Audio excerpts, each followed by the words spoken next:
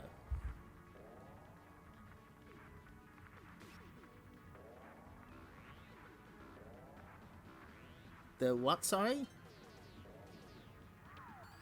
Oh, you sent the details in a message. Oh, thank you. Oh, that's really helpful. Excellent, thanks. For a second, I thought that said, I saw the details in a message and I was very scared. What did I put on screen? So, as you probably would have guessed by now by the prominence of the official Sega logo on the front cover, we are indeed an official Sega magazine. Well, not an official Sega magazine, the official Sega magazine, the only one in Britain. What this means to you is exclusive games reviews and previews and totally accurate, up-to-the-minute information from Sega themselves, put together by an independent editorial team who will offer unbiased and honest opinions about the games they cover.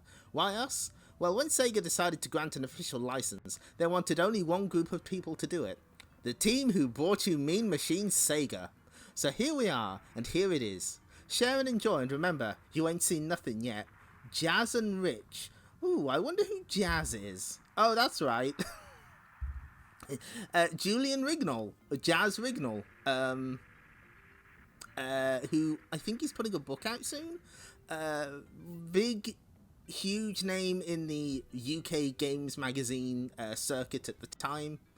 Did work for Mean Machines and I think official Nintendo magazine system and this. And yeah, he's still active on the internet. He's still doing things. He was on Games Master as well.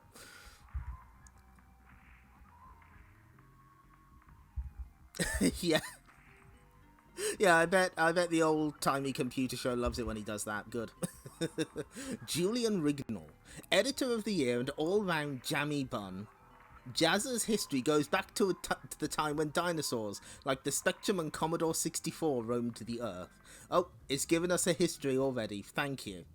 He's edited mags like Computer and Video Games, Mean Machines Sega, Nintendo Magazine System, and Megatech, and now brings his expertise, cuddly gorilla called Mickey, and collection of old-sized 5 and 10 pence pieces to this newest and finest of organs. What? Now, Richard Ledbetter is a name that I know because he went on to spearhead Maximum, which is another magazine we'll probably read in the future. Writer of the Year and all-round chocolate eclair, Rich started his career on Computer and Video Games magazine before moving on to Mean Machines Sega. He owns a collection of videos, including every single Star Trek The Next Generation tape, so vast that the inhabitants of his hometown of Witham are living in fear that its huge mass will cause it to collapse in on itself and create a massive black hole devoid of life.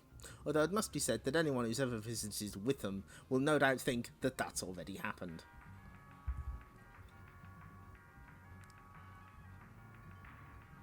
This magazine is a guts level from a shmup. Jammy bun and chocolate eclair. Terms of endearment, I assume. We hope you enjoy this first issue of Sega Magazine and would love to hear your views on it, or any other subject for that matter. So why not write in and air your views? The address for your letters is Letters Page. Oh, it's because letters. Get it? Please don't send anything to that address. If you've got any burning questions you need answering, why not write into the questions and answers section, where we'll solve all your quandaries with information from Sega themselves. Send all your queries to hey Q&A. Ah, that rhymes. So does it have any other... oh, yes. Who... now, this person I'm unfamiliar with. Radion Automatic. Cult of the Year and all-round cheesecake. Rad is a Mean Machines Sega veteran who also worked on Nintendo Magazine System for a couple of moons. Or is that... morons. Though we don't hold that against him, or anything else for that matter, because we don't want to get too close. But now Lever Brothers' darling is back twiddling Sega joypads for a living, and having the most fun he's ever had since his Marigold glove split. I'm British, and I don't understand a lot of this stuff. So, okay, staff charts. These are the games that the staff are enjoying. Wear the smegging gloves. Guy Nuke mentioned, yep. I would love to tell you, but I don't know. Radion's 5 fave platformers.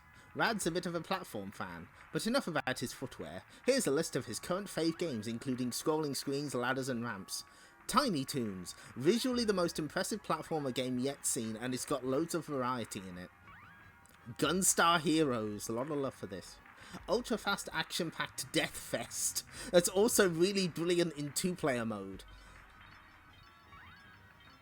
Having played 2-player mode in Gunstar Heroes recently, that game gets surprisingly cramped, and also it's really easy to throw your friend into the jaws of death. So that one's a bit much. Sonic CD, the best Sonic game yet. It's easy to complete first time out, but finishing it properly with all the Chaos Emeralds, Time Stones, is rock hard. World of Illusion, the perfect 2-player game and one of the only games I know where both players really have to collaborate to solve the game. Oh! Oh, I'm sorry, I've just noticed. And the credits on the right-hand side, oh, it's one of our friends!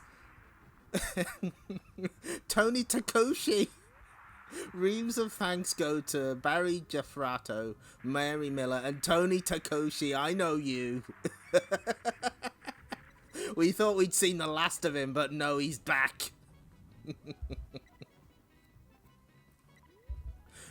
I've never beaten Tiny Toons on the Mega Drive. Does it get Konami of America all up in there?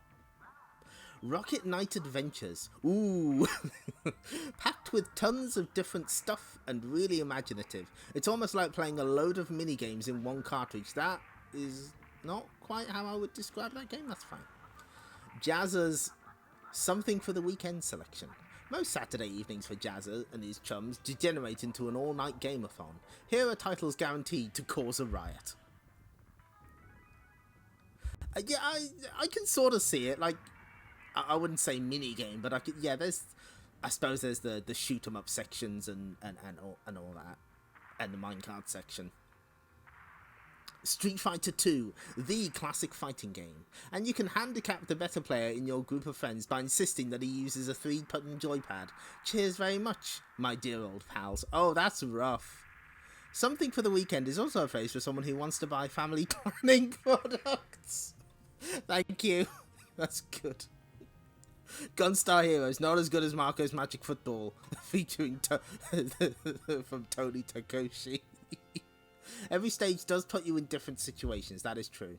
EA Doubleheader, a brilliant little-known cartridge that features both John Madden's football and EA Hockey. It costs $39.99. FIFA Soccer, I think that's just like the first one. Get a 4-way play and create friction not only between rival teams, but also with teammates. Just listen out for such evergreen classics as I'd have scored if you'd passed to me, and I thought you said you were defending. This guy seems to like to cause arguments. Olympic Gold. The 100 meters, 110 meters, hammer, archery and swimming make an ideal mini-Olympics. The other two events aren't much cop, with much button-bashing, record-breaking hilarity, especially when you use the controversial Rignal lighter method for extra speed. I won't ask. PGA Golf 2. A game of skins on EA's marvellous golf title is a fine way to finish a session. It's leisurely enough to help you wind down, but it's still incredibly competitive and challenging.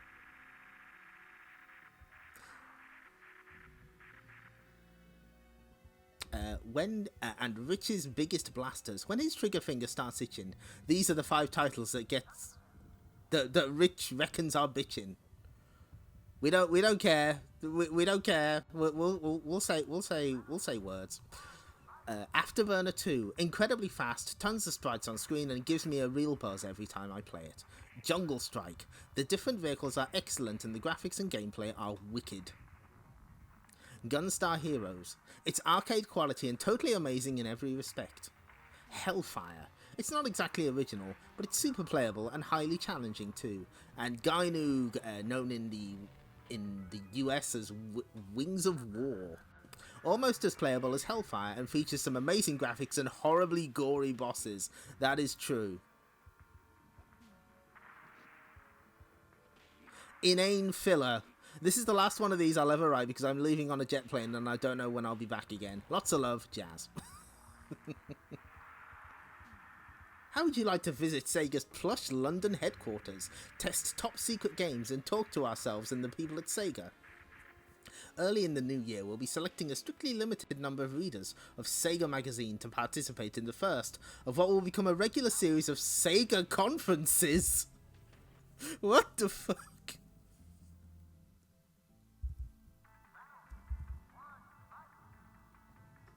Gynoog also features a swear if you beat it on the hardest difficulty. Good. The reason for this is Sega want to hear your views, not only on software that's already released, but also on the games in development you'll get the chance to play. So if you want to voice your opinions to Sega and get the chance to shape the face of future software, sign up right away. Simply put your name, address, age and telephone number on the back of a postcard and send it off to sign me up for the Sega conference. Don't send anything to that address. So let's switch to 7. Now, I did get this working earlier, where it would show the...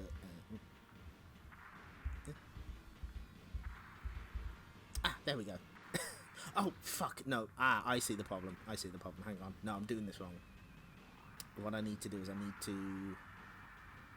Hold on, I need to press 6 instead.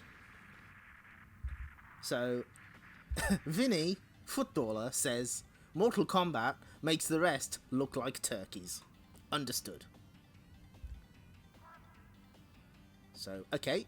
Let's see what the latest Sega news is. Now, if we want any hope of actually getting through any of these issues, we probably won't read everything. We'll pick and choose a little. But I wanted to, read as much as possible.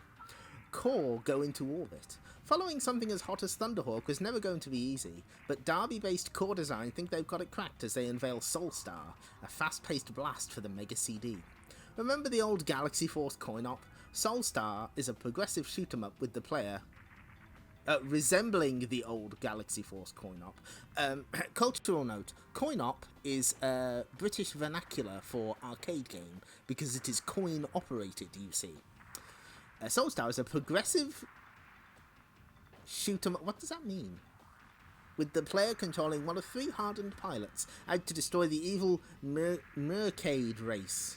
The game scenario tells how the Mercoids jump from planet to planet using their advanced technology to suck the very life force from star systems, which they convert to power their battle fleets. As part of a space-based SWAT team, the player has finally managed to corner the galactic vampires for a battle to the death.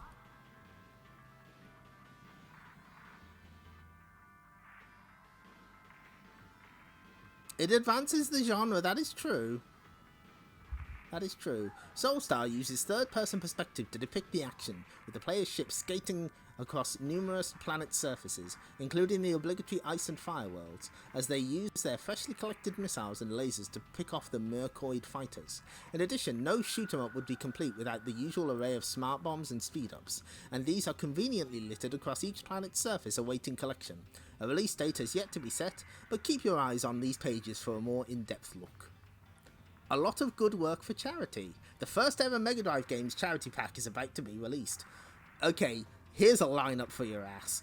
Featuring Sonic the Hedgehog and Space Harrier 2 from Sega, Krusty's Funhouse and WWF Super WrestleMania from Acclaim, and US Gold's Indiana Jones 3, The Last Crusade. The pack will be called Help and will retail at $49.99. Only 10,000 of these packs will be produced, and all the profits will go to leading charities, including Childline, as last seen in In Sonic the Comics, Kid Chameleon, says Megadroid, and the Prince's Trust. So get your skates on and go grab a bargain. You know what? Give us a second and I'll find the cover for that one, actually. I think I should be able to find it.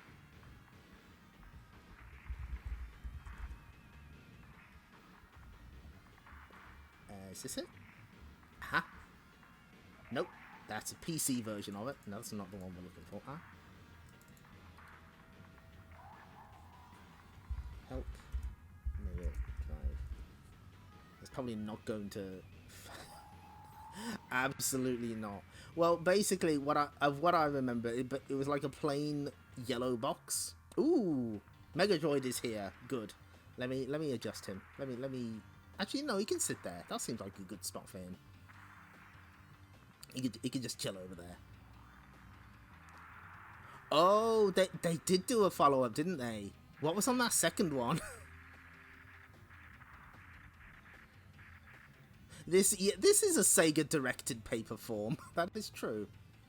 There's a moose loose about this hoose. The Sega mouse has just been released with a price tag of $29.99. This useful item works with two tribes, Populous 2 and Powermonger, and will also be compatible with the forthcoming body count. See preview on page 24 for more details. Other games are being developed with the mouse in mind. We'll fill you in as soon as we have more news. Here we go, here's the big thing. Super Street Fighter 2 is coming! Oh my god. Captain America and the Avengers, RoboCop vs. the Terminator, Shaq Fu and WWF Raw. That is incredible. Oh yeah, they're spoiling Cammy's ending because they're being helpful like Sonic the Comic. They don't want you to waste your money on it, so they just spoil the endings for you. Word reaches our ears here at the Sega Magazine offices that Capcom are currently developing their latest coin-op, Super Street Fighter 2, on all major 16-bit platforms, including, of course, the Mega Drive. The coin-op version of the game is definitely the greatest one-on-one beat-em-up ever devised, an accolade previously held by Street Fighter 2 Turbo. The designers of the game took a long hard look at that game and decided that they could do better. The fighters have been completely redrawn and now have even more charisma. The backdrops too have been updated, with some stunning new graphics. In terms of gameplay, the coin-op runs a bit slower to account for strategic play.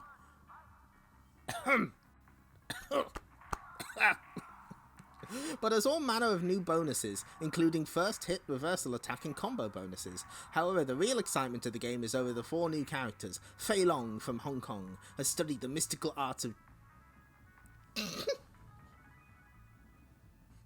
I think you mean the martial arts of Jeet Kune Do, the way of the intercepting fist. Cammy from England is something of an enigma. Apparently she's an ex-lover of the evil M. Bison. That's something that they added to the English version's ending. However, her past is shrouded by a rather convenient bout of amnesia. There's no denying her fighting abilities though. T-Hawk hails from Mexico, a large lumbering character. He more than makes up for his lack of speed with some amazing fighting techniques. The final new participant comes from Jamaica. DJ is a rather happy fellow. No matter how hard you punch him, he's still got an enormous smile over his face. If Super Street Fighter 2 is as close a conversion of the arcade as the recently released Street Fighter 2 Special Champion Edition, we're in for one hell of a game. I like how they try and... The slow speed is not an omission, it's a feature. That's really funny. And yeah, this is a British magazine, so they call fighting game one-on-one fighting games beat-em-ups. Sometimes they call scrolling brawlers beat-em-ups. That we just have to deal with that. It's fine. The only AMD game to use bank switching, that is true. That's right, T-Hawk was displaced into Mexico because M. Bison stole his land. And Suit from Hell. Continuing their series of Marvel hero games, Acclaim and Spider-Man are once again set to team up, this time to do battle with Spidey's arch-foe, Carnage. For those of you unfamiliar with Spider-Man's more recent escapades, Carnage is the living embodiment of one of Spidey's costumes. Kind of. Confused? Well, apparently our hero went through a stage of wearing a rather fetching black number, but this was revealed to be alive and controlled by some sort of alien intelligence. As such, the suit came to Earth where it reproduced another mutated form, Carnage, which promptly went on a killing spree. Still confused? Well, it's hardly surprising, is it? Still, despite these unlikely origins, Carnage is set to take on Spidey in another platform fest. Rumour has it that... What? Rumour has it that Delphine, the lads behind Flashback, are handling the development chores? Oh wow, that would have been interesting. That didn't happen, by the way. Citation needed. Strategic play reminds you of a question of character on Vic Viper, where the game's natural slowdown was explained as the pilot's incredible awareness, making it appear that time is slowing down around him good. Yeah, ended up as a beat-em-up by Software Creations, who also made... they're the people who made The Tick, right? Virgin going to the demolition business. Oh, look, if you look in the corner, it's got the Sega Pirate logo. This is in the era of Sega Pirate TV.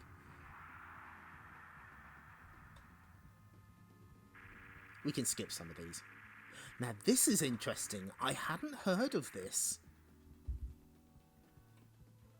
Sega Games is a beat-em-up machine. EA's novel aspect. Electronic Arts have teamed up with board game wizards Games Workshop to create a series of RPGs based on the Workshop's classics. The first off the production line will be Aspect Warriors, which is currently lining up for a March release. Legend tells of a dormant demon, which may be summoned whenever evil is running riot. However, to do so, the 3 special weapons needed to revive it must be located and positioned within its grasp.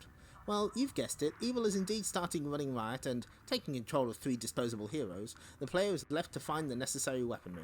Aspect Warriors is played over a scrolling isometric play area, with all manner of strange creatures inhabiting the land. Armed with whatever you find along the way and using any available means of travel, a huge battle stands between your team and victory. Expect a full review soon. What the hell is this? Did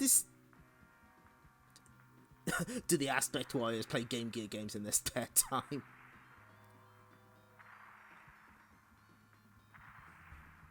Did this come out? I've never heard of this. Did it come out under a different name? I got nothing. Anyway, Alien 4. As Fox Studios ooh and ah as to whether they should start work on the 4th in the Alien series, word reaches it that Acclaim are busy working on an original project based on the acid-blooded critters. Written by Probe, the game is provisionally titled Alien War and takes the form of a space gun-style blast, albeit with a little more depth. The player is given charge of a squad of colonial marines, and the basic aim of the game is to make it to the centre of the alien nest and kill the queen. Only the very earliest of demos exist at present, but we'll be keeping a very close eye on this. And what the hell is this? What game is that? A space gun like on the Mega Drive would have been interesting. There was a lot of oohing and ahhing. Anyway, advert time. You won't see me with stots. That's it. Oh, hold on. Getting stots was no big deal. But given the choice, I can live without them. It's been a while since I've had one. Nowadays, I use OxyClean facial wash. Twice a day, morning and night. No more soap and water for me. I'll just roll around in the dirt. First, oh my god, he's going into great detail. First, I wet my hands and clean them thoroughly with OxyClean facial wash. Then I lather up some more and rub it all over my face before rinsing it off. That's it. That's all you need to know about how to get clean, healthy skin, and how to keep it that way. Of course, even when I'm really careful, a persistent spot can slip through the net, and if one does, I just use some Oxy 10, but I hardly ever have to. Oxycute them with Oxy 10. For stubborn stots and acne. Stunts and stream. Adverts You'll Never See Part 1. In the UK, Sega run the rather brill Pirate TV ad campaign. Oh, yeah, make sure you tell them that it's brill. In the States, however, different rules and regulations allow them to go for a completely different style of advertising, a type of campaign you'd simply never ever see in this country. Nintendo owners, please note, you may find the following scenes extremely disturbing. The advert begins with a close-up of this rather unsavory character sitting before the television in his lovely green dwelling. Note the simple expression on it. Ouch. Oof. His rather deprived-looking child, check out the clothes, is using an intriguing-looking device. Some people are content to be entertained by simple one-colour graphics, says the dry voiceover. Cut to picture of the Sega Game Gear. Somehow these people have just never heard of Game Gear, the multicolour portable from Sega with tons of new titles, continues the nice man. The parents in particular are particularly impressed by the following snippets, with much Game Gear footage. Much whooping and excited grunting commences. Cut to the father, clutching this sinister-looking jar, crammed with some disgusting-looking fleshy things. Yeah, some people are like that, continues the monotone voiceover. But then, some people like to eat pickled pork lips, continues the voiceover. Cue gross image of man indulging in said activity. Do you think Sega of America are trying to tell us something? Is everything okay at Sega of America? I mean, I know it's not, I'm just asking. Ren and Stimpy, a very bizarre cult cartoon, which hasn't made its way over to these shores yet. World Series Baseball. Prize Fighter. A couple of in-game action shots. The graphics run very smoothly indeed. Check out the status meter in the right-hand corner. Intriguing is one word that springs to mind when viewing Prize Fighter. Ouch! It's a first-person perspective boxing game similar in style to the ancient Punch-Out. You spelled it wrong, there's a hyphen between punch and out, and there's 2 exclamation marks. But with super smooth, full-motion video instead of basic sprites. Alright, chill out. Oh, fuck me. Ground Zero, Texas. Yeah, Ren and Stimpy did air over here.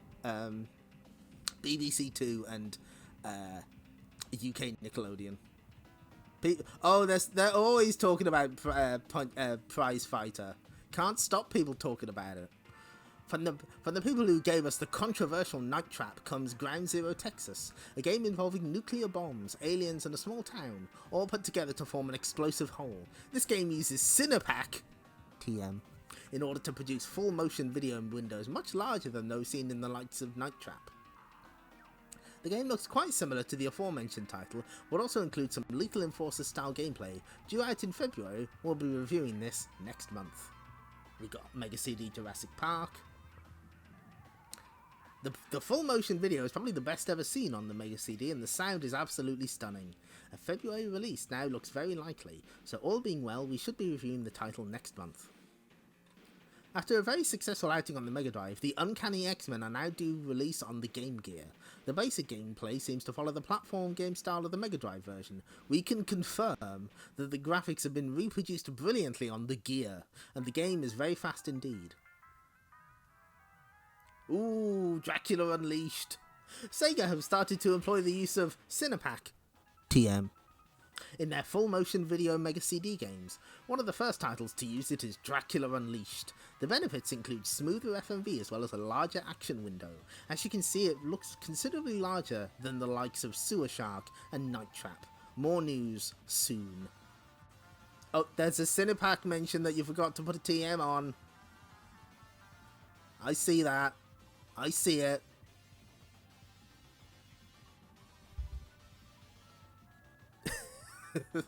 glad we're posting TMs in chat, thank you.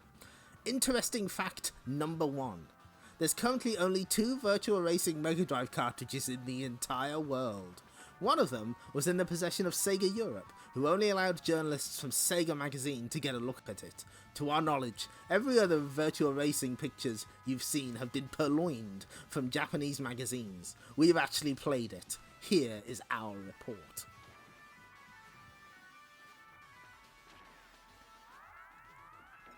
Virtua Racing was a milestone of an arcade machine. It combined super smooth gameplay with the best polygon graphics ever seen in the arcades. Basically, it's an utterly astounding coin-op experience. Now, Sega Magazine is proud to officially unveil the Mega Drive version, which promises to be as innovative and groundbreaking as the arcade original. Cinepack is still used today by fan translators of Saturn games. Good. I'm glad. Do you have to put a TM after every time you mention it, though? I'm just wondering if you still have to do that. At the moment, the game is a virtual copy of the coin-op. All of the tracks and difficulty levels are there, as are all the different perspectives. The introduction screens even show off a few more. The speed of the game easily equals the coin-op. In fact, it looks even fast. Oh, come on. Come on. It looks even faster to the casual observer. Oh, sorry, I missed a paragraph. Let's go back. The game is the first title from Sega to make use of a specialized new microchip, which enables the Mega Drive to produce immensely detailed and animated polygon images.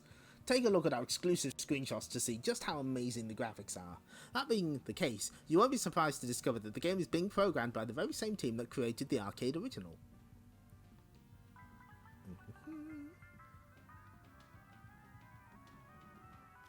Ooh. The game is a mammoth 16 meg with battery backup to save off your best times. Sega really wanted to show off with this astounding new product on the the innovative technology, so they've reserved a top specification cartridge configuration for the game. We've had hours of play on the game and reckon that it's shaping up to be one very hot title. We'll have the full review totally exclusively in issue 3 of Sega Magazine. Battery... Oh, did it not have battery backup? Really? Transferring files to and from a Mac OS virtual machine on a Windows host. Oof.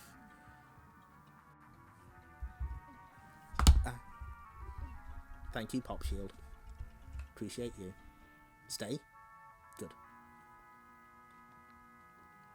Wipeout! The amazing crash scenes of the original coin-op have made their way into the Mega Drive version.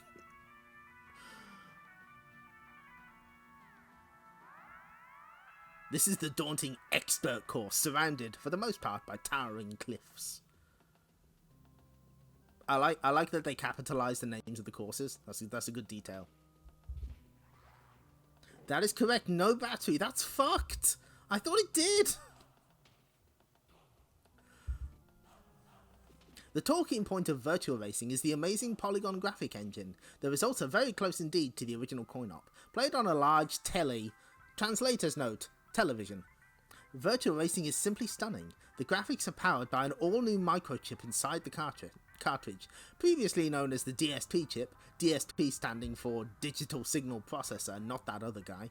We can exclusively reveal that it is known inside Sega as the SVP, Sega Virtual Processor. Of course, Sega are used to pioneering new technology. The coin-op version of Virtual Racing had the greatest polygon graphics of its time. The new Sega coin-op, Virtual Fighter, just the one, features next-generation hardware that takes the beat-em-up genre into a whole new dimension. We recommend that you take a look at the game when it hits the arcade near you. But what of the Sega Virtual Processor? Is its future limited to virtual racing? Yes. Happily, the answer is a resounding no.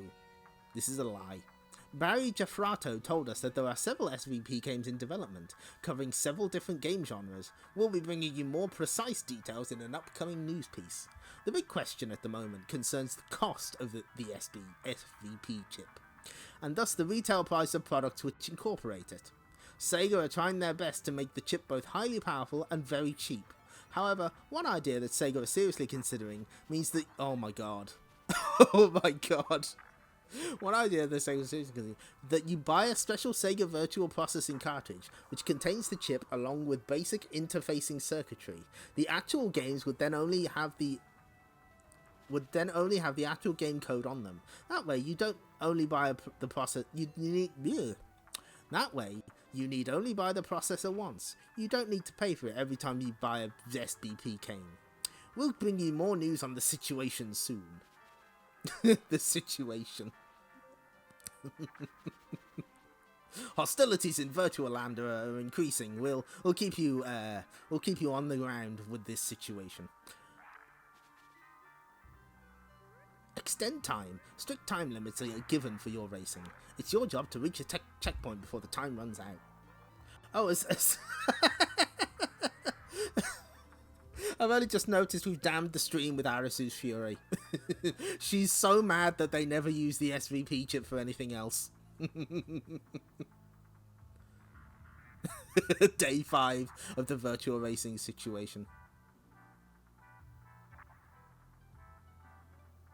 The 32X version only has battery backup in Japan? Wow. Yeah, I guess 32X is kind of that idea. We'll keep Arisu's Fury on the screen for just a minute. Yeah, we've got to keep it here. Got to keep it here. Instead of setting Aero the regular horizontal... What? So, hold on. Wait a minute. Instead of setting Aero in the regular horizontally scrolling long platform environment, our hero struggles around various bijou and roughly square circus-based layouts thanks to those lovelies at Sunsoft. Where your average platform hero would be content to just run along and jump on people's heads, Aero has a different task to accomplish every level, whether it be destroying a certain number of star platform, rescuing a friend, or juggling 6 kittens at one time, except for that last one. That probably would have made a better game. Those lovelies at Sunsoft. Once Aero completes a level, the player is given a password to save you from having to complete the easy early missions over and over again, to get to the later stages you're having troubles with. However, the missions themselves remain pretty much the same. Only the objectives, hazards and layouts change radically, and boy do they change. From the first couple of big top-down stages, things rapidly move on to Ferris wheels, tightropes and roller coasters. Aye.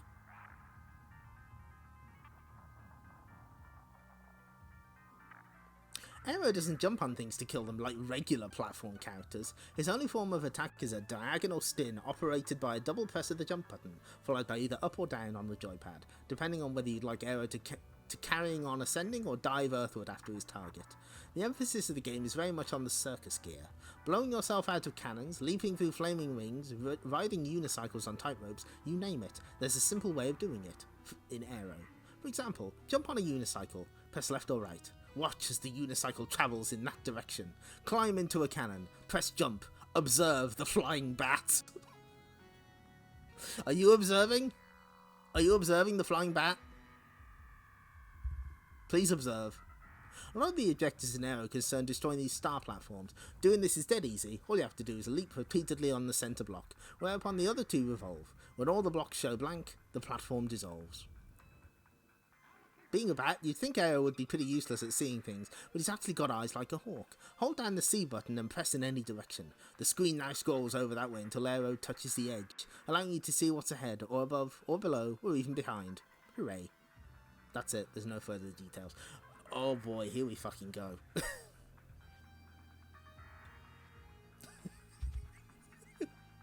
One must perceive Aero the acrobat. Perceive him. Good. I'm glad we're all perceiving and observing him. This might be the best caption I've ever seen. This is the title screen. It tells you what the name of the game is and when it was written. This one also has a pretty picture on it. The Master System is as yet devoid of micro machines, which leaves it a little short in the overhead view racing games department. In an effort to redress the balance, Sega is soon to release their own effort in the field. The action is seen from a 3/4 overhead view, with the joypad D button assuming rotational control over the cars. The object of the game is to beat the other 3 cars in the race over the course of 4 laps, aided and abetted by your limited fuel nitro boosters. There's a rather lengthy tournament to play where repeated wins are essential for success, and the tracks become more and more complex the further you get, plus your opponents become more and more cunning.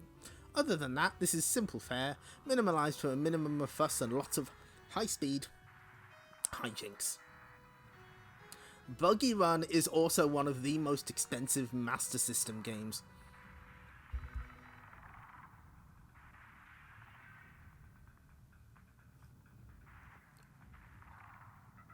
Ooh, that's nice.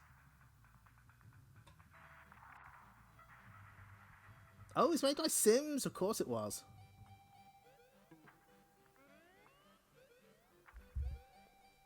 Battle mode is something of a departure from the usual style of play. The 4 cars are viewed from above, and the entire course is visible on screen. Around the edges of this area is a bubbling lava pit, this is true. Bubbling pit of lava. The idea is to use your ramming skills, ably abetted by infinite nitros, to push all the other cars into the molten rock to their doom. However, it's often easy to drive straight off the edges of your own accord thanks to the wide turning circle and rapid speed of your car. In between races, as if by magic, a shopkeeper appears. It's possible to upgrade your tyres, steering, transmission and engine across 3 grades, plus buy mines and nitros to aid your in-game performance. Extra cargo spaces, essential for carrying nitros and mines, are also available for the right sum. Yes, you can buy mines in this game. Yeah, buggy run, extremely expensive. Don't look up prices of it, you'll cry. Body count. Ever heard of Probe software?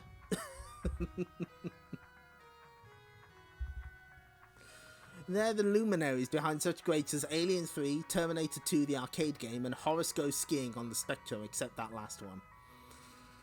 Noticing a trend with the jokes here, and now they're making a bid to re-enter the world of Mega Drive with their latest title, which they've called Body Count. Body Count is the latest in a line of Operation Wolf-style first-person perspective shooting games, such as the aforementioned T2 arcade game, and Konami's rather nice-looking Lethal Enforcers, which should be in the shops right about now.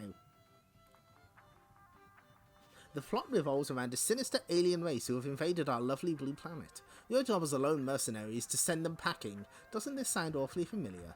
A number of powers have been included in each level to aid the player in his or her mission of mercy, including super-powered lasers and mega grenades. But be careful where you're shooting, as there is a horde of innocent human hostages spread throughout each level. In an unprecedented move towards controller unity, Probe have made Body Count compatible with every controller available for the Mega Drive anywhere in the world. If you've got a joypad, you guide a little cursor sight around the screen with your D button. If you've got the new Mega Mouse, which you won't because it's not out yet, cursor control becomes a bit more fluid and a lot easier, but for real enjoyment, Body Count should be played with the Menacer light gun. Body Count is brought to you by the same team who programmed the critically acclaimed T2 the arcade game conversion. The gameplay to this is similar, in a similar vein to Body Count, although not mouse compatible. Isn't it nice to know that the programmers have got a proven track record in this field, eh? No, the Menacer is very different. I think you have to have like a Wii style sensor bar for that. They also made N64 Puzzle Bobble 2, where they gave Seiyo Unu's voice to Choo Choo. That's right, they did! That always messed me up. For the people who bought you Home Alone for the Master System. Probe also did Die Hard Trilogy. They also did Alien Trilogy, right? That was them. And,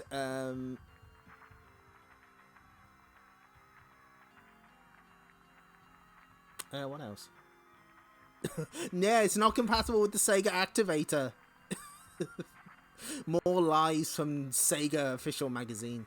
Even if the player drives the aliens back to their home planet, there's still a chance the Earth might be destroyed, as they leave a giant robot bomb behind. Simply shooting this gets you nowhere. A hidden code, revealed in stages throughout, gives the player the knowledge required to defuse the explosive by cutting concealed wires in a certain order.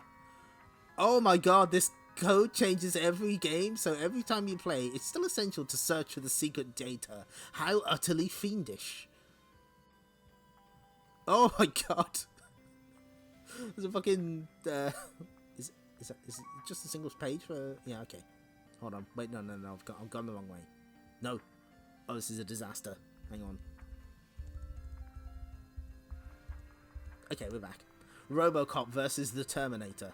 This is a very blunt and to the point advert. The Menacer needed 6 AAA batteries. Yes, it did. In the near future, the worlds of RoboCop and the Terminator merge into a single reality. You, as RoboCop, must save mankind by destroying the Skynet supercomputer in the possible future in which machines rule the Earth and Skynet is supreme. That seems very sort of dry and to the point.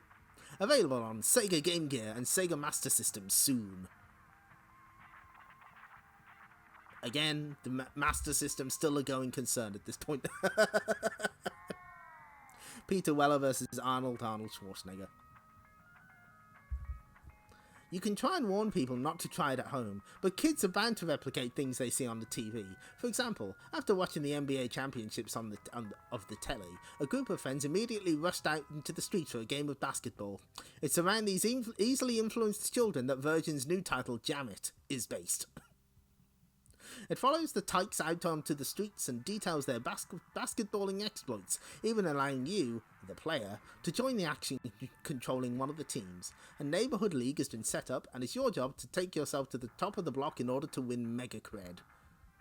The game takes the form of a sideways view representation of the famous American sport of basketball, with the background environment representing the hard streets the kids live on. You can't see it, but I'm doing air quotes for all of those. Before starting the game, the player chooses one of 3 different basketballers on offer. All of these chaps have varied special abilities and weaknesses. For instance, one geezer, translator's note, person, usually male, is particularly fond of fouling his way through the games and beating up opponents in his rush to score baskets. Another of the urchins is absolutely hopeless at long ball play, meaning clever footwork and slam dunks are the order of the day. Heed this knowledge well, and be sure to pick the character who best accentuates your own playstyle. The problem with basketball games is that the generally small sprites can't convey the excitement of a slam dunk attempt. But now, Mega Drive owning basketball fans can enjoy all the thrills of real baskets thanks to Jam It. Once your player makes an attempt of a slam, the action switches to a cutscene, with huge sprites showing events as they unfold in detail. This does make it look really great when you get a basket, but only intensifies how stupid you look when you miss. Annoyed grunt. It's me, the player. Hi, Electric Boogaloo. You're just in time. We're reading Sega Magazine, Britain's only official Sega magazine.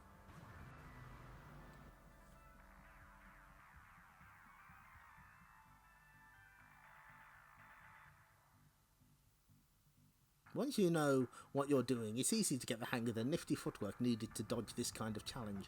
Of course, at the end of the day, it's all about cash, so this handy wagering option is included so you can cash in on your successes. A full month doesn't need to pass before you can get your hands on a brilliant Sega magazine, Mean Machines Sega. If you can't stand the agonising wait of a month for the next edition of Sega Magazine, here's the perfect solution. Look out for Mean Machines Sega, Britain's best-selling Sega magazine, available monthly, 2 weeks after Sega Magazine. Mean Machines features the latest in news, previews and reviews. Mean Machines, from the makers of the Sega Magazine. And this magazine would eat into Mean Machines Sega's sales. Oh, wait, hold on. Be right back, I gotta check something. Is there more info on Calamity Jane?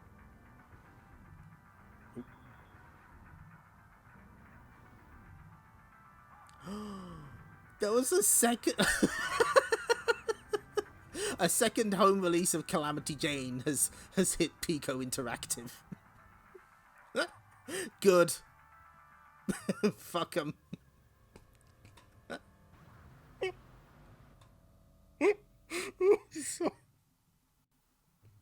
Okay, so yeah, context.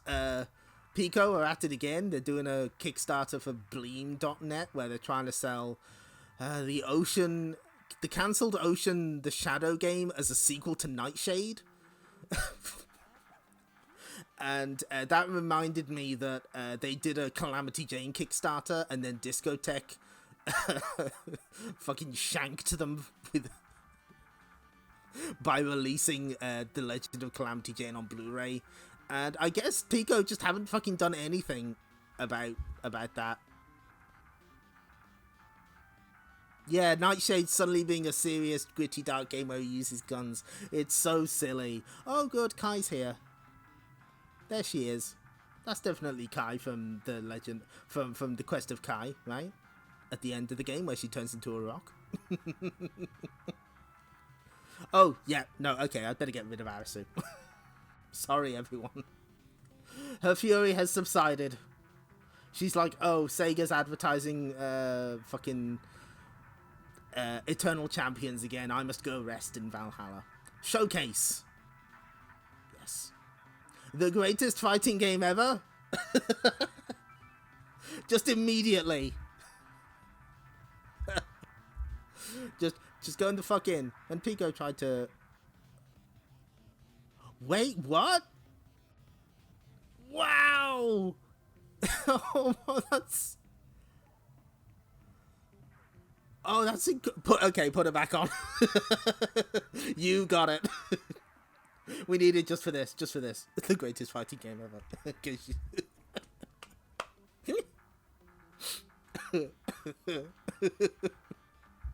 Okay. We think this... Well... They'll get to it. We'll get to the review later. This is the showcase. Designed by Michael Latham and programmed by one of What? Programmed by one of Sega Interactive? What? The aim was simply to create the best fighting game ever devised. Richard Ledbetter examines the results of their labour. The superb Eternal Champions.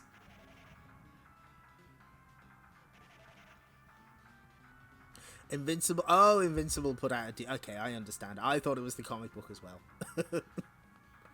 The demand for fighting games on the Mega Drive reached fever pitch during 1993, the main reason being that this one genre was totally unexpected on the 16-bit system. Unexploited, sorry, on the 16-bit system. What releases were available could only be bought on the grey import market, although some of them were good. Fighting Masters in particular, oh, Fighting Masters vindicated at last. None of them could match the awesome nature of Street Fighter 2. Sega had recognized this oversight a long time ago. During the autumn of 1992, a new fighting game project was initiated. In the Redwood City headquarters of Sega America, that project was tentatively titled Eternal Champions.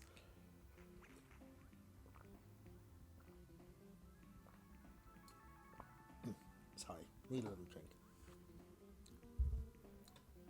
Shots thrown.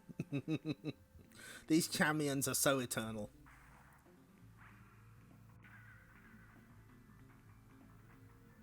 Oh, Invincible Pictures has Adventures of Sonic and Street Sharks. Oh, I actually have Adventures of Sonic the Hedgehog on Blu-ray. Sega of America's Michael Latham produced a sizable product guideline document, some 800 pages long, during November/December 1992. Basically, the document covered every single aspect of the beat-em-up genre. Again, beat-em-up, replace in your head with fighting game. How Eternal Champions would operate and why it would be superior. Part of his research included a detailed study of Street Fighter 2. His goal was simple: to build the most comprehensive and best-playing fighting game available on any home system. Interesting that they miss out a part of the story here. They miss out the part that we read an interview with Michael Latham in the Eternal Champions special, and he mentioned that there was an earlier design document and he didn't like it and he threw all of it out, and it had something about beating up goblins, failing to mention that it was meant to be like a comical kind of comic book-esque beat 'em up with designs inspired by, oh fuck, what was it? Was it Brian Bolland? Shit. Hold on.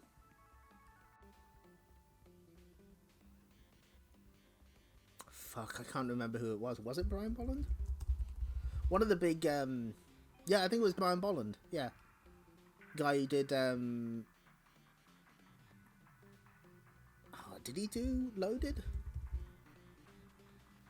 Shit, someone was there for that stream. They remember, right? Do we have copies of these market research notes? I want to compare them to Atari's research for Guardians of the Hood. Yeah.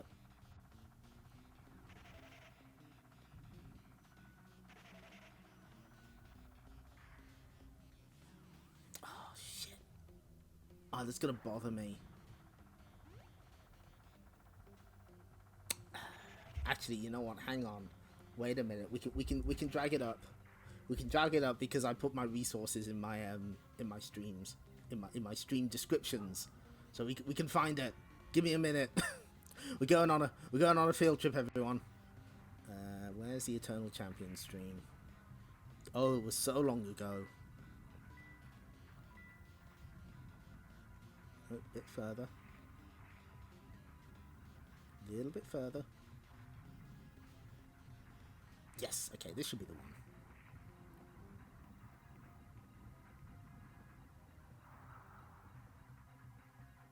Oh no! Why is it not there? Fuck. Okay, hang on. Sorry. We have to we have to go on a little journey. Give us a minute. Is it here?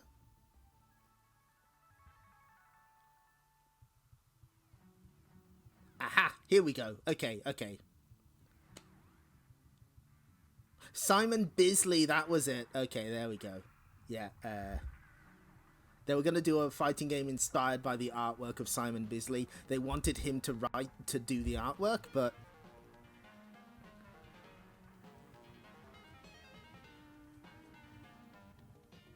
yeah, they wanted Simon Bisley to do the artwork, and Michael Latham kind of threw them under the bus by saying their game was their ideas were crap. Anyway, right. So where are we? Almost a year of intensive programming followed before the game was considered in any way complete. The game, originally slated for a 16-meg cartridge configuration, proved inadequate for the concepts suggested. By the summer Chicago CES show of 1993, the cartridge was updated to 24 megabits. Sega of America was so excited by the project, they had no problem in committing to this massive investment. Oh, thank you. No, that's great. No, that's good. This gives me essential life energy.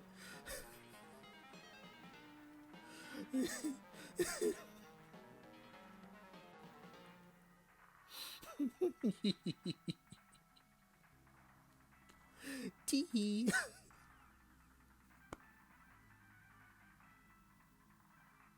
I'm sorry. Let me have my Schadenfreude. Hello. What's the current count on Guer, Corker, or Wellard? We've had Wellard. We've also had an ooh, but not a full ooer. But we're on our favourite subject. We're talking about Eternal Champions. So I had to go through my old messages and get that interview that you found for me, Bobinator, where they talk about how they wanted Simon Bisley to do the character design. Ooh, sounds a bit rude.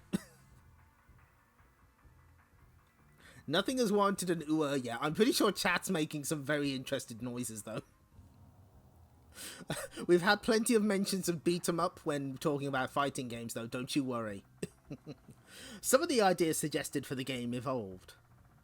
The interactive backdrops suggested became superlative overkill scenes. We'll leave these as a surprise for you to uncover when you buy the game. For you will buy the game, faithful reader. The main objective of the product was accomplished, as you will learn in this showcase and in the review later on in the magazine. Eternal Champions is a landmark game and one hell of a beat-em-up.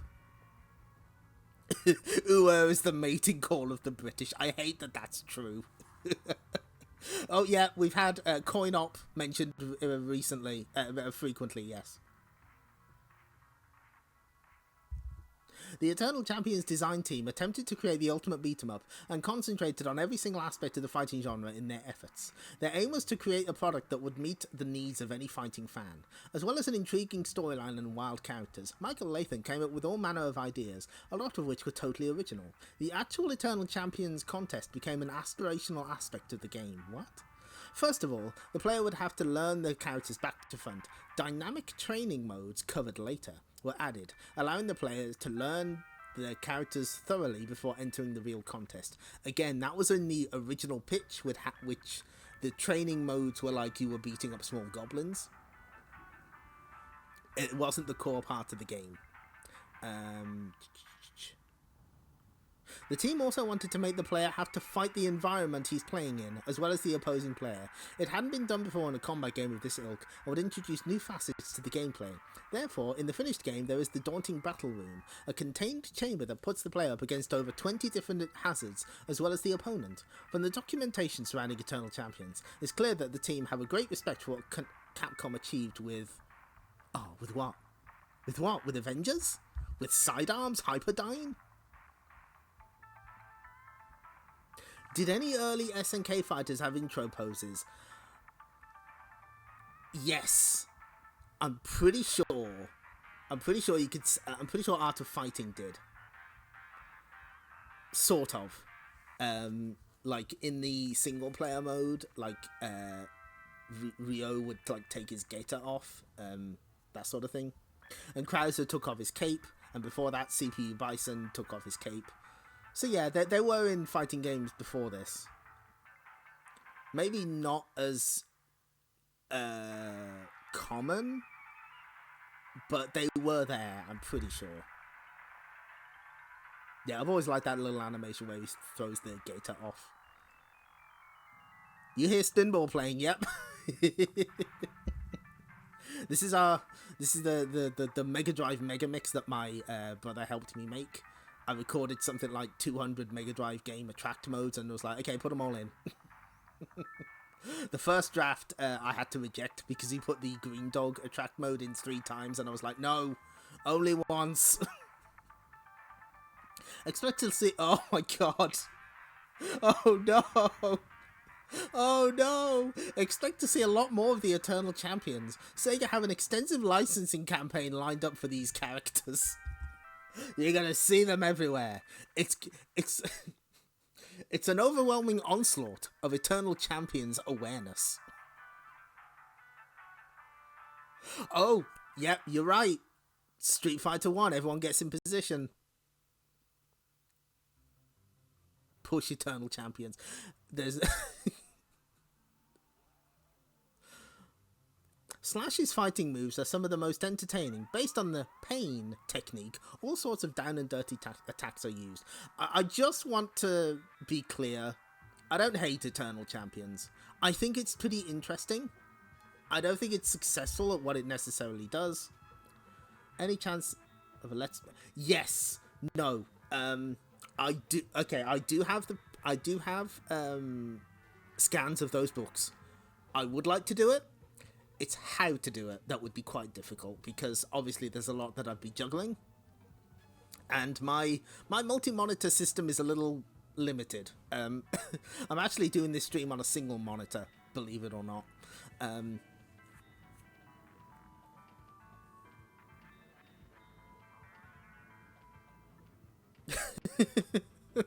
I like everything about Eternal Champions except playing it. You know what? That's fair. And the Mega CD game seems really interesting, and also people have labbed it a lot more, and there's a lot of fucked up shit in there. Mostly because I think if you get like a high enough combo, you get infinite special meter, and you can just completely fuck your opponent over. Yeah, it's to prevent the monitor fuck up that we kept having. But to answer your question, Bobinator, yes, I've absolutely considered those Eternal Champions game books. I'd have to figure out how to do it, but I really would like to do that. I also want to do the Nintendo adventure books, which I still have like quite a few of them. The main problem there is I have found scans of them, but many of them have had all of the puzzles solved, so I'll have to find a way to get in, edit them, and you know, fix them so that they no longer reveal the answer. Fortunately, what the opponents sent me in my messages should be able to help with that. Yeah, there's some fucking grim-ass ways to die in those. They do actually die. Like, there's like a lot of pages end with, and then everything goes black, and the last thing that they see is the flames of a Pobadoo. And 2 of them are Zelda. The Zelda ones feel like they're based on the cartoon series a little. Oh god, a Metroid one would have been so sick. Oh, that would have been good. Death by Grainy FMV. Oh, that's right. Yeah, he can accidentally murder Luigi. There's also like the Mushroom King, who never really shows up in anything else as far as I'm aware. He might be in the cartoon series, I don't know. Dinosaur Dilemma, yeah. You see, the thing is, there's 2 that I never had, and I still don't have copies of. Down the Pipes and Flown the Cooper. But I did have Dinosaur Dilemma. Yeah, the book is just in those books. That's weird. That the king is just in those books. There's also like the ones where everyone's minds get switched. Oh, again, I would. They are absolutely on the table. It's just I need to figure out how to do it because I'm bad at streaming.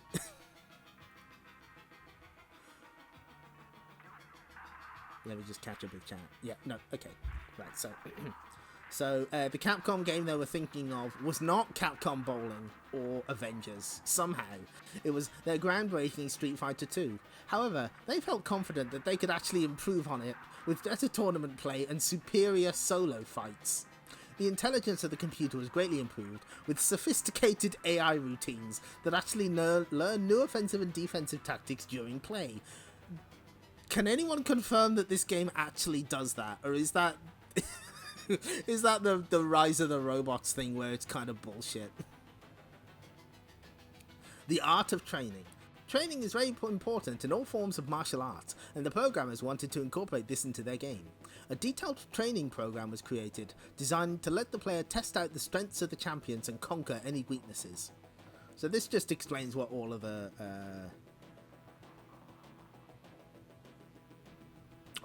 training shit is. It's not really that interesting.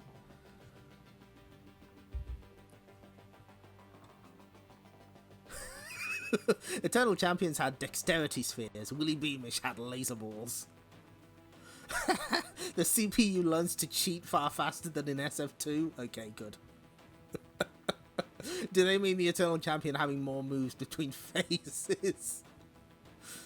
You meaning to tell me that they didn't have Son Son in mind?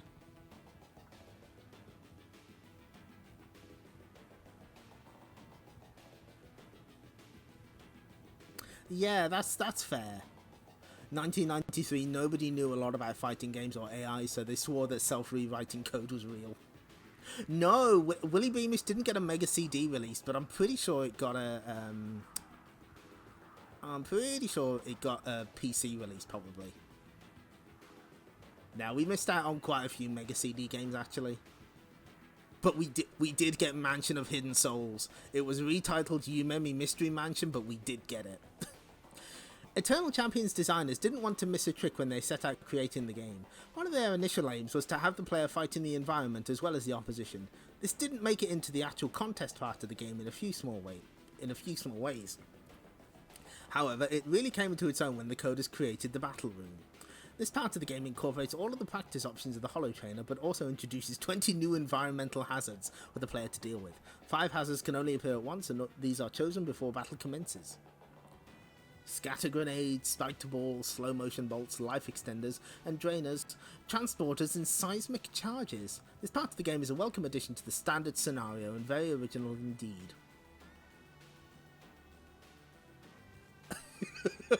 Oh, I fucking love this flex. I love it. Oh, Willy Beamish was released on UK on the Amiga. Yes!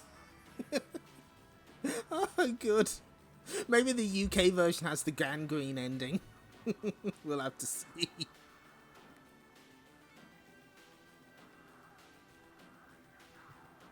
It's like they saw the car in Street Fighter 2 and thought, what if the car could fight back? Sega were very keen on creating the best characters for the ultimate combat game. The team began with 55 character archetypes, with game testers voting for their favourite 20. Pictures of the most popular characters were drawn up with interesting biographies and a diversity of combat techniques. In the end, the suggestions were whittled down to the best 9 characters. Not true. They whittled it down to 11 and then they cut 2 of them. Which I suppose is the same thing, but still. Then the game designers got to work in establishing each character's fighting techniques and special moves. Every move in Eternal Champions is graphically unique. Street Fighter 2 uses the same frames for different moves. Eternal doesn't repeat any. Citation needed.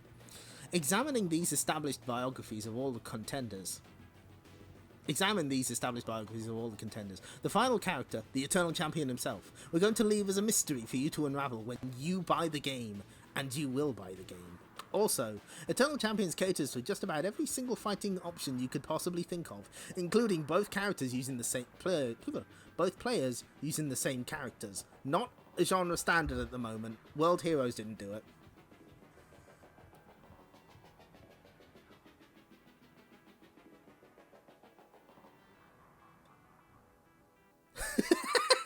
You played through to try and get the gangrene ending.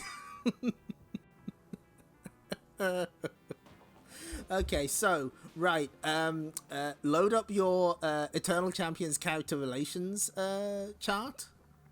You know, make sure we're not missing anything here. Fighting style, name, Jonathan Blade. Occupation, bounty hunter. Time period, 2030. Fighting style, Kempo, known as the fist method. Linear as well as circular moves of intermittent power are used, interspersed with their major and minor moves that flow with continuity. A very flexible martial art.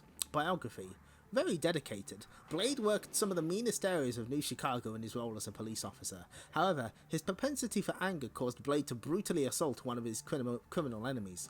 The result, legal action caused Blade to be fired from the police. Moving to Syria, he became a bounty hunter. His first case being to... Oh, this was his first case? Oh, that's bad. Being to stop an evil scientist who possessed a vial that could destroy 95% of the Earth's population. Due to government interference, Blade's attempt to stop the scientist went wrong. The last thing he saw before he died was a smashed vial. So if we go here... it's a little cut off. We should be able to still read it. Blade has a special tracking thing that follows the target before locking onto them and attacking. He also has a power drain that siphons off an opponent's inner strength. That's the thingamabob. What is it? The inner strength is like the special meter, similar to the meter in Art of Fighting. Blade all by his lonesome. Yeah, thank you, the opponent. Also known as Blade, the vampire hunter. I don't know what you mean. No resemblance at all. Slash, occupation, early man hunter. Time period, 699 BC. Nice. Fighting style, pain. An intriguing form of combat that generally involves dispensing maximum pain on the opposition. Eye poking, eardrum popping, neck throttling, and hair pulling are all part of this customized fighting style. Slash carries a large club with which to dispense pain. Slash was one of the most advanced members of the early human society. He was also the greatest hunter and the best fighter of his generation. Early signs of rational intelligence enabled Slash to outthink his opponents, but it also got him into trouble. He sought to radically alter his people's way of life by introducing far-reaching agricultural plans. The elders of his people were resistant to change and had Slash stoned to death for being an evil force. Yeah, Slash's ending prevents the human race from being more like pricks in the first place. That's right, Arnold Rimmer. Oh yeah, Blade does wear a giant target on his chest. Slash can chuck opponents into the air and bat them away with his club. The club is also handy for batting away projectiles fired at him. Slash also has a terrifying spinal crush move.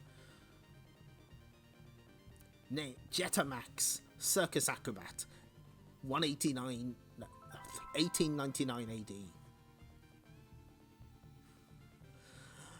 Savat, Penkak Silat. Jetta employs the use of two martial arts. Savat is the art of French hand and foot fighting, noted for its flamboyant kicking techniques. Penkak Silat is the national fighting art of Indonesia.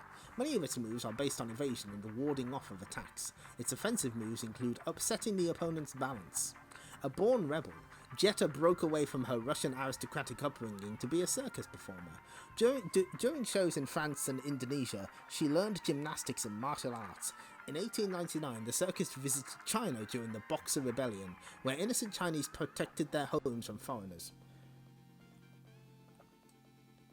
Seeking to find a peaceful solution to the problems, Jetta infiltrated a major Chinese organization and worked undercover. However, she was found out. During her command performance for the Emperor of China, her tension wire and safety net were sabotaged, causing her to plummet to an untimely death. Jetta's flying choke involves the throttling of an opponent through the use of her bracelets. Her phase attacker enables her to double her speed and pile on the attacks. She is a pain in the ass to fight when she's a computer opponent. Here's the poster girl. That's some good art, actually. I like that. Shadow Yamamoto, corporate assassin, 1993 AD. Taijutsu ninjutsu. Taijutsu is a form of unarmed combat similar to jujitsu, a forerunner to today's judo. Shadow mixes this technique with ninjutsu, the art of invisibility. The techniques of the ninja involve the use of dirks, darts, daggers, throwing stars, smoke bombs, and various poisons. Shadow was the best corporate assassin in the Black Orchid organization. Her elimination jobs were performed in the interests of big business, ending large company takeovers and such like. However, when she learned that she would be eliminated if she ever failed, she learned the value of mortality and would not kill again. Because the Black Orchid organization did not allow resignations, they arranged her fall from the 101st floor of the office building. Shadow can enter the twilight world of Shadow for a short while, enabling her to attack with no fear of being hurt. Her twirling fan attack involves flipping over on her feet and lunging forward with a razor-sharp fan. Devastating. Shadow mode, totally invulnerable to absolutely any form of attack. Yeah, I think it just switches off her hurt box, which is... Oh, what's happened here? It's not okay when you kill me. So, they fucked up here. Whoopsie doodle, that's not Rax Coswell. This is actually Blast, one of the 2 cut characters from the game. He would show up as a secret character in the Mega CD game instead. And this is why, I think, if I've got this right, this is part of the reason why Midnight's story involves him being in Vietnam, even though that's not his real time period. Because it was originally meant to be Blast's stage, and they just had to switch it at the last minute. The cybernetic conversion process was more thorough than I thought. So this, ignore the art. This is meant to be Rax Coswell. Cyber Fighter from 2345 AD. Muay Thai kickboxing, the sport of kings in Thailand. Kickboxing is a mixture of powerful kicks and devastating body blows with both fists and elbows. One of the bloodiest fighting styles ever witnessed by the all-seeing Eternal Champion. He's clearly never seen Hokuto Shinken, which has no equal. Rax, robotic artificial exoskeleton. Oh, that's good. Is a cyborg, part man, part machine, all kickboxer. Once, Coswell was one of the best human kickboxers, but the emergence of cyber fighting caused the tendency to human kickboxing to disappear. He underwent painful surgery in order to become a cyborg.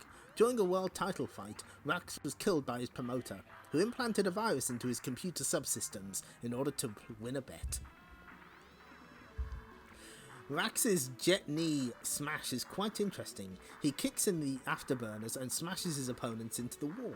By causing a controlled overload of his sub-processors, Rax can project a devastating pulsing power orb at the enemy. Look at that knee.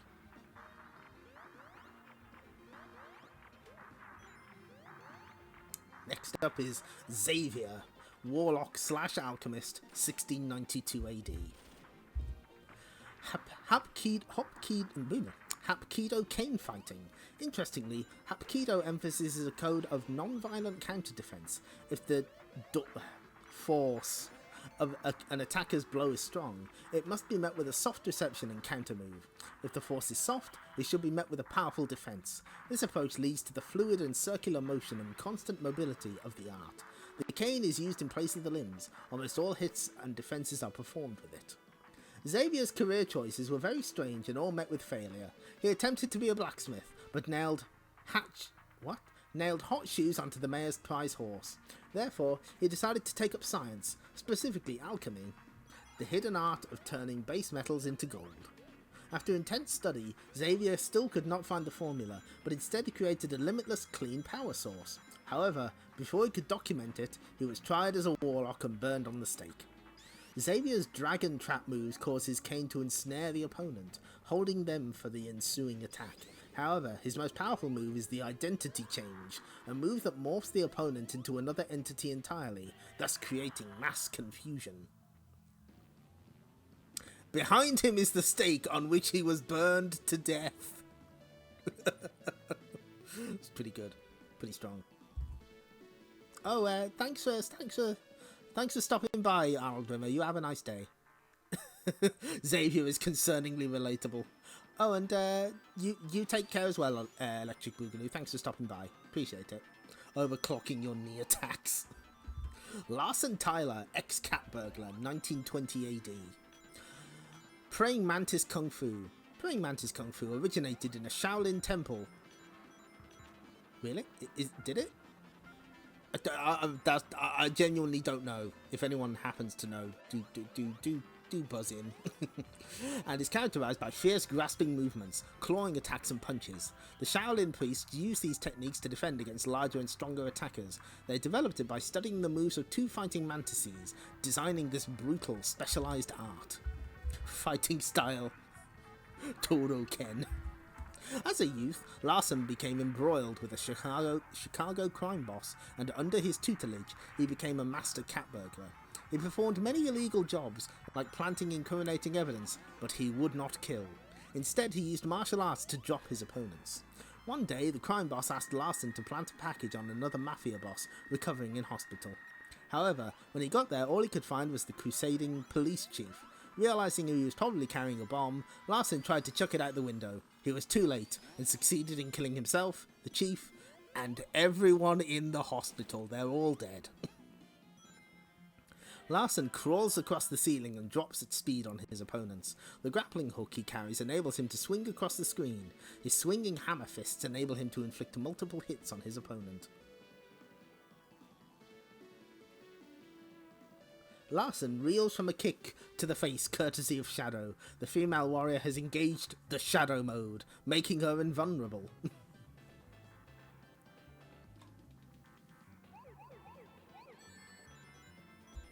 Some of the special abilities in this game.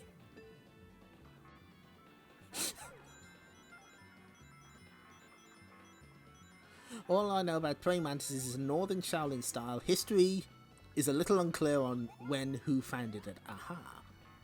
Dudes, check out these bugs tearing the crap out of each other. We should do that. It's pretty good. Name, Trident. Occupation, Gladiator. Time period, 110 BC. Capoeira.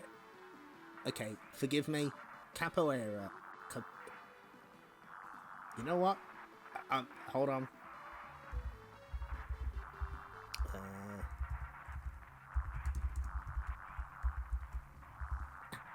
Pop Shield, don't do this to me.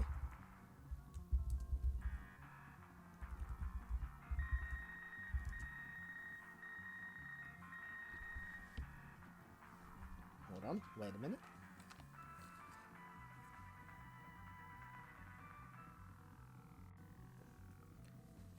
Capoeira. There we go. Oh, thank you.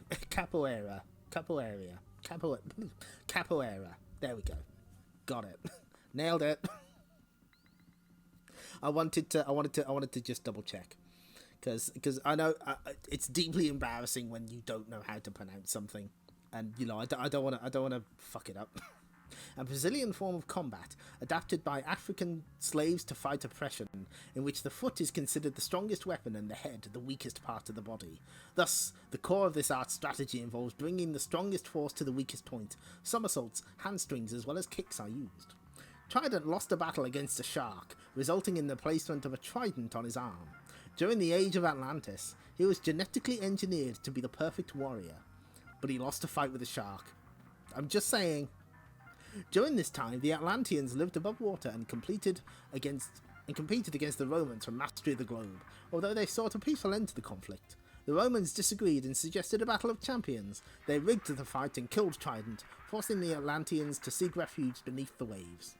Trident is one of the most powerful champions in the game. His plasma bolt is one of the largest and deadliest projectiles in the game.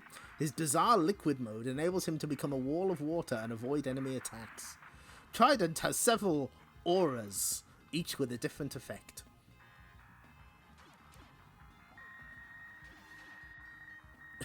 Xavier reels after being struck by Trident. The Atlantean is one of the most deadly fighters in the game. The computer uses him particularly well. Must be that advanced AI I've heard so. Uh-oh! Yeah, what was Trident's name? Just say Richard Mayer's fighting style. Would Natalia from Idolmaster practice capoeira? Yes. There's my answer. Well, yeah, this is. I think his name is Chin Woo. He's another secret character in the Mega CD game. Also planned for the original cartridge version, and they forgot. they used the wrong. They used the wrong picture. Oh hey.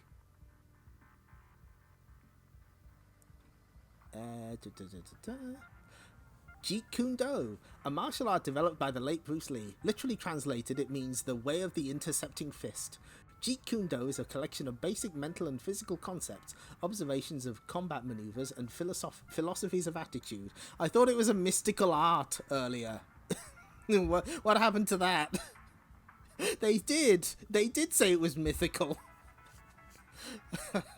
I hope someone got fired for that blunder. Midnight was a scientist developing a specialized virus aimed at bringing an end to the Vietnam conflict. However, he couldn't bear to see his formula actually used and fled to London with it. In the ensuing chase, Midnight fell into a vat of chemicals. The formula interacted with the chemicals, turning him into a super strong vampire creature. Refusing to kill another, his body began to rot away, causing Midnight to seek a solution to his curse. Just as he was about to administer the antidote, he was killed by a government agent who drove a magnesium stake through his heart. His unearthly powers give him strange special moves, including the ability to become a vapor which attacks the enemy. He can also siphon off some of his opponent's life force. You know what? Let's go back. Was it mythical or mystical? We can go back, I don't mind.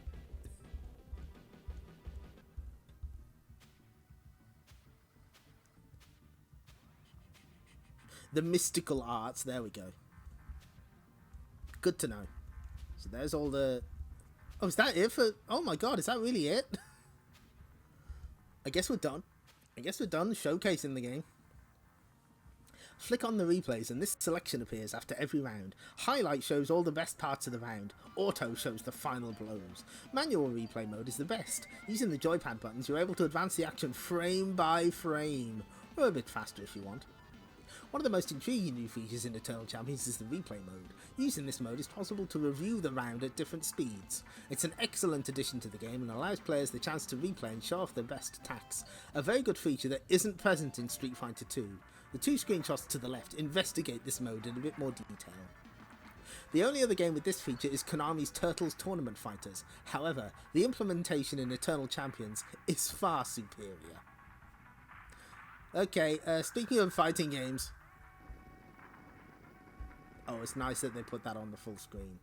Just give it a full page. Good. I am the Master. Street Fighter 2 showcase feature.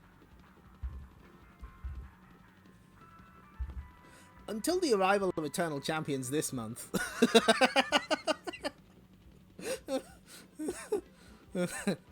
Street Fighter 2 is the undisputed king of the beat-em-ups for the Mega Drive. However, to get real enjoyment out of the game, you have to master the combos. Combination attacks that inflict mega damage and, perhaps more importantly, look rather impressive. Richard Ledbetter gives an advanced SF2 masterclass.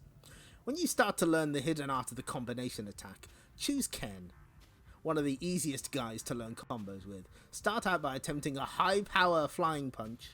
After landing, pump the high power punch button in order to produce another hit almost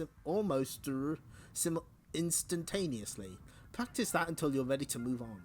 The dragon punch is best used in combination attacks. Whilst you're pumping the punch button in the previous step, perform a dragon movement. You have to do a dragon movement style. You should now have a 3-hit combo. How do you do combos? 1. Jump in with a late fierce. 2. Do the rest of the damn combo. I don't know what the big deal about SF2 is. They don't even have a 7-Eleven promotion. You're right. They didn't. They had... Oh, fuck, what was it? They had the White Wolf role-playing game. Actually, you know what? Time to promote a good YouTube channel.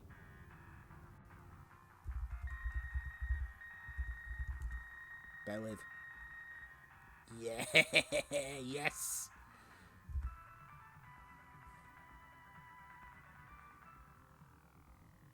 Big recommend.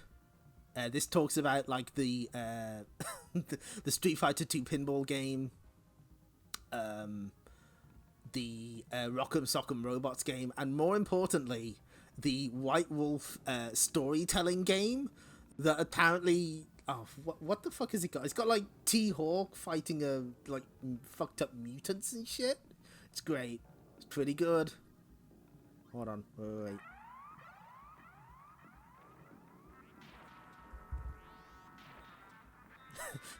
Hi JP Ronnie. Yep, SF2 content spotted.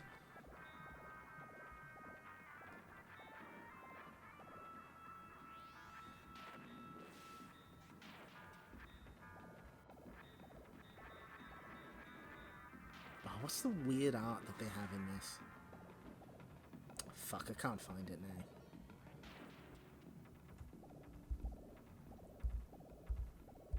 Nah, never mind. But like, there's like art of like T-Hawk fighting a mutant or something. Very strange. Yeah, okay, no, he's like grappling a lizard man with like cybernetics.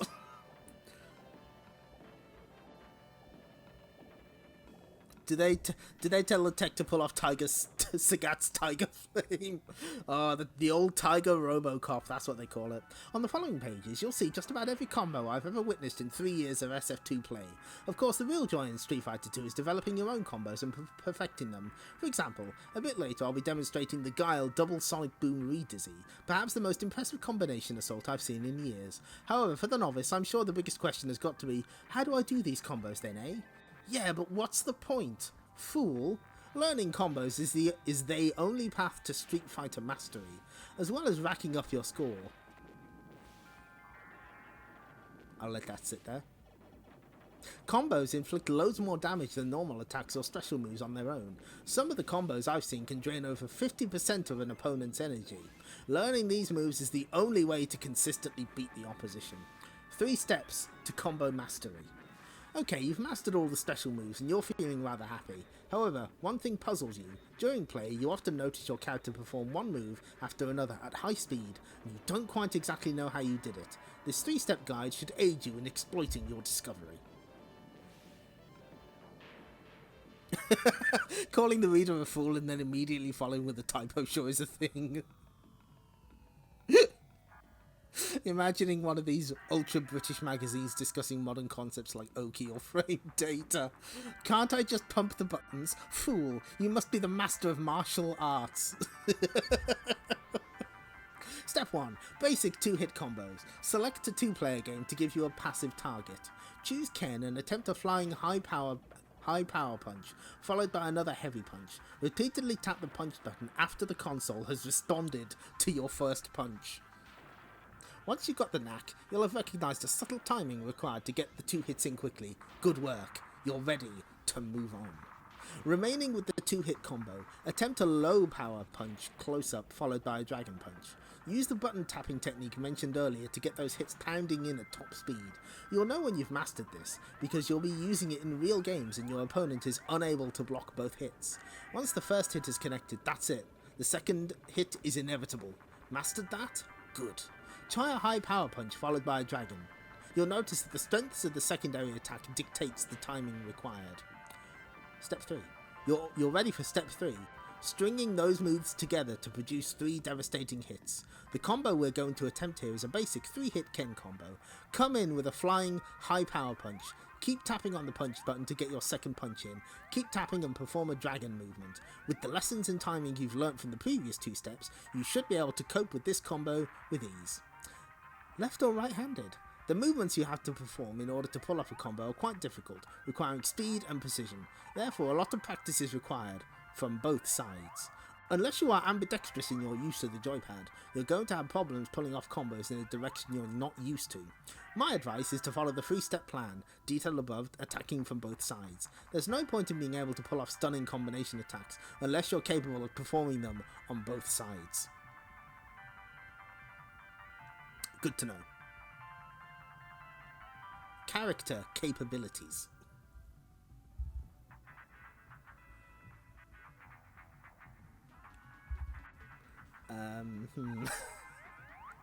I think I've detailed just about every combo I've seen after years of Street Fighter 2 play, and they're all here on the following pages. Of course, a lot of people design their own based on the basics I've outlined here. Bear in mind, though, that not all of the characters are built for combo potential. Ken, Ryu, and Guile are the best to start off with, because their moves are so fluid. Mastering the correct timing is not difficult for those guys. However, if you're dealing with guys like Dalsim, you're bound to have problems. Combos do exist for these characters, but they're very, very difficult indeed to successfully perform.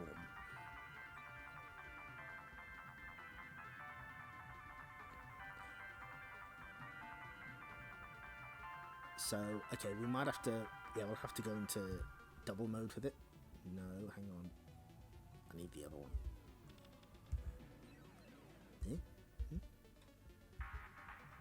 Wait, hang on, I can fix this.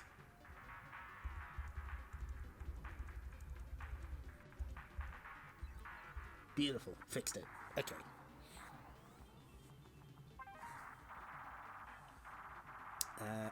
Okay, so one of them's stuck. Okay, so some of these combos are stuck on, like, between pages, so I'll tell you what we'll do. We'll go back to this way. We'll have a look at combo number 5. Start off with another one of those very difficult jump kicks over the head in order to begin this combo, so this is a mix-up. You land in right close to the opponent, perform a low power kick before moving on to the next move. A mid-power foot sweep should be your next move in this combination attack from hell. You should have just enough range to left to get in the Dragon Punch, a very powerful attack, although they don't say what level power you need for it. Yeah, I mean, that Ken combo is a pretty nice way to sort of teach you the very, very basics. Chun-Li has a decent range of combination attacks at her disposal, mainly due to the lightning nature of both her agility and the speed of her moves. The combos I presented here are the basics you need to know. Feel free to experiment with some of her other moves. Jump over the opponent's head and perform a high power kick. There's the cross-up. Land very close to your foe, continue with a mid-power punch. A crouching mid-power kick is the third move in this combo. This leaves you just enough room for a high power kick. Devastating. An easy attack. Start with a high power punch and then perform a bird kick. This could inflict multiple hits.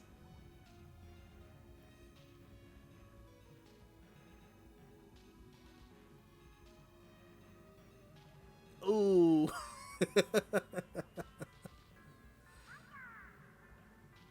Just about everyone is agreed that Dalsim is a bit of a duffer when it comes to combination attacks.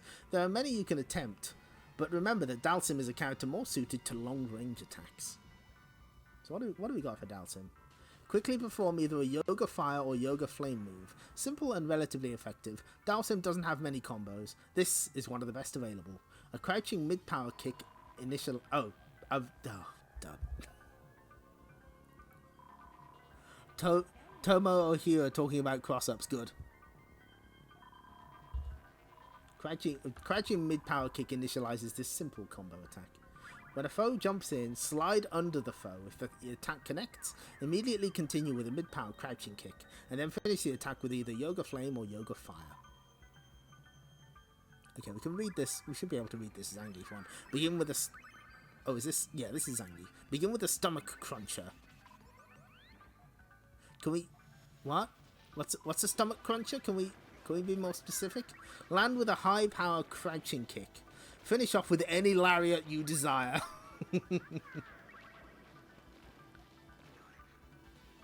A high-power punch to the features.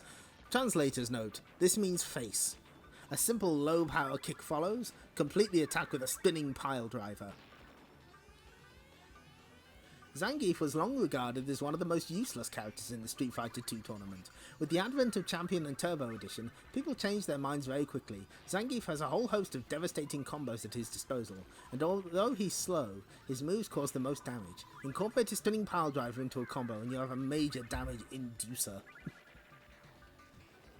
I don't like it when my stomach is crunched. Yeah, okay, so...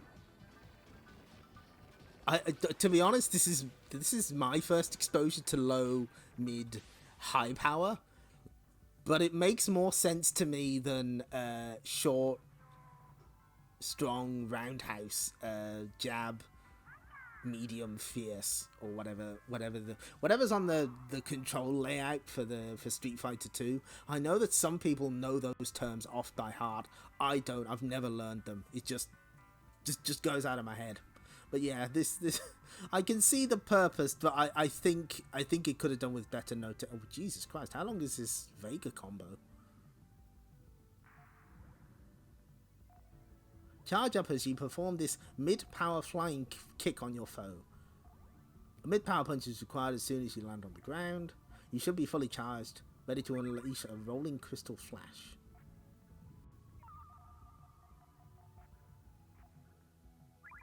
The layout's a bit confusing. I don't quite understand. That's okay.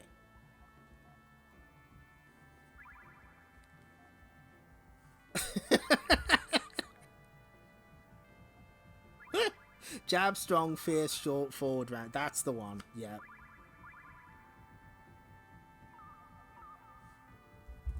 Sagat is another character whose skills are often neglected by the Street Fighter 2 community. He is actually a very powerful combatant in the right hands. Indeed, just pull off a full power kick followed by a full power tiger uppercut. That's just a 2-hit combo and it inflicts quite a bit of damage. If you think that's good, take a look at these combos.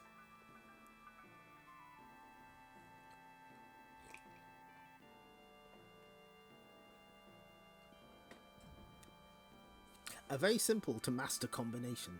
Start off with a full power kick, and now perform a devastating tiger knee. There goes one hit. And another. A very simple 3-hit combination assault.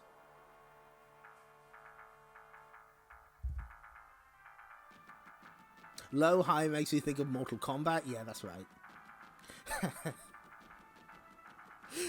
I find the Sagat stuff very funny, mostly because of Super Turbo.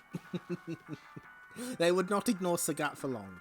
The speed and agility of Bison are excellent. His special moves can be stringed into some damaging combination attacks. However, players quickly became bored with Bison due to the rather tiresome nature of his special moves. Slide to your opponent. Charge and jab your opponent. 3 jabs are required until you're fully charged, and then perform a scissor kick. There, a 6-hit combination. Ken is one of the most excellent fighters available in Street Fighter 2 Special Champion Edition. He possesses all the speed and strength of Ryu, but close up his Dragon Punch inflicts 2 hits. Excellent material for combination attacks. A simple attack, beginning with a flying full power punch.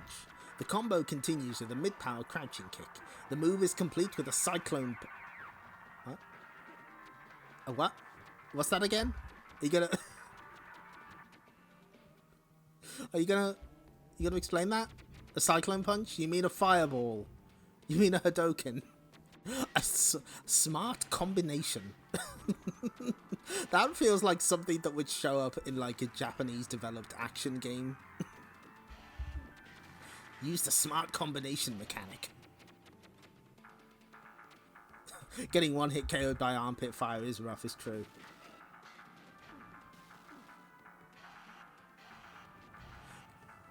Come in fast with a flying full power punch to the face. Begin to jump over your opponent, but be quick, because as soon as you jump, you need to get in a full power punch, followed by a hurricane kick. A very strange combo indeed. Balrog.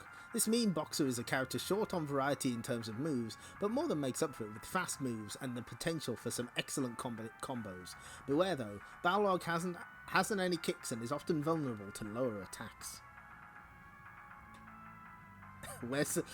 Where's Combo 3? Play Super Street Fighter 4 on 3DS. Wait 20 seconds, press the turn punch button. A flying full power punch. Begin to charge, then jab. Jab again, continue the charge. And jab again, continue charging. Unleash the dashing uppercut. Round it off with a full power punch.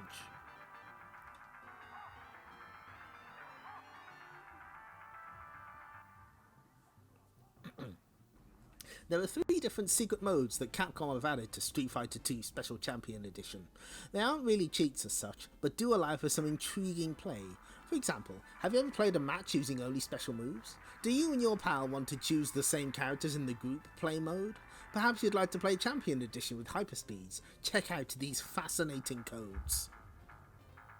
Always decharging is true.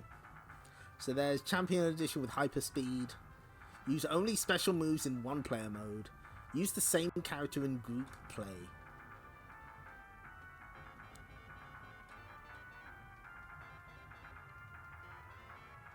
You need a 6-button pad for these codes, I guess.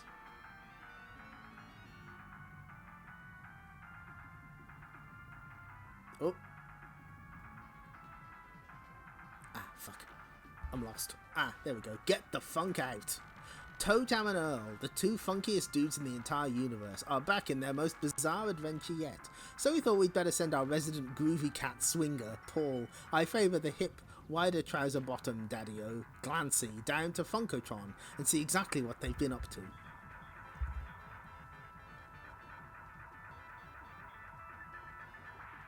Ladies and gentlemen, meet Toe Jam and Earl, 2 unsuspecting alien teenagers who recently returned to their homeworld Funkotron after crash landing their spaceship on the previously unknown planet of Earth and braving untold danger to escape. How little did they know, and how little did their fellow Funkotronians know, that when they returned they brought with them a plague that would place the whole planet in mortal danger. A plague of Earthlings. By clinging to the outside of Toe Jam and Earl's spaceship, the Earthling invaders managed to survive the journey between the stars and are now running amok on the surface of Funkotron, scaring the population and screwing up the environment with their unhealthy practices and tuneless singing. Circumstances took a turn for the worse when it was discovered that Lamont, the Funkopotamus, source of all funk on Funkotron, has gone into hiding, apparently in fear of the Earthling invasion. Without Lamont, the funk is fading from Funkotron, and the consequences of that are too horrifying to consider. The spread of the plague must be halted now. The Earthlings must be rounded up and sent back to Earth before they do any more damage. Furthermore, Lamont the Funkopotamus must be found and coaxed out of hiding so that Funkotron can be saved. And seeing as they got everybody into this mess in the first place, Toe Jam and Earl must be the ones to sort it out, or else. The boys are back. 3-legged Toe Jam and his blobbish homie in jam shorts? Big Earl. Created by the programmers at JVP, the 2 hip heroes are responsible for a minor hit back in 1991. Ouch. Panic on Funkotron is a Mega Drive entertainment in an explore and collect 'em up style. This time though, there's 16 megabits worth of exploring to be done, and a lot of new dangers for the guys to outcool. The big difference between this game and the first is that a major platform game element has been added. Instead of just strolling around landscapes, Toe Jam and Earl, either as a pair in 2-player mode or on solo excursions, have to hop around gigantic levels set on hilly landscapes, with secret doors, hidden platforms, floating bubble rides, and even underground rivers all waiting to be uncovered. None of this in the game, that's why it's called War. None of this is good. This is why it's called War, Lamont. Thank you, Straw Bros. Toe Jam and Earl are on their home turf, so the only things that pose any danger to them are the Earthlings they're hunting down, not true. And they're usually hiding up trees or in bushes, or under manholes. Finding them entails giving the background scenery the odd shake or shove to knock them out of hiding. To catch them, the boys are armed with unlimited supplies of the Trapomatic jars, which they fling at the invaders until they're sucked in and trapped. Once the Earthlings are bagged, Toe Jam and Earl can head for the end of the level, where a rocket is waiting to ship them back to Earth where they belong, and the boys are then catapulted to the next level. Aye aye, Toe Jam has a rather intriguing experience in this particular area of Funko. What? He's ringing a doorbell? What are you talking about? Remember all those great bonus gifts that you could pick up in the first game? Well, Sega have carried that idea across to the sequel. I thought JVP made it. Which is it? Hidden all over the place are presents which bestow super jars, improved traps, which do the trick with the first hit, coins, funk points, panic points, and funk vacs, check out the Power of Funk box for details on those, as well as food to boost flagging energy levels. Some gifts are so well hidden that you need to activate a series of switches, which appear like big doorbells in the middle of the landscape, or put a coin in a parking meter to reveal them. The guys can also count on the help of their Funkatronian buddies, who occasionally appear to give them some useful info about a hidden earthling or a secret warp. Minor hit, I know, right? It's kind of rude. As well as including new gameplay elements, Sega have improved the graphics. they tuned up the graphics in level 3 of Panicon Funkatron. Building on the crazy style of the first game, the sprites are really big and cartoony, and the bright colour schemes are well in evidence. And like the first game, great efforts have been put into making the soundtrack suitably groovy, with loads of hip tunes, including some remixes of the original tracks back in the action, as well as new sampled comedy sound effects, and even a replay the drum track sub-game. In truth, only the funky will survive.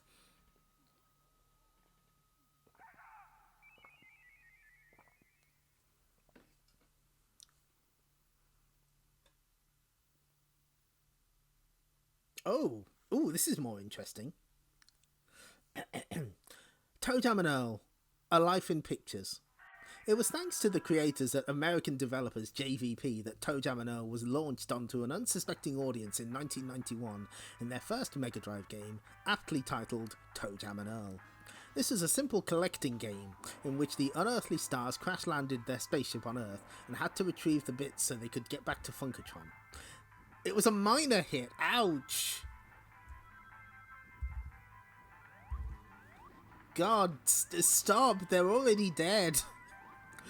And the crazy mix of two-player exploration, zany gags and wicked sampled sounds earned the boys semi-stardom amongst Mega Drive players. Collectors of TJ&E memorabilia may be pleased to hear that the cart is now available on Sega's budget range for less than 20 of your Earth pounds. That is way cheaper than it is nowadays.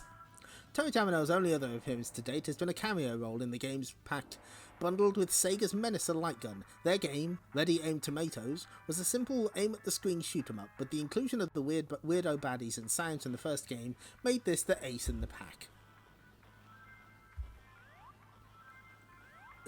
Wouldn't have been harsh if they called it a cult hit, yeah. Maybe that's what they meant.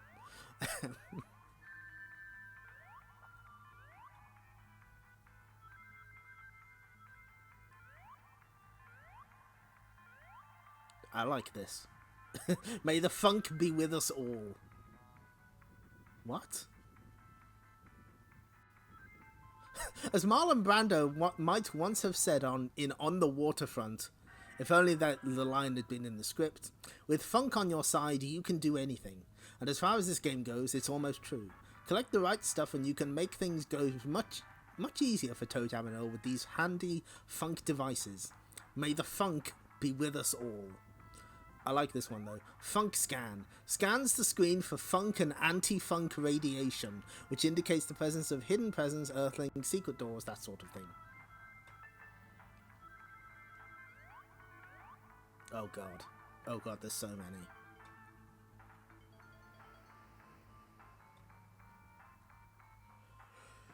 Ooh. May the power be with you. I spy Earthlings. Know your enemy. Since Toe Jam and Earl brought the Earthlings to Funkatron, the menace from space has swept across the surface of the planet. These are the species our scientists have been able to identify so far.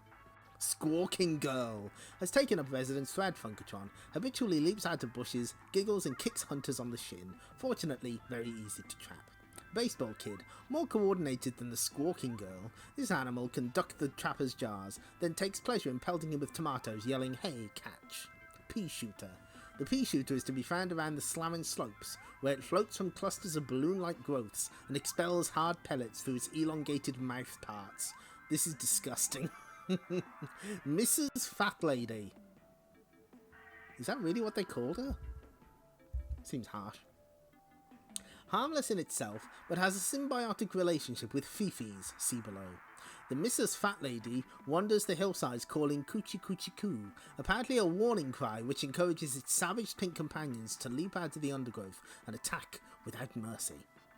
Bath Box Guy. A hardy species, this creature sits naked in a cardboard box, polluting the funk waves with bad opera singing, while apparently bathing, until it is disturbed.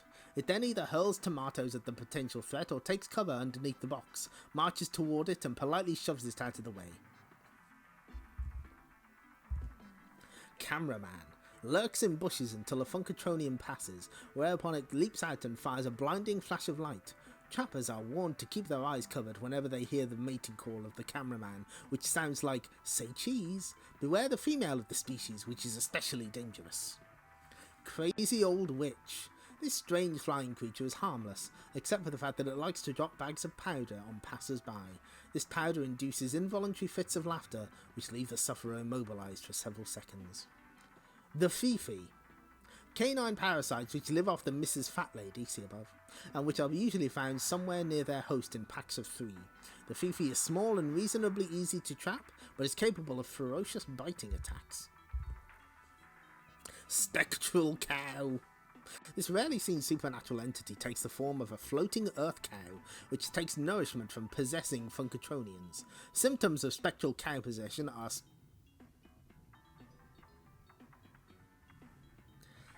head rotation and involuntary mooing. I don't know. That's too close to another word that I'd rather not say. Flying Duck. Incapable of flying under its own wing power, this aggressive bird has evolved the ability to pilot a magic carpet. Any encroachments on its territory provoke terrifying dive-bombing attacks. The Boogeyman. A shadowy creature shrouded in mystery appears out of thin air, usually behind its unsuspecting victim, waves its arms and cries "boogie boogie boogie," thus putting the wind right up him. Something chronic, sir. That's a good phrase. And there's a bunch of cheats. Oh no, it's the mini game. Sports.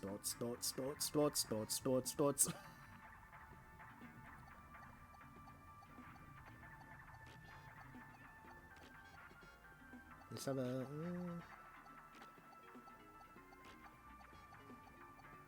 Just have a quick dash through. Oh god, there's so many sports. There's too many sports. Please eliminate 3. Let's go back. The range of sports simulations available on Mega Drive is vast, to say the least, but which ones are the best of their kind? To help you make the right choice, and at great personal hardship, so he says, Jazz Rignall has been playing every Mega Drive sports game in existence to sort out the winners from the also-rans. The US manual refers to her as the rich lady, thank you.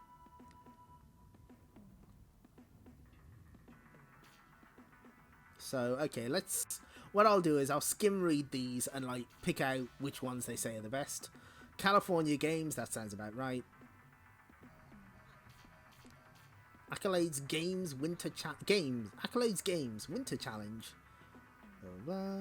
Lack of variety between events. Patchy graphic quality means this is for winter sports fans only.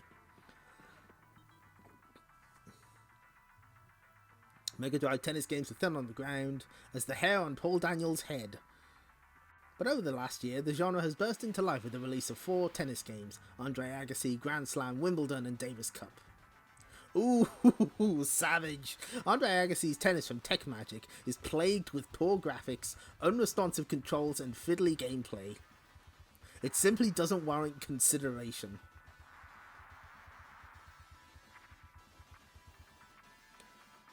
Domark's Davis Cup Tennis is highly playable and very addictive, the best Mega Drive tennis title by a wide margin. There are 2 titles slugging it out in this category: Greatest Heavyweights and Muhammad Ali Boxing. Where's James Buster Douglas Knockout KO, you cowards? Where's Final Blow? The latter is even better, featuring full 3D graphics seen from a TV camera type perspective, which rotates around the boxes to pick up the best view of the action. And terrific sound. This game really generates a big fight atmosphere. Cultural note: Paul Daniels was a magician, wore unconvincing wigs in his earlier days, tried to save Carla the elephant. All of this is true, thank you.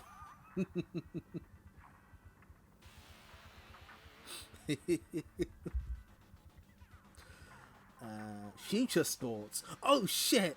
Oh shit! Shout out to Super Baseball 2020. 2020 Baseball was originally a hit on Neo Geo, but is now available on Mega Drive through Electronic Arts. Good. Third and best of the trio is Speedball 2, that makes sense. Ooh.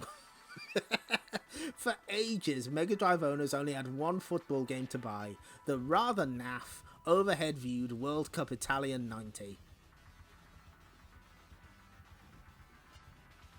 But brill as those may be, the newest and greatest Mega Drive football game is Electronic Arts FIFA Soccer. Yep, that makes sense.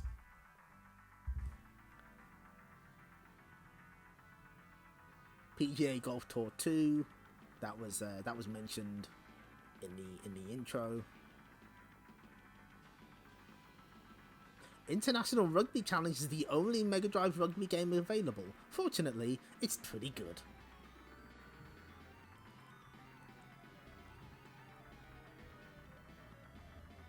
If I was stuck on a desert island with only a Mega Drive for company, and I could only have one game to play on it, PGA 2 would be the one without a shadow of a doubt. Join me as we enter the spandex zone.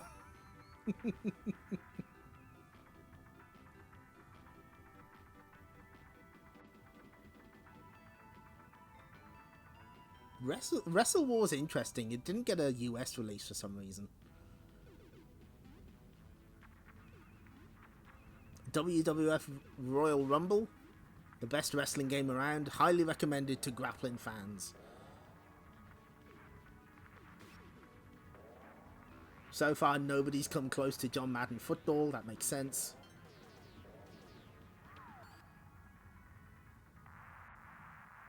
Although this sector of the sports marketplace is dominated by Madden's honourable mention must go to EA's Bill Walsh College Football and Sega's Joe Montana Sports Talk Football, an easy-to-grasp, ideal for beginners American football game that, thanks to the fact that there are over 150 words and phrases packed into the cartridge, features a very impressive full-running audio commentary throughout the game.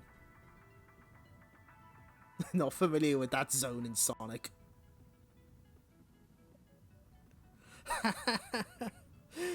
Those two boxing games and no mention of the one that was going to replace the ancient Punch-Out.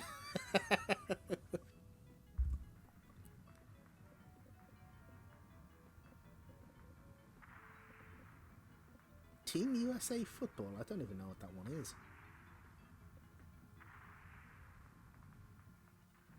We're moving on to hockey. Baseball.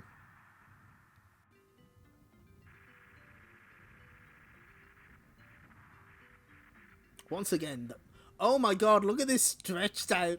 What the fuck is that? Why?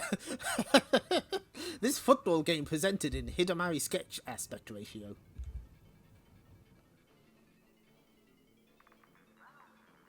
Multiplayer fans should definitely buy the NHL 94. Soon. This is a threat. Soon. Feed our need for speed. When it comes to games involving high-speed action, no console comes close to the sheer thrills and spills on offer on the Mega Drive. Resident warp velocity enthusiast Jazz Rignall tests the quickest fast action games around. First of all, may I please state for the record that I'm not covering every single game on Mega Drive that runs at more than a trot. This is partly because this feature is going to be squished like one of those piles of bread on the telly advert into a small brain-filled bowl that is a double-page spread, and partly because in this low-fat, high-fibre article, I only want to cover the very fastest and very best games. If you feel the need for speed, look no further than the games listed here for an adrenal kick into the middle of next week. Noticing a lot of Domark propaganda again. Were they in the same building as Sega Europe or something? People playing in emulators are like, I just like it when it fills up the screen. The power of the hair clips of the power of X the hair clips on Uno. I'm still thinking about the power of X from the last stream. Brildo Ayrton Senna's is the new top-of-the-range racer is Domark's F1. Officially licensed from FISA, it features real Formula 1 drivers like Hill and... I like that real is in quotes. Damon Hill is not actually real, he is a synthetic construct. And Senna in enough tracks to make up an entire Formula 1 season. The graphics are ultra smooth and incredibly rapid. And the 3D is highly realistic with bags of options and highly challenging gameplay. It's the best racing experience available on Mega Drive. A must.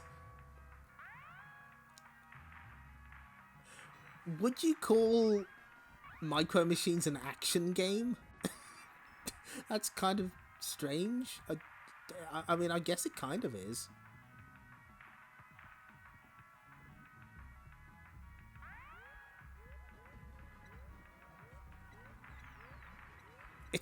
Afterburner 2 is a brilliant game, and although it's been deleted from Sega's stock list, there are still copies available in shops. Hunt it down and check it out. It's a game with action elements in it, true. A lot of people aren't really that keen on Afterburner 2. However, the Sega Magazine team are all avid fans of this ancient yet classic title. Kick in those Afterburners and feel the speed. It's not that old.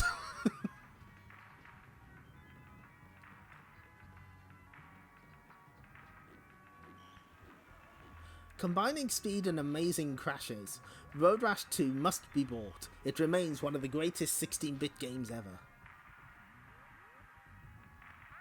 Clench your cheeks and join me for a pillion ride on the wildest motorbike racing game yet seen.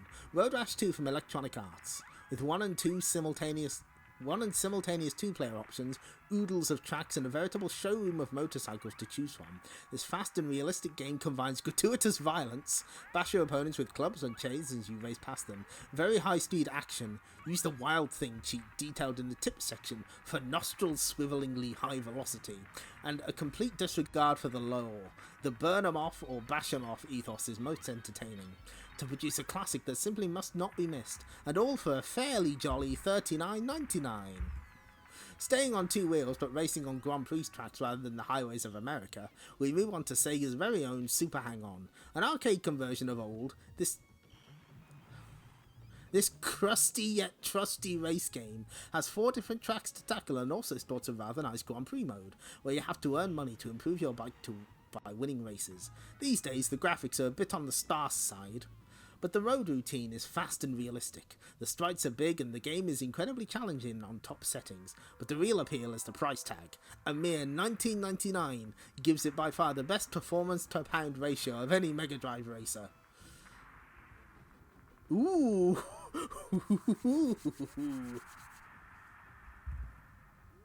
Classic arcade GameSoft, crusty yet trusty. Oh shit, Masters of Combat, let's go. Master of Combat, Styles and Illusion, or so the theme to Defenders of the Earth went. And then it continued. The enemies crumble in fear and confusion. Defenders of the... Yes, well, that part of the rousing chorus was of course dedicated to Mandrake the Magician, the token mustache-twirling Englishman in the team, assembled from around the world... Wait, where's this going? Assembled from around the world, although oddly enough they all had American accents. However, whilst Mandrake's position as master was never once contested, things have recently... What the fuck? Where's this? What? Did they just not have enough to... Okay. However, whilst Mandrake's position as master was never once contested, things have recently been thrown into turmoil by the cancellation of the Defenders of the Earth cartoon. Mandrake has been relegated back to his old job as a kiddies entertainer on Margate Pier, and is now master only of snappy comedy routines, based largely on pulling loads of hankies out of someone's nose. Not realising the bloodshed and brutality that their foreclosing of the unpopular Saturday morning serial would lead to, the TV bosses refused to reinstate the Defenders, and so now a mighty contest has been announced. The winner shall be proclaimed to the new Master of Combat and granted the ability to make enemies crumble in fear and confusion. In this new Master System beat-em-up from Sega, you are one of the hopeful contestants. Your task is to beat every one of your opponents in a one-on-one combat game-style situation. Your aim? To steal Mandrake's crown as Master of Magic, Spells and Illusion. Did I say magic? I meant combat. Yes, combat. Honest.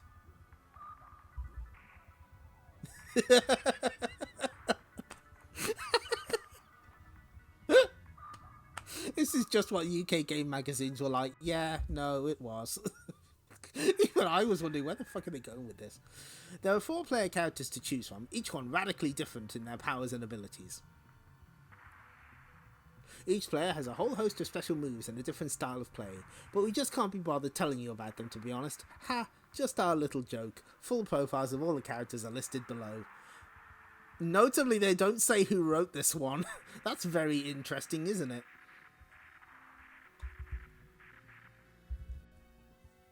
No one wanted to take credit for this. Hayate, you're still no match for me. Come back when you're really ready to fight. Hayate is Mr. Special Moves and no mistake.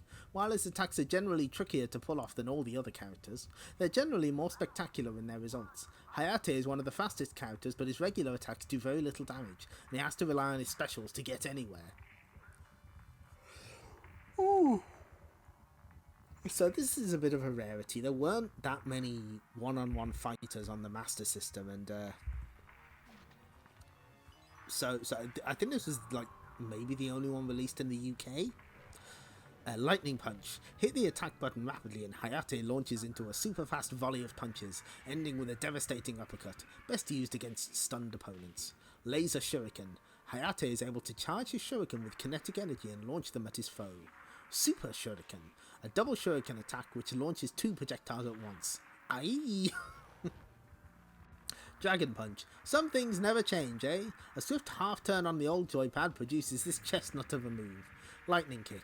Pull down for half a second, then push up and attack. This results in a mega volley of supercharged kicks, easily blocked, but deadly if unchecked. Burning Fist Punch. A charging punch in which Hayate focuses all of his energy into one of his fists for major damage. Some religions see fighting in places of worship as sacrilegious, but obviously not this one. Gonzalez. You fool, you can never match blows with me. A few more were released in Korea, unlicensed of course, that is true. Gonzalez's massive bulk belies his surprising turn of speed. Gonzalez is best at mid-range, where he can use his Earthquake attack to weaken the opposition, then use one of his many charging attacks to score mega hits. Charging Kick. Push forward with your kick and Gonzalez shoots across the floor, driving his foot into his opponent's body. Rolling Roundhouse Kick. A slower but much more powerful version of the Charging Kick. This attack is also capable of delivering up to 3 hits at a time. Ooh. Earthquake. Roll the joypad down from pressing backwards right around to pressing forwards. Half circle forwards. Okay. Is it? Yep. And Gonzalez drives his fist into the floor, sending a seismic seizure hurtling towards his enemy. Charging Machine Gun Punch. A rapid-fire combination of punches, which is I think they meant strong in effect, but takes a short while to charge up, leaving Gonzalez defenseless. High Volt Man. There, I'm sure you understand now why we don't belong in the same ring. The tallest character in the game, and also the slowest, High Volt Man's only real advantage is his combination of missile attacks. Once his opponent is stunned, his other moves should be brought into play. Low Beam. High Volt Man fires a blast of electric energy at leg height. This is pretty difficult to dodge. High Beam. High Volt Man fires a blast of electrical energy at head height. This is easy enough to block, but also very hard to duck in time. Blast Fist. High Volt Man charges his fist with electricity and delivers a lethal rabbit punch. Somersault Kick. A high jumping fist in which High Volt Man flips himself upside down, crashing his foot into his foe's chin. Straight in at number 7, it's the High Beam. Okay. No, that's fine. Wing Berger. I'm not even warmed up. What a waste of time. The token robot of the game. Wingburger. You would have thought that'd be High Vault Man, but whatever. Wingburger is endowed with telescopic limbs, which allow him to strike at great distances. Sadly, this advantage means he suffers a little in the special moves department. Somersault kick. Not unlike High Vault Man's moves of the same name, Wingburger flips his feet up to connect with his victim's head. Leaping cartwheel kick. Wingburger jumps into the air and spins around, kicking the recipient 5 or 6 times before landing. The little whirling dervish. Fireball. Just fireball, don't worry about it. This move is very powerful and floors whoever it strikes. Unfortunately, the force of the blast always drops Wingburger to the ground, leaving him open if the attack is dodged. Smash the trucky in the left-hand side, very funny. After the third battle of the game, you're given a chance to earn some extra points. Your challenger is placed inside an almost empty warehouse, with a tempting-looking forklift truck also on screen. You now have 30 seconds to smash the truck into little tiny pieces. Strangely enough, rapid attacks like Gonzalez's machine gun punch don't seem as effective as loads of tiny little normal punches, despite the case being the opposite for the human opponents. The faster you demolish the truck, the more points you score, and if you totally marmalize it, there's an extra bonus. You're learning a lot of vocabulary. Bigger, more coverage of the games you want to hear about. Oops, fucked up. Sensible Soccer is the best game I've ever played, by Paul Gascoigne of West Drayton.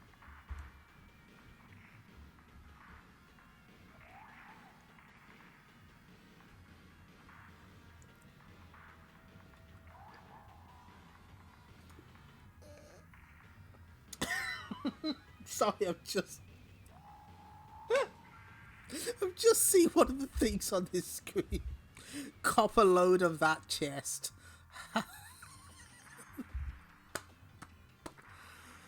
Okay. So let's just see how many. So we got this boxing game. Okay, right. What we'll do is we'll finish up the showcases, and then we'll take a quick break, and we'll be back. Who's the target audience for this magazine again? Good question. 2 bold decisions. Poor old Donald Duck. You'd think 40 years of being Cartoondom's most bad-tempered and dumped-upon character would have taught him something, but no, he's still as much of a sucker for punishment as ever. Consider the evidence before you. Donald's elderly Uncle Scrooge telephones, asking him to pop out and get a few things for him. Ever eager to stay in the good books of his totally loaded and nearly dead relative, he agrees. Sadly, Donald has once again underestimated the cunning of Scrooge, whose shopping list contains the 4 forbidden treasures of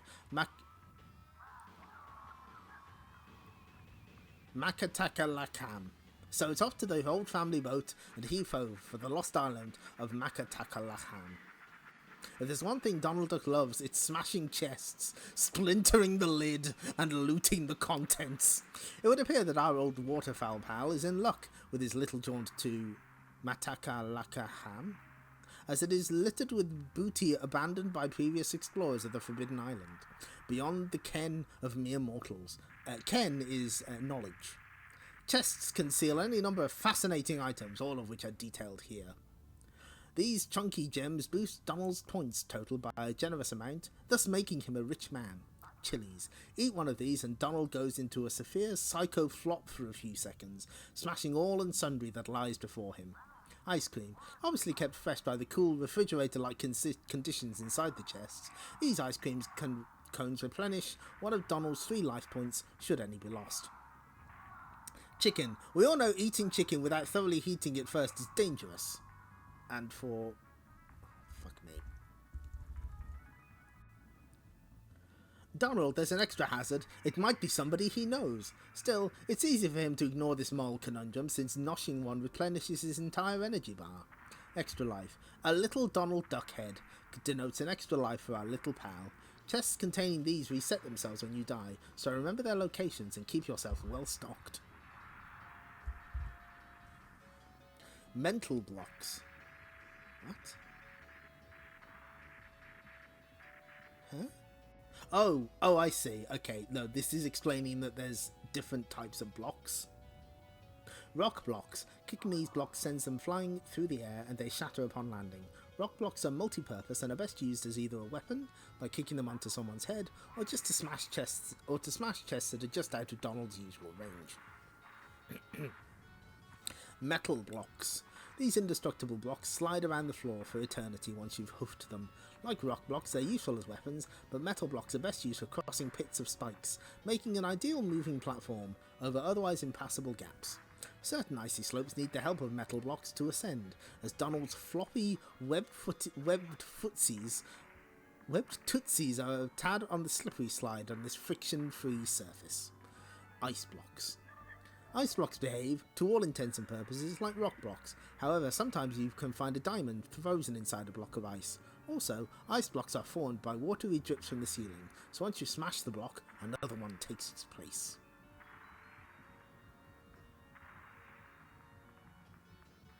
What are those enemies? Gorgeous graphics abound in Deep Duck Trouble. Perhaps the most impressive visuals are found here in the ice caves. Brilliant definition on the backdrops and sprites make for a stunning looking game.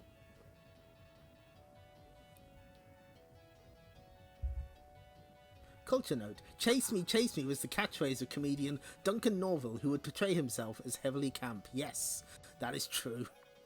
There are 3 treasures to find on the island, and each one is guarded by a mighty end-of-level boss, who must be defeated, but not in the normal way, oh no. These showdowns take the form of an almighty chase, with Donald pegging it for all he's worth. The first one has Donald escaping the attention of a killer gorilla, who swings through the trees above Ducky's head, dropping deadly apples as he goes. Survive long enough, and the simian-like one eventually runs into a tree, taking himself out completely. After this, there's a race against an ever-rising lava tide, where Donald runs with all haste from raft to raft, to rock to platform in an effort to keep himself out of the molten goo. Lava's more solid cousin, rock, that's good, makes another appearance in a further chase as Donald legs it down a succession of cliff faces to avoid being crushed by boulders. The best of the lot, though, has got to be the shark chase, in which Donald strives to swim back up to the boat before being eaten by a giant shark and having to avoid the poisonous sea anemones that surround him.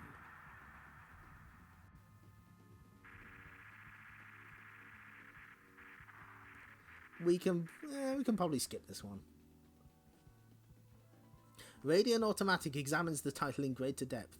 Wow, wouldn't it be great if you could get the 8 greatest heavyweights of all time into the ring with each other to battle it out and find out just who really is the greatest? Mind you, slightly younger boxers like Evander Holyfield might find they have the advantage over chaps like Rocky Marciano, who are, quite frankly, dead.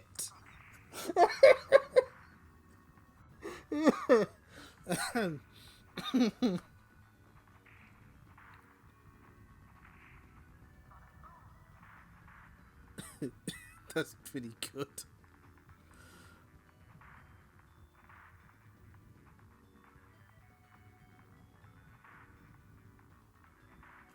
I am the greatest, said Ali, quite frequently, in fact. He's still saying it now, thanks to the rucks of sampled speech from each boxer. Butterfly B syndrome comprises Ali's style, with no real emphasis on powerful hooks, but zillions of jabs to wear you down.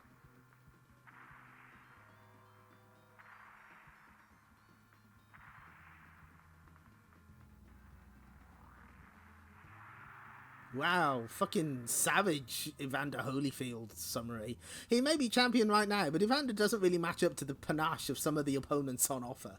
He relies on rapid body blows to have his wicked way. Oh, I don't like that. At least they're listing where they were when they were champions. That's nice. There's more than one way to skin a cat. Unfortunately, RSPCA regulations forbid us to mention most of the more interesting techniques, so we'll just have to leave that analogy for now. Cultural note, RSPCA is the Royal Society for the Prevention of Cruelty to Animals. Rocky dead Marciano.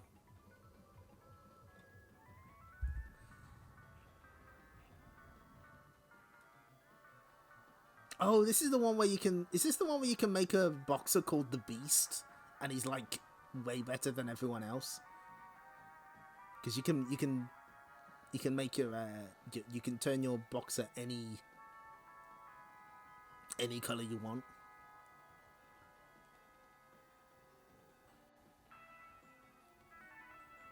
Hit. Hurt. Oof, yeah. But the plucky left-hander is victorious. Good to know. Think... Oh, okay, let's... No, not that one. So, up. That's a little awkward.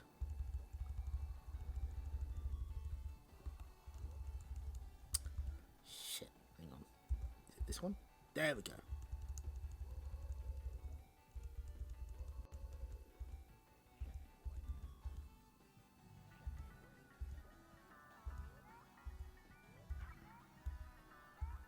There we are. Think you can thrash this team? Oh my god. Oh my god.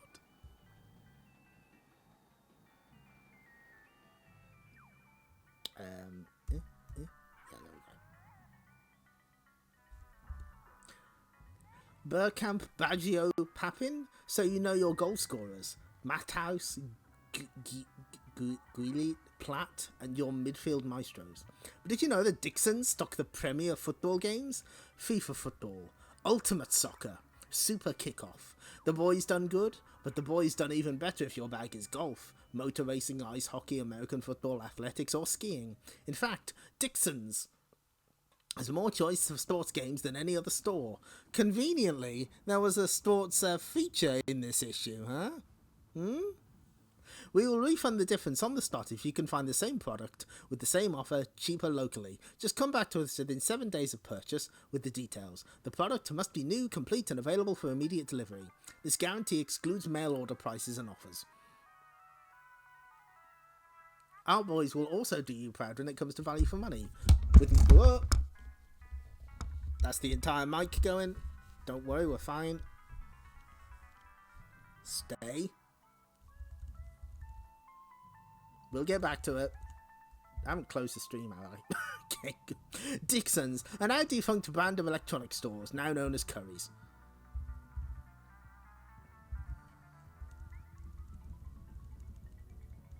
Is there an American equivalent to the RSPCA then?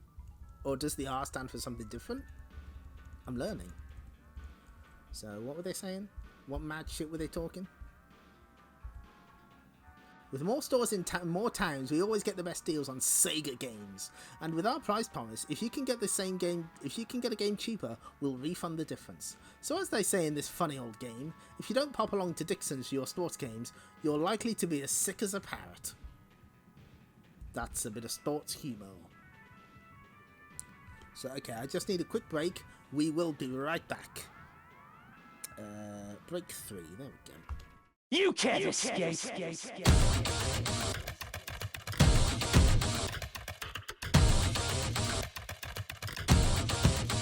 You can't escape.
second chance.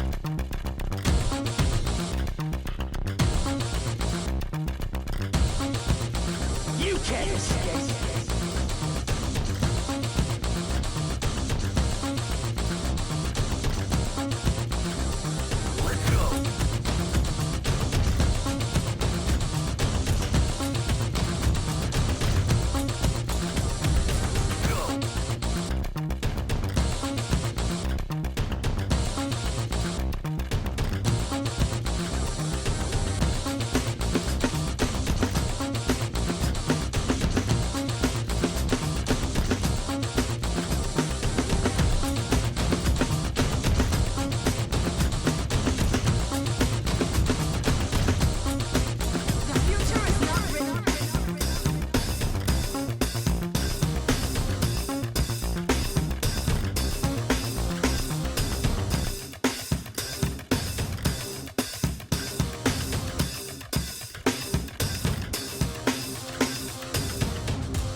Second chance.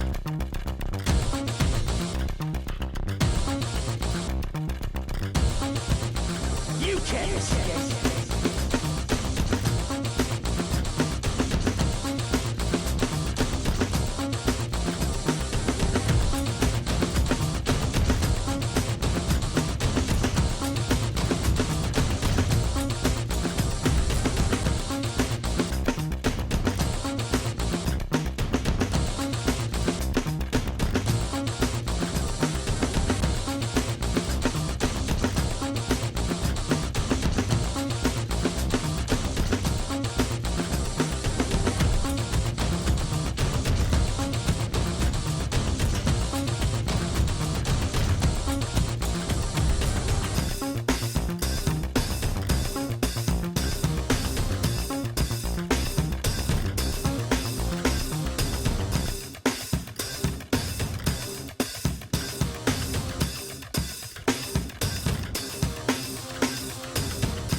It's showtime.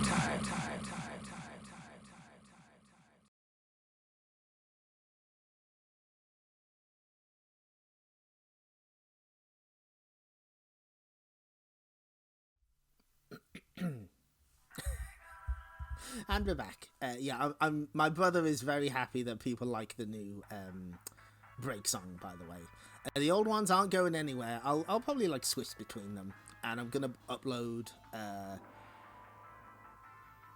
I've been given permission to upload them to YouTube and offer MP3s of them, so they'll be around. Don't worry. For now, though, tip section. Okay, so we're not gonna read all of these because you know.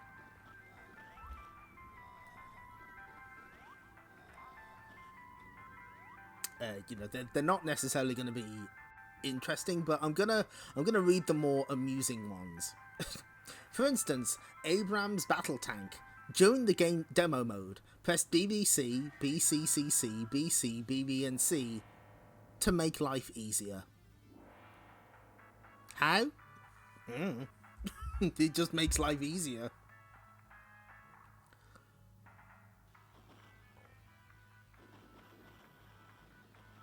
Oh, and there's the classic Arnold Palmer's golf cheat. If you've got some time to kill, try taking 100 shots on one hole. On the final stroke, the course will melt away and you'll be presented with a version of that well-known shoot-'em-up, Fantasy Zone.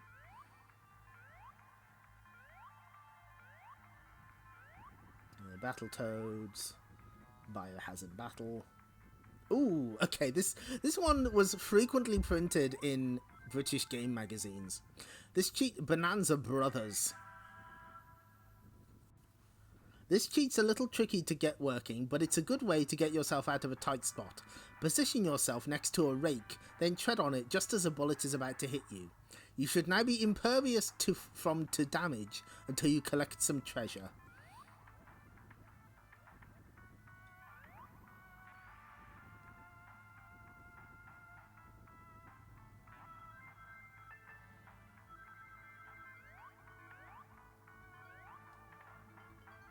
Good advice for life.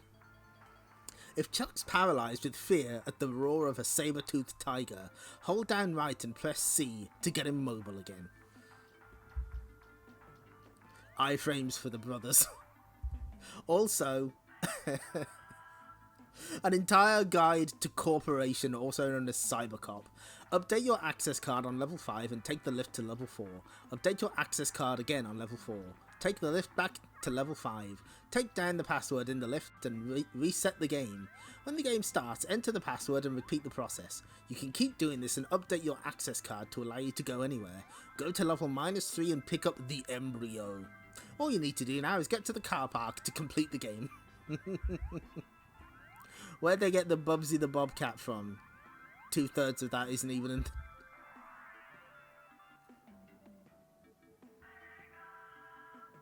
Oh yeah, Bubsy, it's supposed to be just Bubsy in closed encounters of the third kind. Some of the names are a bit strange.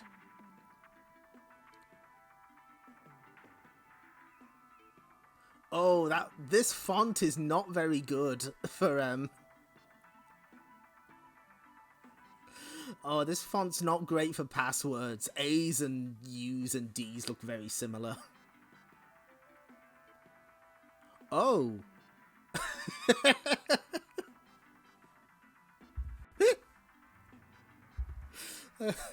Okay, are these move names accurate? Hurricane for Joe Higashi, Hurricane Shot, 100 Fist Punch, Fire Kick, Tiger Kick. Terry Bogard, Burning Fist, Fire Wolf, Body Slam. What the fuck is that? That's Rising Tackle, and Flying Kick, and Andy Bogard's Super Kick, Energy Shot, Shoulder Charge, and Stin Attack. Good.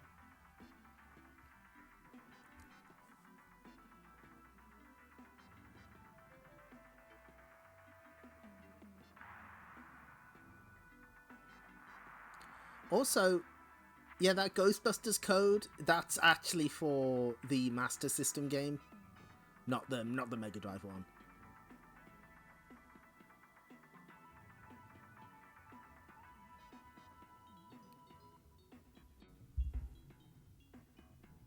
If you don't know the move names, you can make them up. Wait, did it say Firewall or Firewolf? Hang on. Oh, sorry. No, hold on. No, we gotta zoom in. It is Firewall. Oh, I thought it was Firewolf. That would have been a great name. Oh, drop the ball, Sega Magazine. What does this mean? James Buster Douglas Boxing. For a real knockout blow, press A, B, and C all at once. Helpful.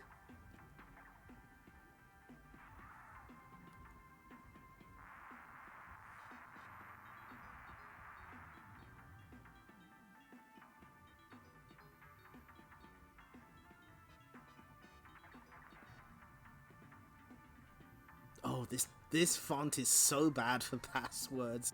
I can barely read them.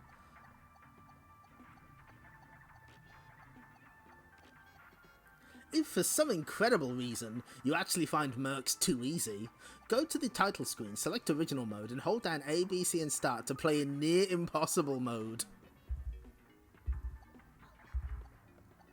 And yep, there's the famous Abacab to enter Gore mode.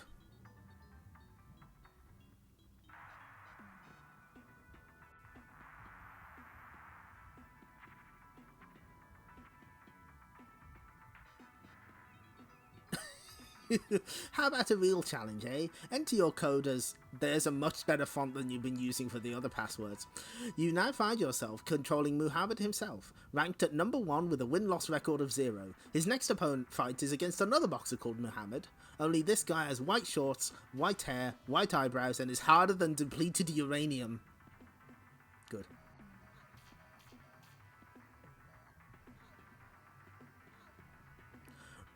Robocod, rip this game apart with these two ultra excellent cheats. Cake, hammer, earth, apple, and tap. That spells cheat.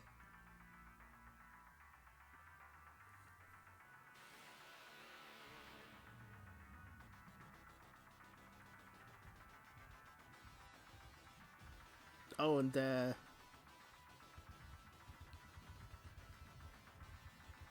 yeah, these are the cheats for Rocket Knight Adventure's extra difficulty modes.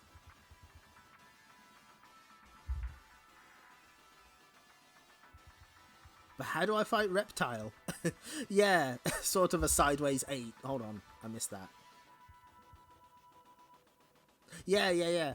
Give the Ninja Master a helping hand in his quest by setting his shurikens to 0-0. Wait a few moments and it changes into an infinity symbol. That's a sort of sideways 8, and he's awarded with unlimited shuriken. How do we fight Reptile? No, I just got that.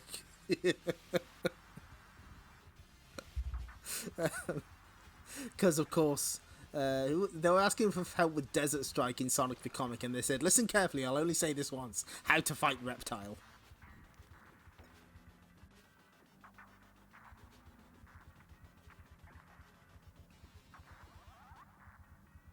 This isn't a cheat, but it's useful to know all the same. Kill all but one guy during a level, then you can collect the bonuses in peace as they appear, regardless of how many people are on the screen. That's Sonic the Hedgehog 2. You kind of missed a trick with that one. Bizarre passwords, but an excellent game. MI5 have just submitted these classified codes to all agents. You know what? I don't get the opportunity to read out all of the Rolling Thunder cheats, but passwords, but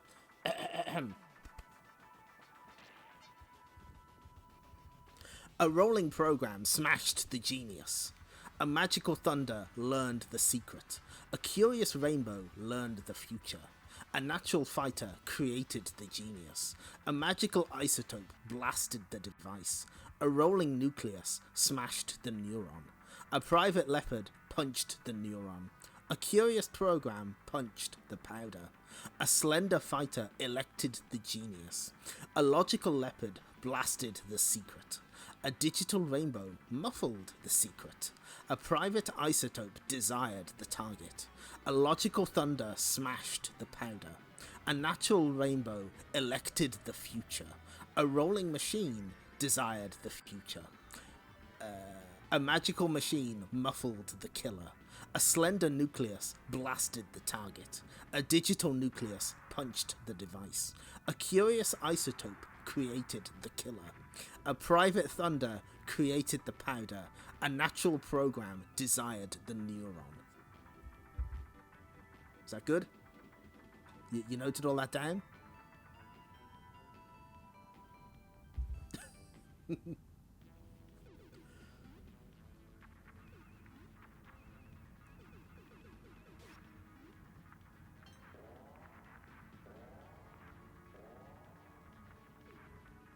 Difficult to read super hang-on code. Ah, there's a classic. If you want to see the driver holding up his head instead of the winner's cup, press and hold down the A and B buttons after he's crossed the finish line in wet conditions.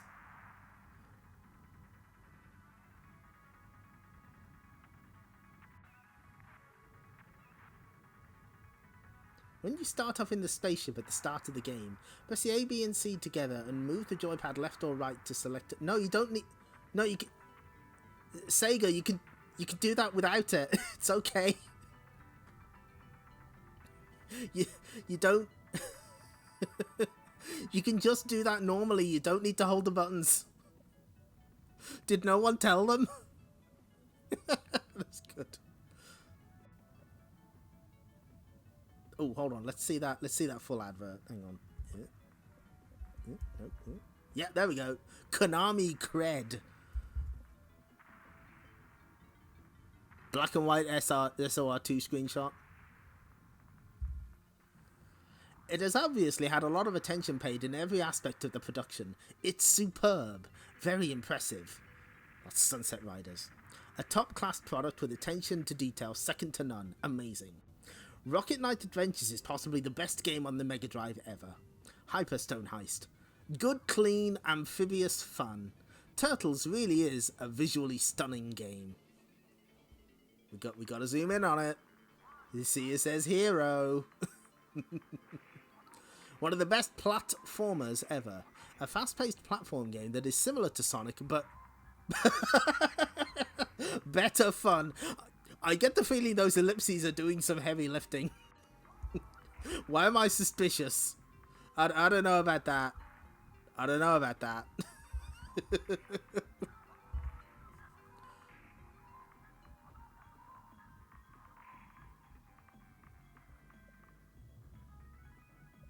Oh shit, there's a cheat mode for fucking Tasmania? God, you need it.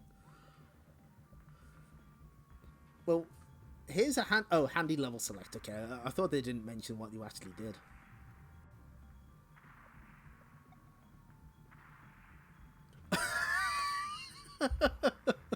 Oh, check this out. I don't believe their lies. MD Tiny Toon games have control issues, right? In most people's opinion, the toughest part of the game is the overcoming the HKs on the truck escort level. If you can keep up, here's the directions they come on from. It's the same every game. Left, right, left, right, right, left, right, left, left, left, right, left, right, left, right, left, left, left. Let's try that again. Left, right, left, right, right, left, right, left, left, left, right, right, left, right, left, left, right, left, right, left, left, right, left. You got that? Did you get that? Did you figure it out? Good.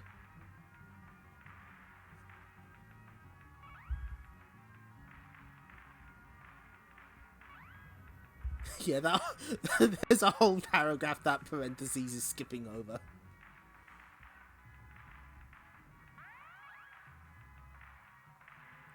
Create the world's greatest empire by cheating.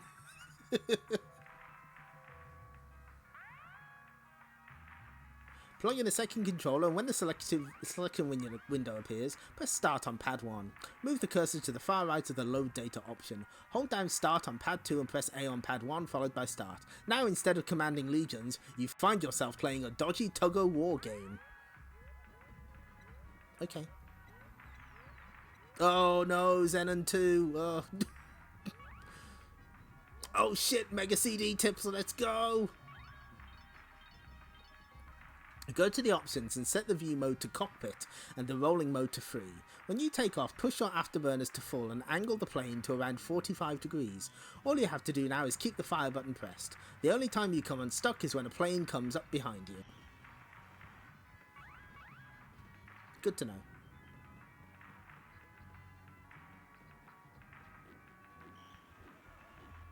Ooh, this isn't really a cheat, but it does show you loads of video footage of how the game was put together. Simply press A, B, C and right on the caller screen to get it going. Not only that, there's even more film to see if you press start while it's running. Best ... game ... ever ... produced ... Bill Kunkel. Oh, play the game like a video and fast forward to any level you want by pressing up on the title screen, entering the options display, highlighting players, then pressing A 6 times. Now start the game and it asks you what stage you want to play on. Ooh, you can watch it like a cartoon. Oh, there's there's full solutions for Sherlock Holmes. Woof. Bunch of cheats for Sylphied. To give the temporal travelling girly a hand, you can activate a level select by first getting onto the game start options visual mode screen, then pressing up, left, right, right and up. If you've got it right, you hear a chime, and if you just want to watch, here are the visual mode codes. Good. We should be on to... You can't play your Sega without it. Sega Magazine. 225. Master System tips next. Pictured a temporal travelling girly. Yee-hoo! Dodzilla.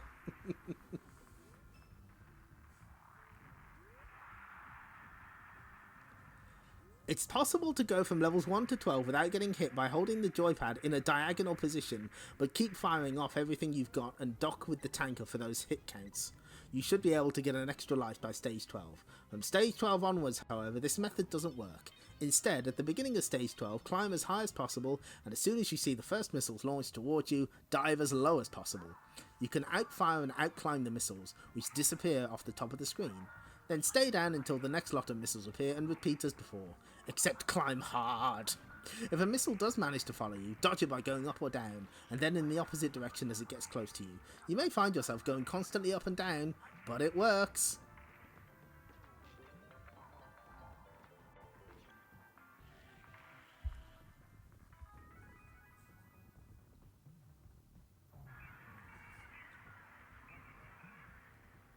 On the 4th level, jump up and down 30 times and you'll become invincible.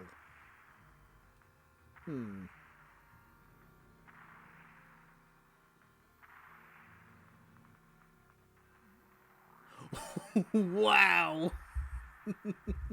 Back to the Future 2. Want a level select for this crusty cowpack of a cart? On the first level, press pause and then up and down. The next level now appears before your very eyes. Oh, Black Belt. That's the one that was originally Hokuto no Ken. Flintstones. Fred must paint the wall. Oh! Free game. This is an oldie that works on the old style Master System. Turn on the machine without a cartridge in the slot, while simultaneously pushing the control pad buttons and pushing upward.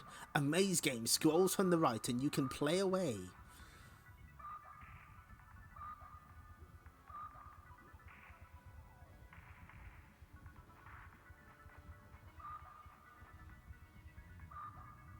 Passwords for Golvelius. Secret Coin World. Oh, what the fuck? What is this Pac-Mania stage? Oh, Bubble Bobble on the previous page has a typo. Well, we gotta check that out. Bubble Bobble. For an easier game of Bubble Bobble, simply lose all of Bub's lives without continuing. Begin a new game and you'll find that the game is a lot easier and Bub has a holy water potion. On the play select screen, move the cursor to the password option, press PAW, and push 1 left down, up 1, up 1, up. Good.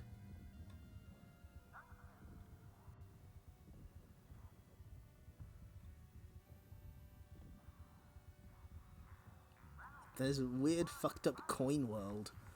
Blocktown plays usual, don't eat any power pills. Once all the dots are gone and you just have 4 power pills left, a giant pill should appear. Eat this and you enter the secret level known as Coin World.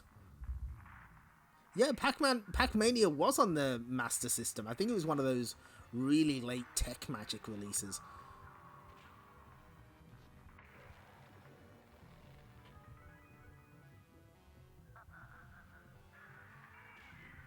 Ooh!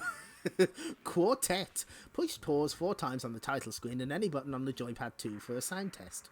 To begin the game with wider shots, press pause 14 times when the title screen is showing. Mark Jones and Simon Donovan from Leicester were the kind dudes who posted that one to us.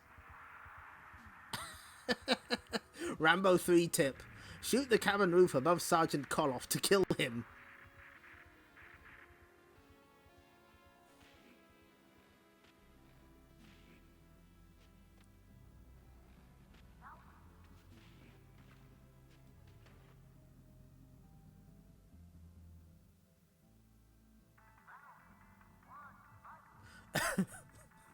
The Rampage tip is very weird out of context.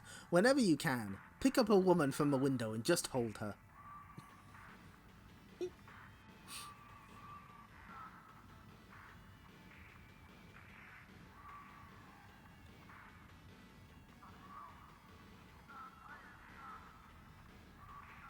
Is this the right way? Yes, it is. Oh, yeah, we switch over to Game Gear. Wonder Boy 2, and... Oh, Wonder Boy 2, that would be Monster Land, obviously. Wonder Boy 3. Oh, God, these Game Gear shots are so bad.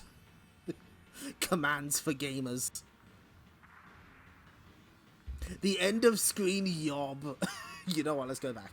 We've got to go back and see that. When you come to find the end of screen yob, only use kicks to the head and don't get trapped in the corner of the screen. Understood.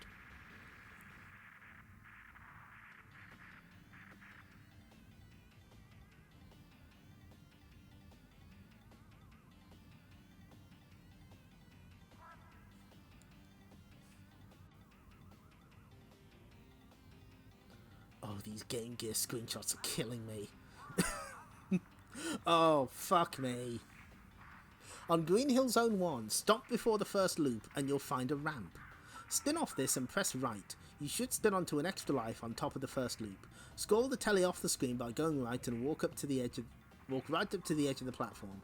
Walk back and the 1-up has mysteriously reappeared. Repeat the process to cream in lots and lots of lives. Oh, I don't like that phrasing.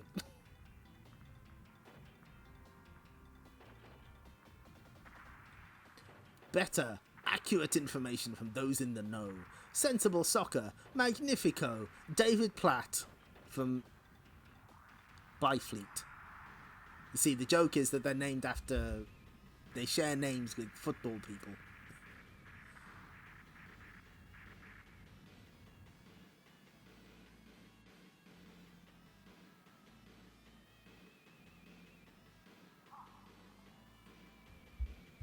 Always up for a good yob. So, budget games. So, you've got to spare 15 or 20 quid in your pocket, and you're not sure what to do with it. You'd really like a new game, but they're all above 40 quid, at least on the Mega Drive. Wrong! Sega have a vast range of console games for all formats, starting at the rather reasonable sum of $14.99. Smart, eh? Rad Automatic takes a look through Sega's back catalogue and chooses the classic Mega Drive, Master System and Game Gear titles available at the new, wallet-friendly prices. These are his findings. This is Revenge of Shinobi. This was one of the very first Mega Drive games ever released, and it's amazing that it's still considered a classic even now. It was only 5 years ago. It's not that long. The game is very... putting many of its contemporaries to shame. The game is very big, the graphics are lovely, and it packs a huge challenge. Revenge of Shinobi is one of the most atmospheric games on any console, and you really do get a kick out of the story developing.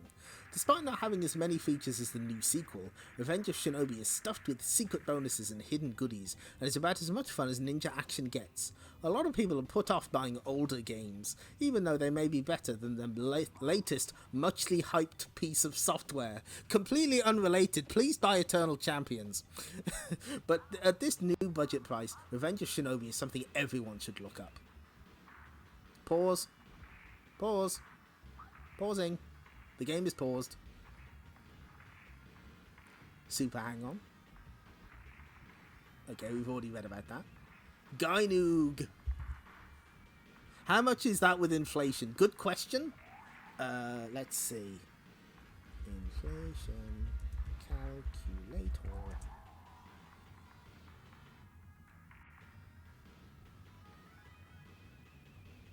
Okay, so let me figure this out. So 1999 in so this is April 1994. No, I forgot a decimal. Oh, I can, okay, so I can't put 4143.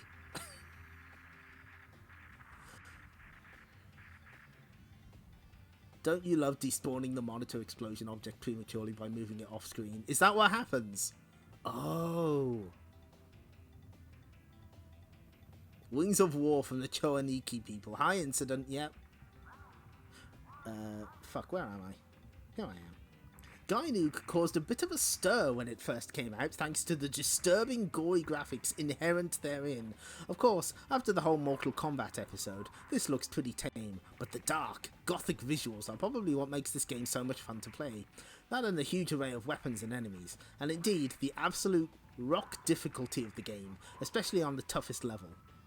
You might reckon you're a bit of a shoot-'em-ups expert, but Gynoog is probably the most challenging game of this type on the Mega Drive. If you're short on patience, this might just frustrate and irritate you, but if you don't mind sitting there for days plugging away at a game until you clock it, i.e. most right-minded people, translator's note, to clock a game is to complete it. You should glean a large amount of enjoyment from Gynoog. Check it out.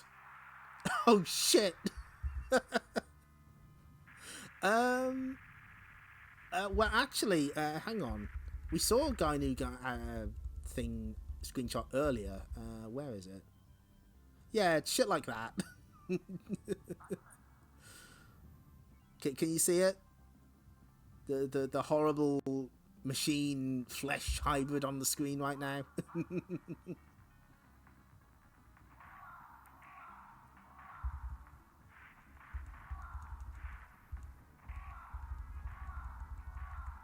Shit, I'm going the wrong way. So yeah, most...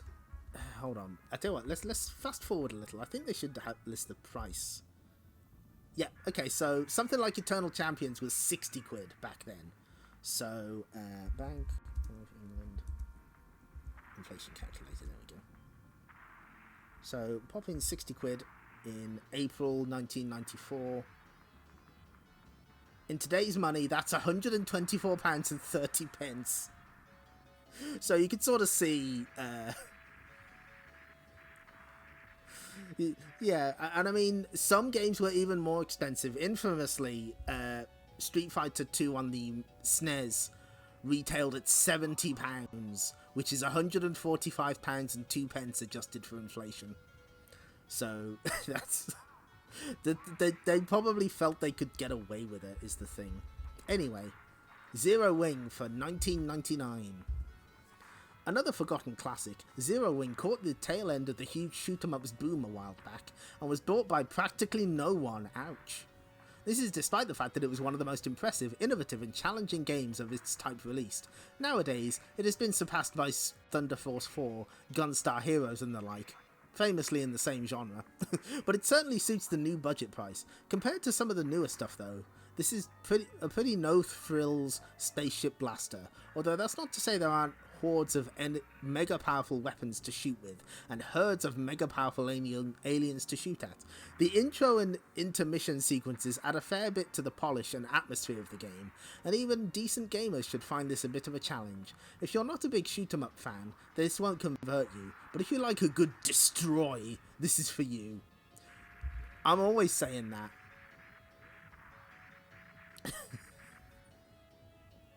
I'm always saying I'm after a good destroy, aren't you? Always saying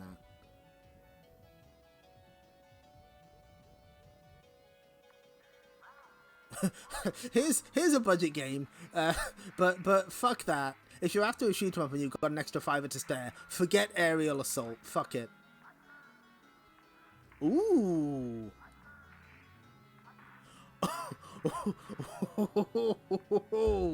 Oh, a bit of controversy here.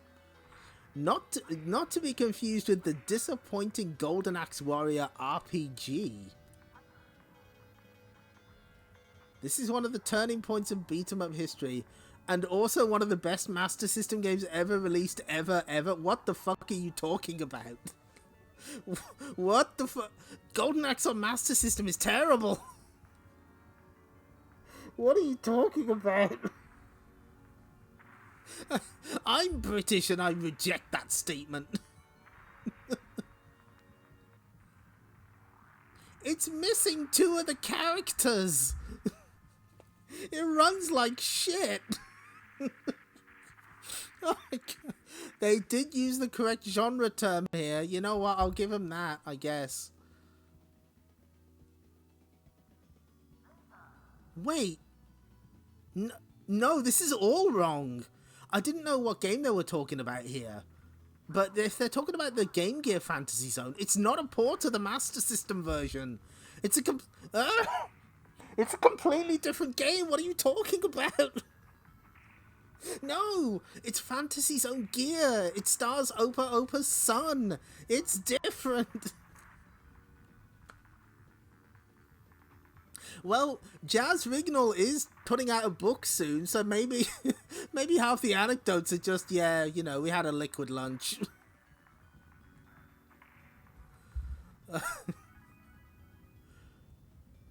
The screen of the Game Gear perfectly accentuates the bright colours of this game, which looks like it's been designed by a 6-year-old. However, the primary school looks belie a game which is frenetic indeed.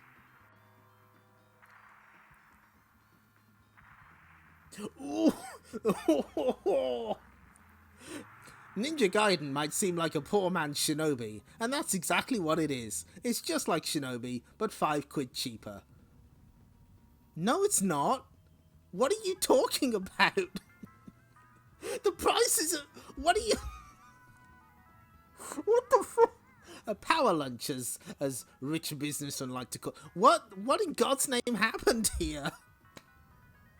Did they add this, like, right at the end and were like, fuck it, we print tomorrow? Don't check any of this?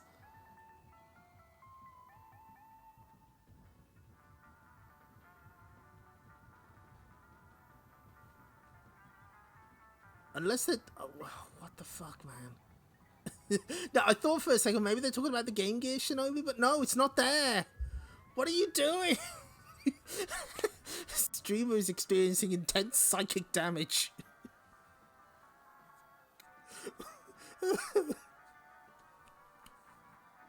I'm fine. I'm normal. This is the official magazine. You know what? It's weird, right? Because, like, the writing's been pretty good up to this point. There's been a lot of typos, but it's mostly been factual. Aside from the mystical Jeet Kune Do. What the it's cheaper when they're low on space. Got to phone it in. Yeah, it's the budget section, so they're just phoning it in. Oh my god. I'm normal. I'm fine. We will resume. I am sorry. It looks like we're only going to get one issue of this done. But it's entertaining, I hope. Eternal Champions was designed and programmed with one aim in mind, to be the ultimate beat 'em up available for a home computer system. What's more, Sega of America's crack programming team have just about done it, creating a product that almost matches Street Fighter II in terms of gameplay and totally outstrips it in terms of presentation. The storyline is rather novel. The Eternal Champion presides over the balance of good and evil, but has made a grave miscalculation. Now evil is winning big time. He decides to resurrect key figures in Earth's history who were killed prematurely before instigating a major coup for world good. With just one of them alive, the predicament the champion faces would be over before it even began. The 11... There's 9. No, I'm being normal. Did they actually plan on a Sega PC port of Eternal Champions, or does home computer here mean Amiga and the Atari ST? Probably.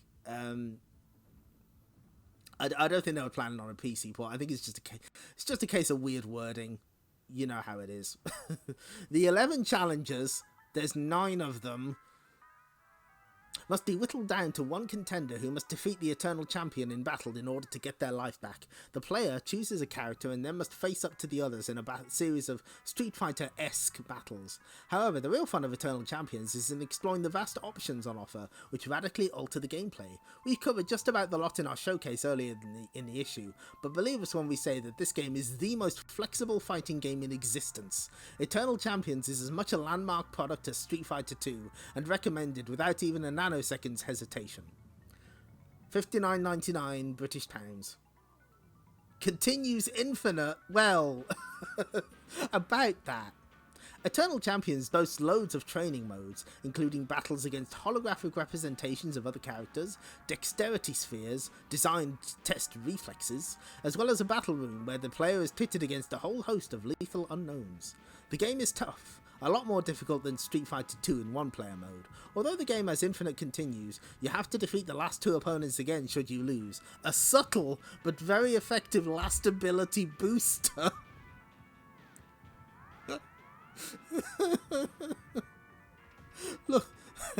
Look, I'm an Eternal Champions mark, but almost matches SF2 as a stretch. Only Western fighting games, the closest... bring you back dead people. Although, Fight for Life, speaking of, is actually back in the news. Hang on, let me get this for you. This is really funny. Hang on.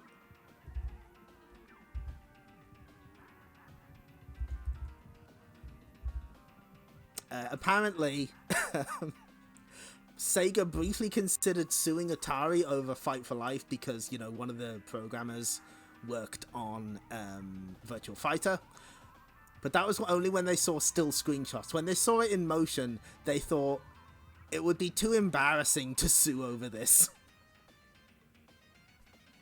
I heard Fight for Life, I've deactivated. Oh, that's rough. It's just like, nah, this is too embarrassing. Where was I? Where am I? What am I doing? The manual gives you some of the special moves in the game. The others you have to work out. An ingenious touch. For example, Shadow's disappearing act can be player controlled. You've got to work out how to do it. A lot of fighting games did that, actually. It's not that uncommon. Availability of special moves depends on how much inner strength you have. Special moves use up different quantities of inner strength, which is symbolised by the yin-yang icons in the corner. Opponents can also drain inner strength by insulting you. Add a bit of spice to the action in the battle room. Saw blades, spiked balls, stun bolts. In fact, there are 20 different hazards you can introduce to the environment. In Eternal Champions, the environment as well as your opponent must be defeated only in the training room.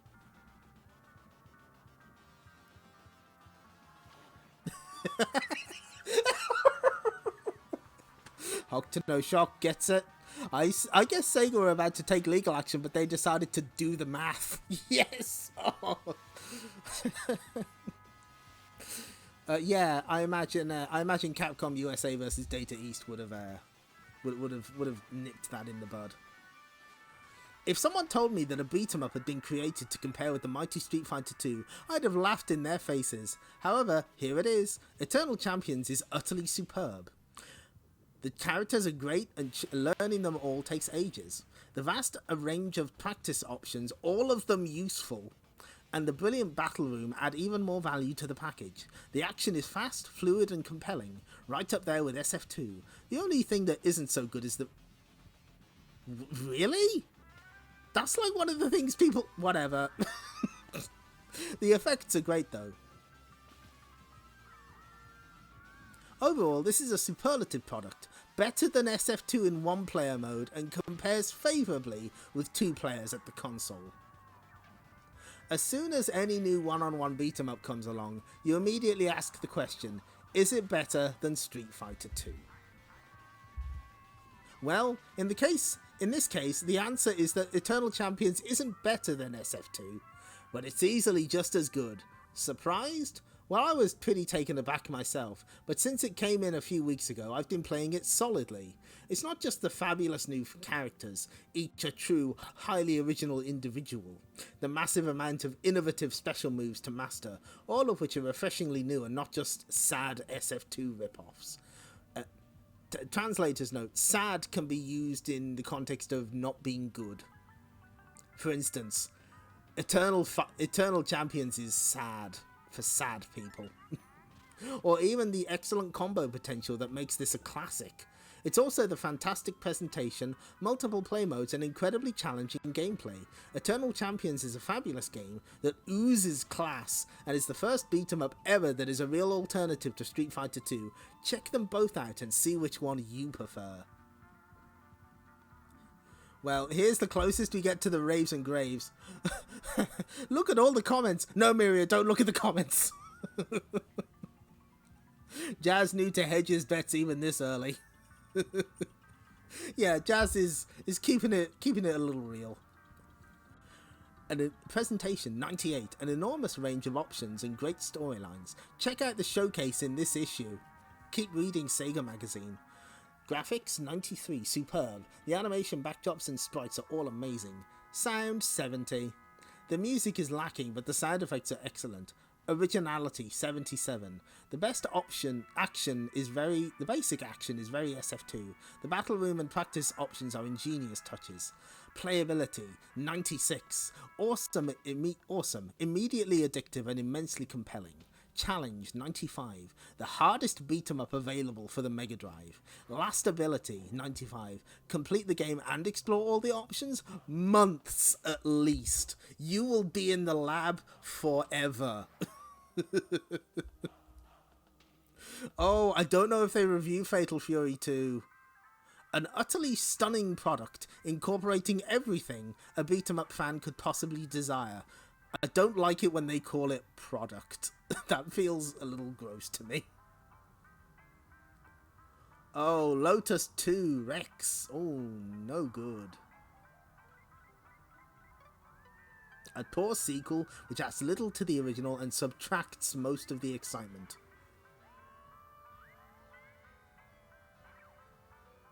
Looks familiar? Before each race, you can select one of 4 soundtracks on the Jaguar XJ220 style in-car stereo.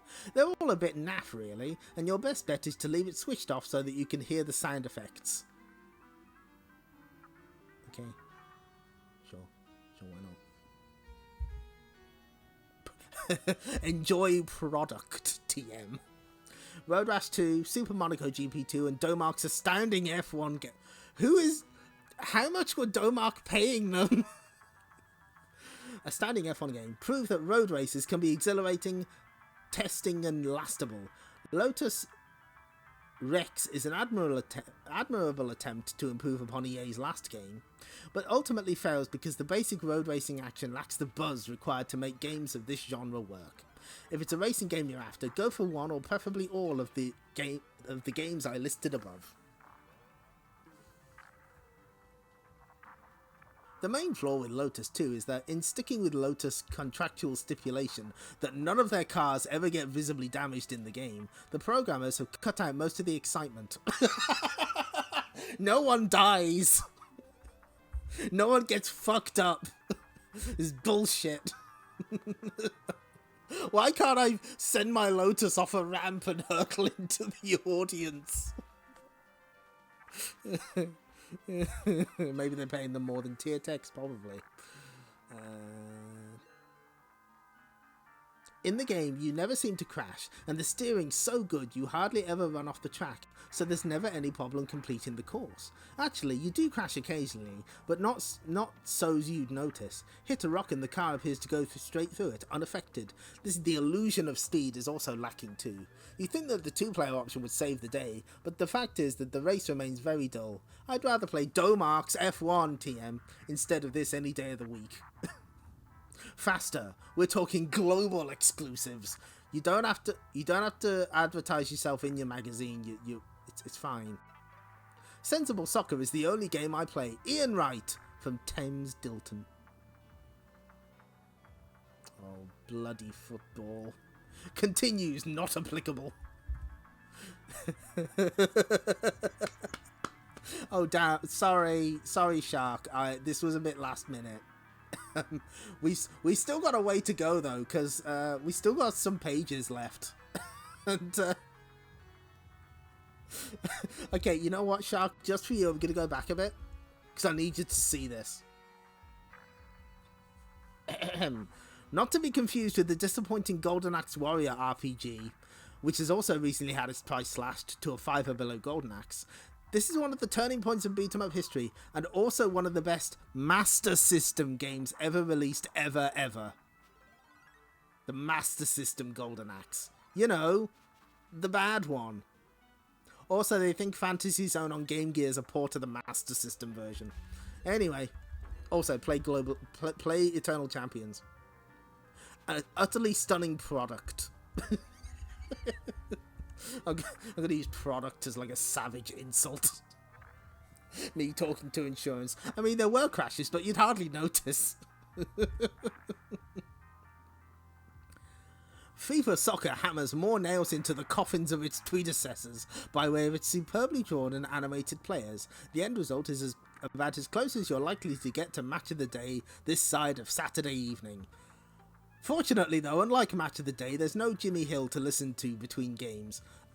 Cultural note, Match of the Day was a BBC show that would, you know, talk about the football match of the day, and Jimmy Hill was one of its presenters.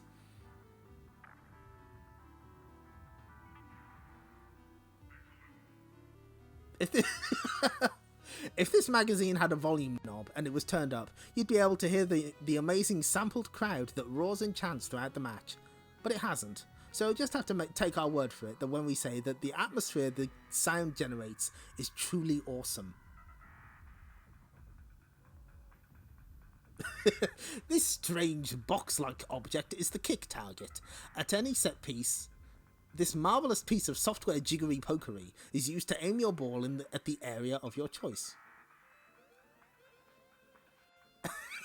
The player kicks the ball would probably be the caption for this picture in any other magazine, but here at Sega Magazine, we offer more than the average caption, and will happily tell you that the ball in this photo is flying towards the goal and an inward curving parabola. In other words, you'll be able to bend the ball, hence the cheeky slang term, banana shot.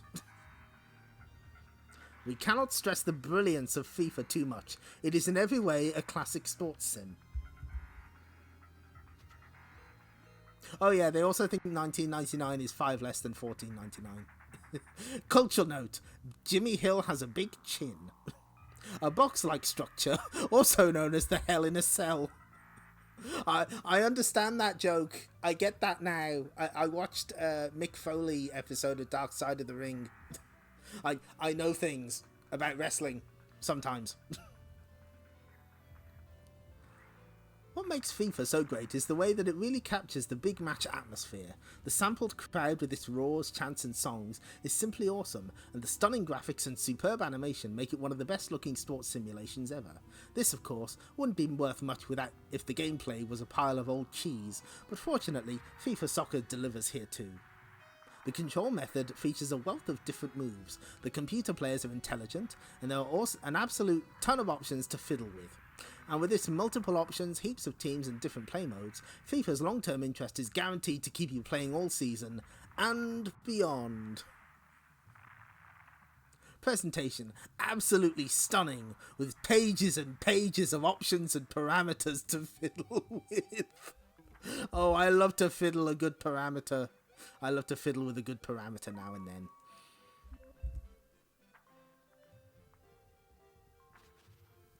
Look at these parameters you can fiddle with. Look at them, beautiful.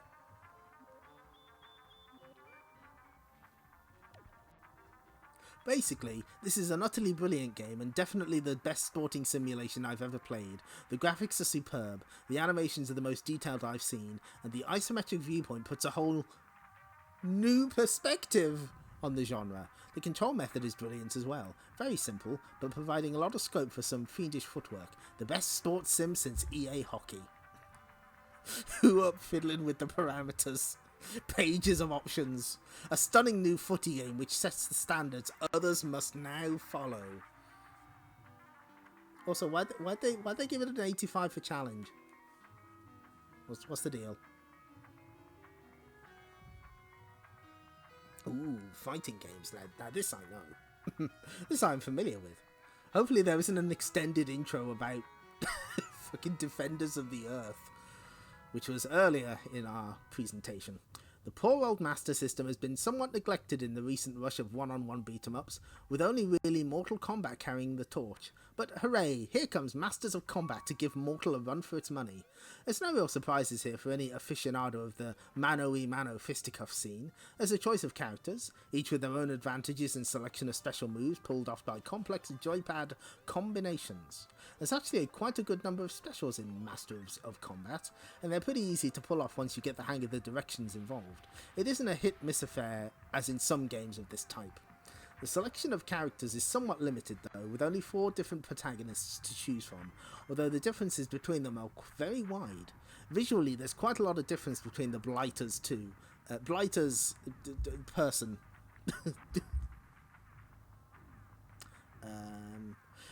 But it's pretty difficult to make it out because the sprites are a bit on the small side, although there's quite a wealth of... there's quite a wealth of colour which makes up for it. Obviously, the 2-button joypad of the Master System does restrict the number of moves available somewhat, especially as the B button is used to jump. What the fuck? Oh, it's one of those fighting games, I see. Mind the oranges, Marlon. I don't get it. Wait, is he talking about his balls? I think that might be the joke there.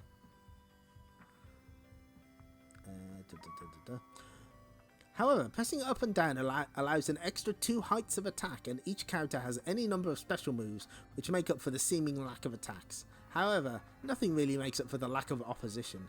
If you're thinking of playing this one-player mode, you've got another think coming. After defeating the 4-player characters, you have to take on 2 boss opponents. This makes a grand total of 6 matches, which even a complete... What? Even a complete weedy wet could handle in their first day, especially since it's very much on the easy side. In 2-player mode, this is a great Master System title, what with all the specials to master, but it falls flat as a single-person cart. 2 megs. Price, pound. Just pound. The jump button, as also used in Knuckleheads. Fuck yeah. Price, pound. Just pound.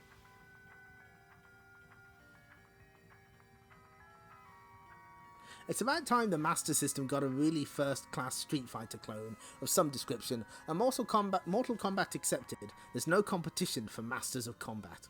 Unfortunately, nowhere near enough time was spent on the 1-player version of the game, which is very easy. As a 2-player game, it works very well thanks to some cool characters and special moves, although maybe another couple of men, wouldn't have gone amiss.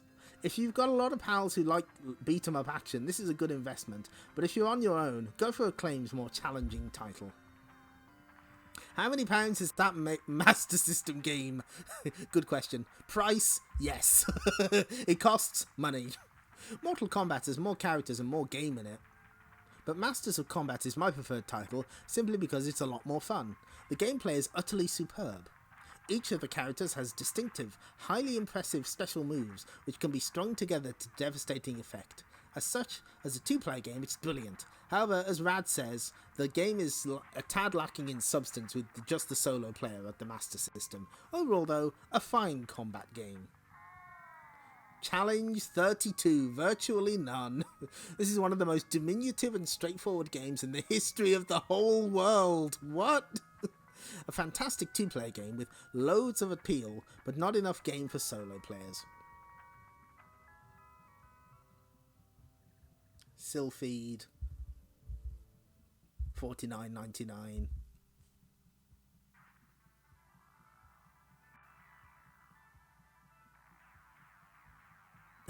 What with the enormous space freighters and such like, you'd be expecting some rather exciting end-of-level bosses. This is what you get. Rather small, titchy little spaceships. Oh well. On some parts of the game, Sylphied copes with displaying up to 500,000 polygons at once. The effect is amazing, and makes Sylphied the greatest demonstration of the Mega CD's power. The stunning graphic engine, with its 500,000 polygons, could be the basis for some potentially astounding Mega CD games ever. Just imagine a racing game with these sorts of graphics.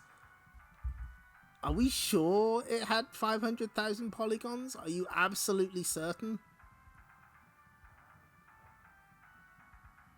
Oh. Okay, someone played the bootleg Galaxian at the pub that was called Galaxians. The basic gameplay is very much like Galaxians. Just take on legions of sprites that zoom on screen. The end of level presents you with the ubiquitous boss to reduce to its component polygons.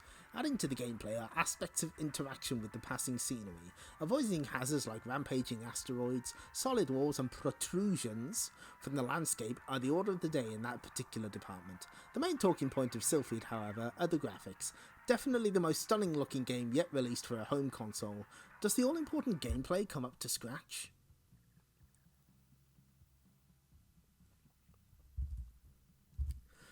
Whenever I want to impress my mates with the power of the Mega CD, later rebranded the power of X, Sylphied is the first disc I reach for. The graphics are utterly superb, and the update...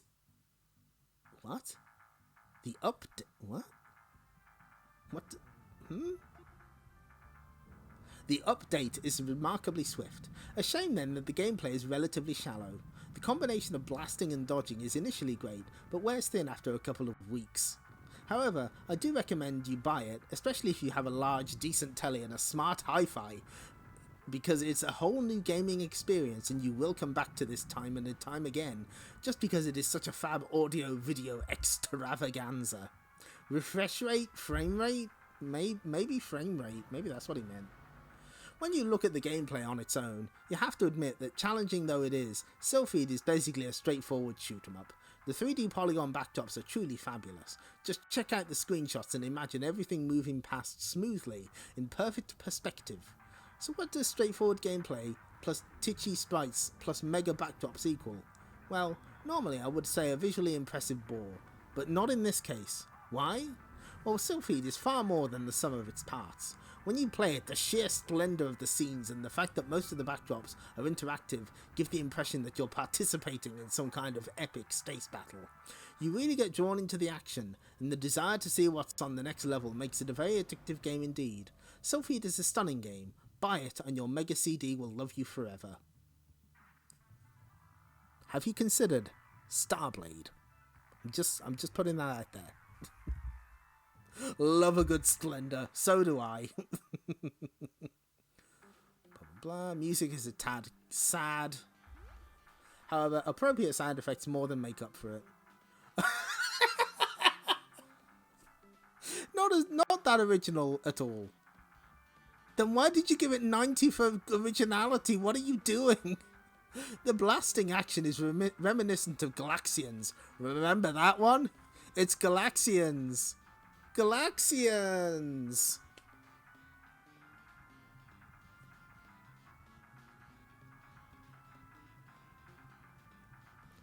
£49.99 British pounds.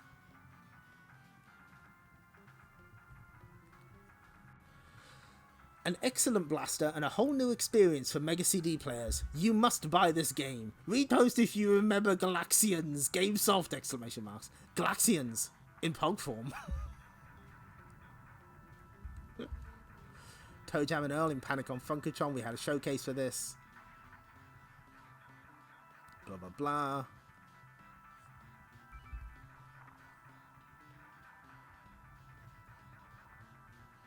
This game is really weird, but it's also really brilliant. It's packed with so many amazing features, hidden items, subplot. This game does actually have subplots. Yes, that is actually true. There are secret story sequences that you can miss, mostly involving Lamont the Funkapotamus. Bonus games and other surprises. I'm surprised the cartridge doesn't implode and create a black hole. The graphics are fab, with great animation and loads of mega touches, and the sound is speaker-bustingly brill, boasting bags of beautiful samples and stonking tunes. Stonking, good. Excellent.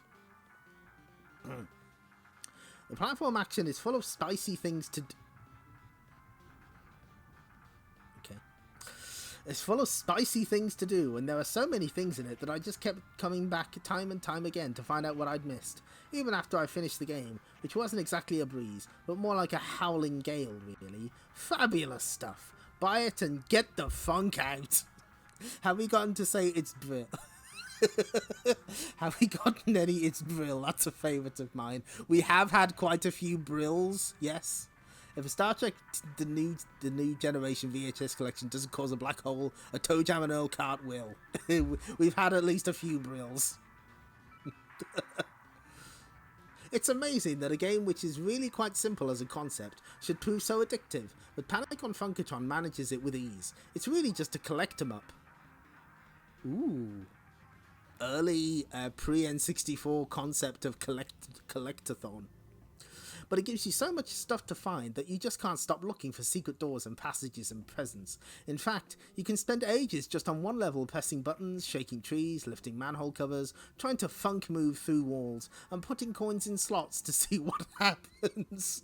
Oh, I'm always doing that. Or, you can't stop me putting coins in slots. The fact that the graphics and sound are both tremendous help a lot. The sprites are big and bold and animate brilliantly, and the music and sound effects are perfect. I lost a life the first time Earl was possessed by the spectral cow, but it was worth it just to see his eyes glaze over, his head revolve, and to hear him mindlessly calling, "Moo, moo."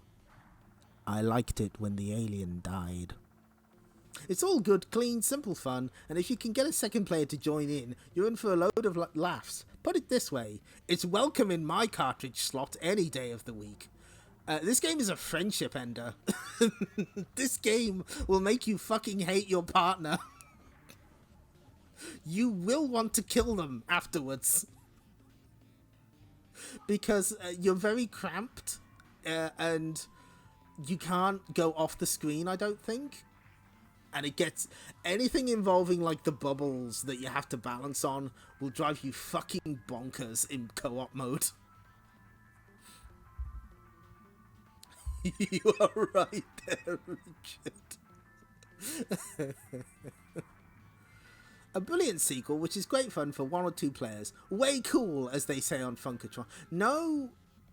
there's no real... they really didn't like the fucking... They really didn't like the first game, did they? They kept calling it a minor hit. Whereas, I think generally people prefer the...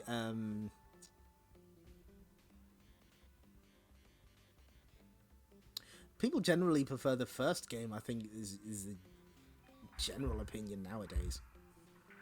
So is this is for the Mega Drive? Is it? Did they do the? Okay, so Game Gear and Mega Drive. Why are they reviewing the Mega Drive one?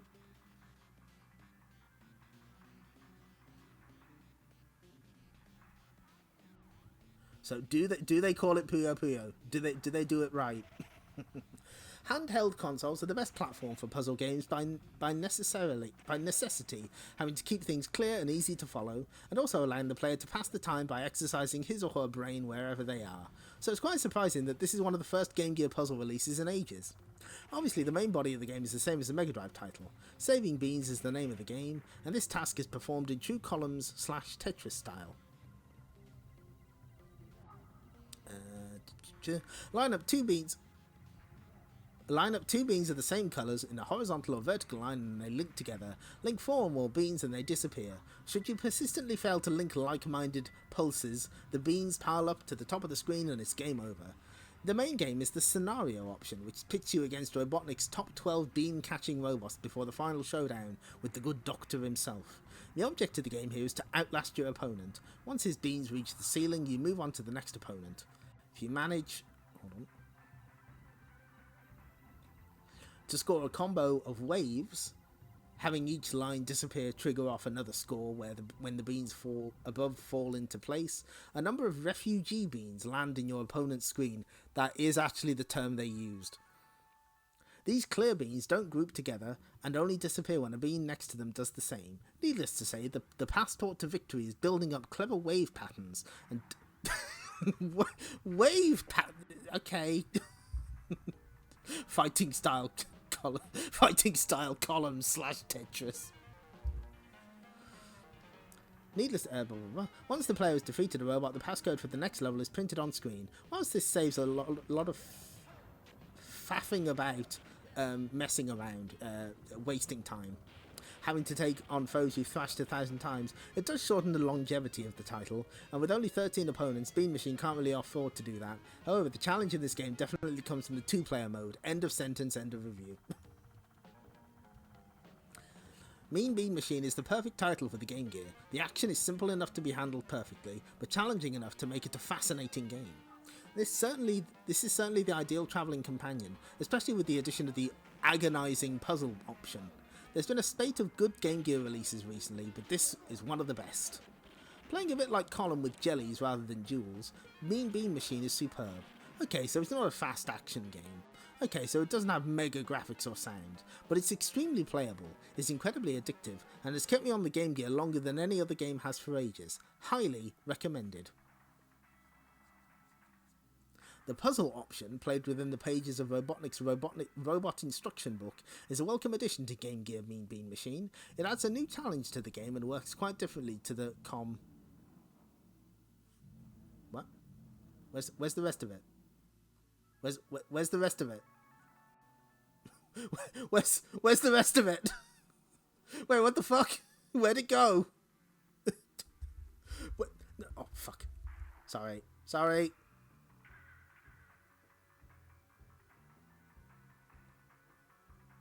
Hold on. We'll get back there.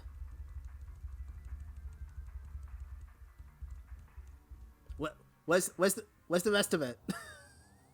Where's the rest of it? It's just gone. Real missing.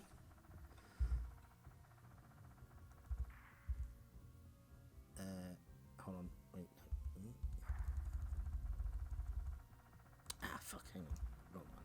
Nope. 7? 6? There we go. Yeah, it just trails off. it just trails off. It's just like, fuck it, we don't care, whatever. So let's see if they actually mention.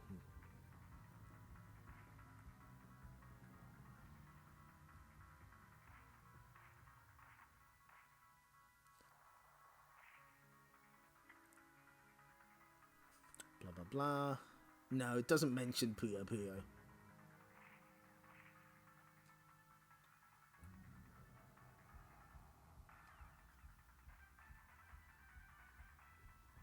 But they mention it in passing.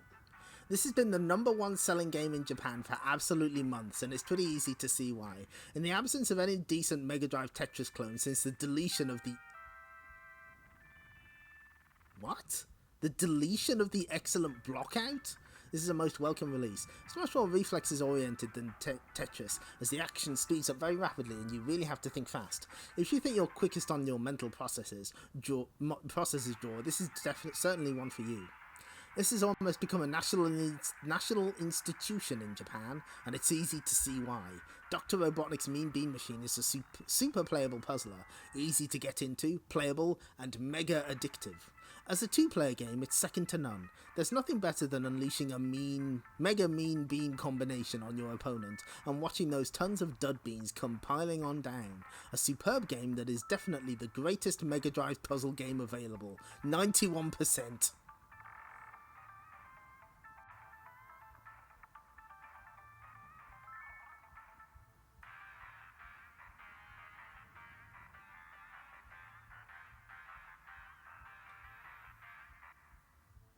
I'm trying to figure out the scores here. Whatever.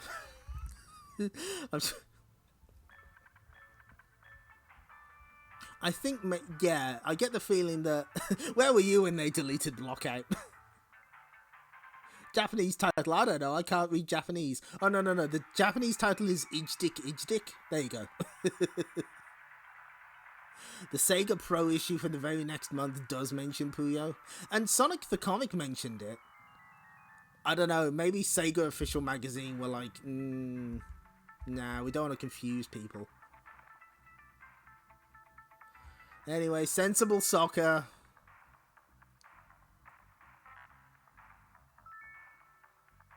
Ooh, rough. Fab though the gameplay is, the graphics, titchy stickmen and a no-frills pitch and sound, dreadful white noise cheering and average music, are extremely weak, and when you compare the game to the identically priced FIFA Soccer, it simply doesn't offer as much value for money.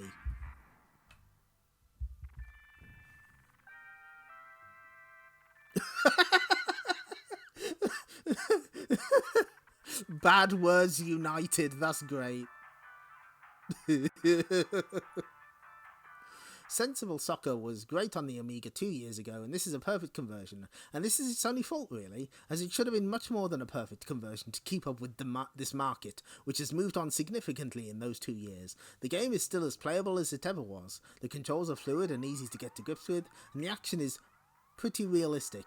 If you're a single player and like arcade-type games, this is well worth looking at, but fans of 2 or 3 or 4-player games will probably be seduced by the wicked wiles of FIFA Soccer, the siren call of EA. What the fuck? What the... Nightstorm? What on earth is this? I've never heard of this. F-17 Nightstorm. Mega Drives and flight simulations don't usually go very well together. It's all that complex maths and the vector graphics, but EA have already shown that they've mastered the techniques with F-22 Interceptor and LHX Attack Chopper, both very creditable air combat games. EA's third such game is based on the F-117 Stealth Fighter, which has to fly surgical strikes, taking out specific targets in Korea, Libya, Iraq, Panama, and Bosnia-Herzegovina. Am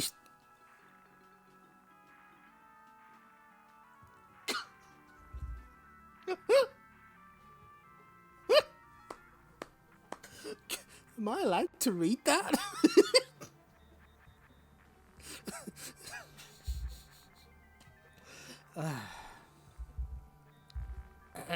i.e. the usual places where Americans think they should be kicking butt. British Game Magazine. Most of the missions in the game, which have a campaign mode as well as a construct your own mission arcade mode, are bombing runs in which you simply fly over a target and line up the laser designator so that the bomb is automatically released. It homes in on the reflected laser light. There are also a couple of dogfighting missions which involve more blasting. When F-22 and LHX came out, I marvelled at how EA had squeezed reasonable vector graphics out of a machine which is supposedly limited to sprites, but it looks like they tried to push the machine too far this time. It wasn't having any of it.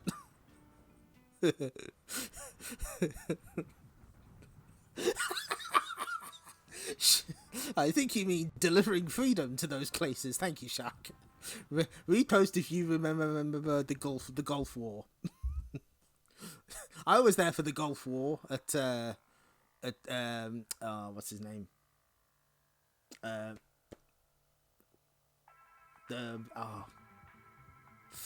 What is his name? The mini golf guy on the 3DO CDI. Fuck, it's completely gone. Blah, blah, blah. All the game displays run really slowly, and the jerky screen update. Okay, I think I know what they mean. Probably like the refresh rate or like the frame rate.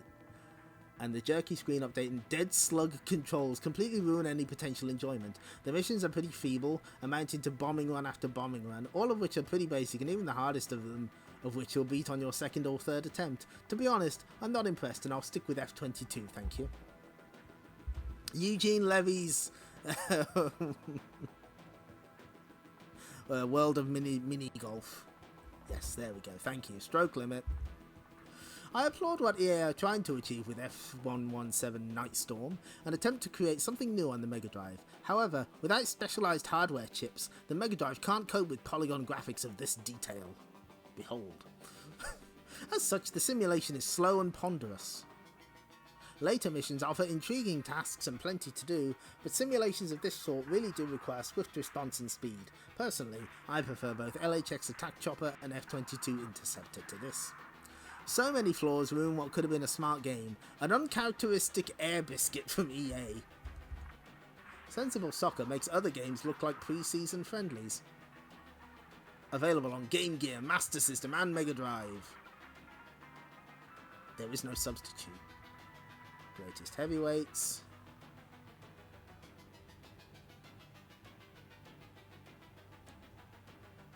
You look promising, kid, but you got a long way to go before you fight me. There is something strangely compelling to Greatest Heavyweights.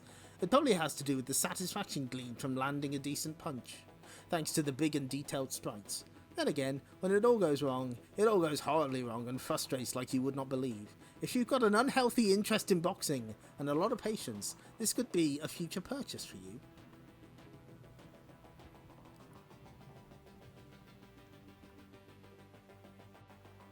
Whilst this isn't up to the grade of the fantastic Muhammad Ali's from Virgin, it's a worthy enough and very well presented title.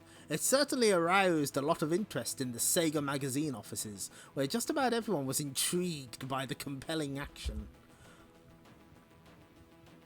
Love it when there's a good when I'm intrigued by good action.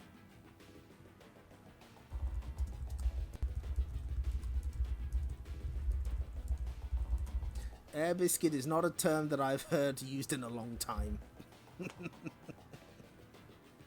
A nice try converting a difficult sport. Second best in a 2-horse race though, ouch. Jungle Book on the Master System and the Game Gear. Excellent Game Gear action! Yes. Oh my god! Okay, this is funny. The difference between the two versions becomes apparent as soon as play commences. The Game Gear version of the Jungle Book is fast, and by that we mean fast. Mowgli now moves at a frightening pace throughout the jungle, and the game takes on a whole new frenetic pace that's considerably more subdued on the Master System. This is down to the fact that although the basic technical architecture of the Game Gear is similar to the Master System's, the portable actually runs around 17% faster. It's because it's a PAL version. That's funny. Master System version running at PAL 50. Oh, you hate to see it.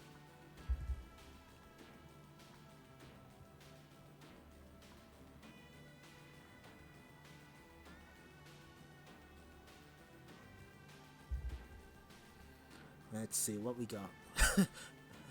Graphically stunning, the Jungle Book is a solid, playable, well-produced specimen of carthood. Ugh.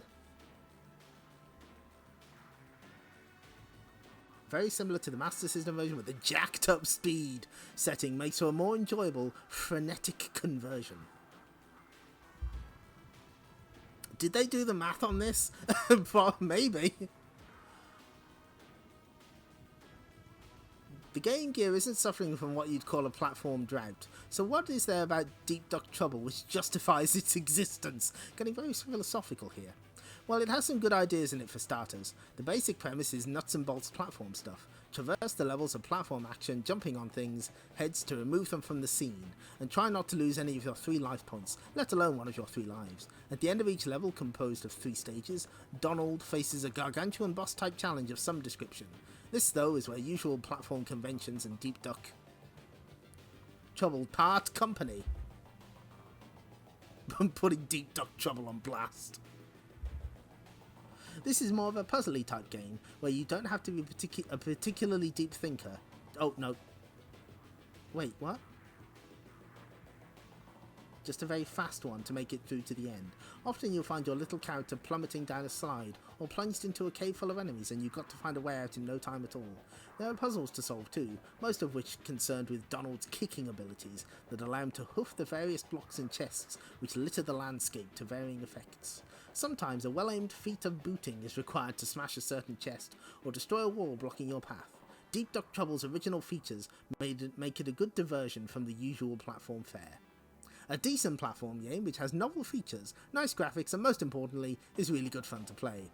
The Game Gear version got 1 extra point over the Master System one. It's just a tad too easy.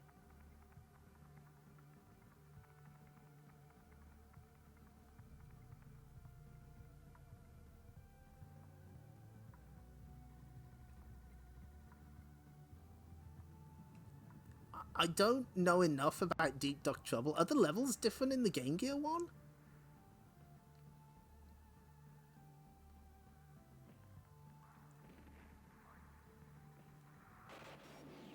I'm trying to figure out what's going on here. Nuts and bolts platform stuff. You jump on things. Donald Duck is there. Oh, advert time. The Big Christmas Spectacular. In this issue, meet the megastars at Big's Festive Frolics. Find out what Bad Boys Inc. want in their stockings. Plus 20 brilliant posters. Don't miss it. What is this advertising? I don't... Huh? But what is Big? I don't have enough context. Help. Help me. And no. Oh. Surprise Sonic CD review.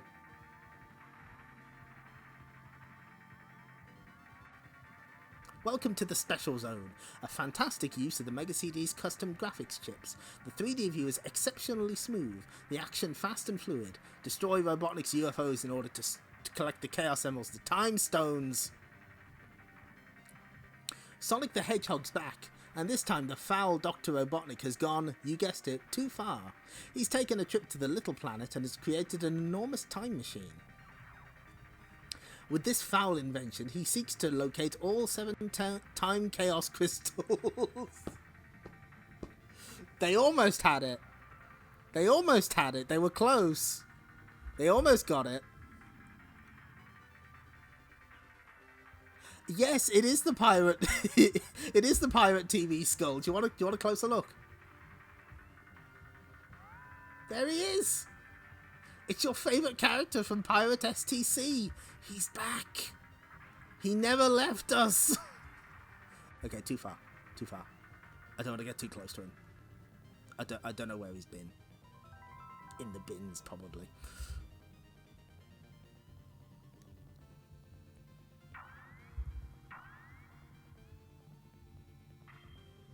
Obviously, Sonic's not too happy about it, especially when Metal Sonic, evil version of our hero, Robotnik's henchman, takes off with Sonic's girlfriend, Amy Rose. There are some issues with canon there, but that's fine. As you probably gathered by now, it's your task to track down Robotnik, his time machine, Metal Sonic, and the Time Chaos crystals, and rescue Amy. Traverse the platform levels at high speed, beating up the evil badniks and defeating Robotnik's twisted bosses, and basically save not just the day, but all days past, present and future. Sonic's able to take advantages of ruptures in the fabric of space-time to visit 3 different time zones on each level, 4 actually. This is definitely Sonic's largest adventure yet, and a potentially classic platform game. Maybe. They still refer to them as Chaos Emeralds on the special stage caption.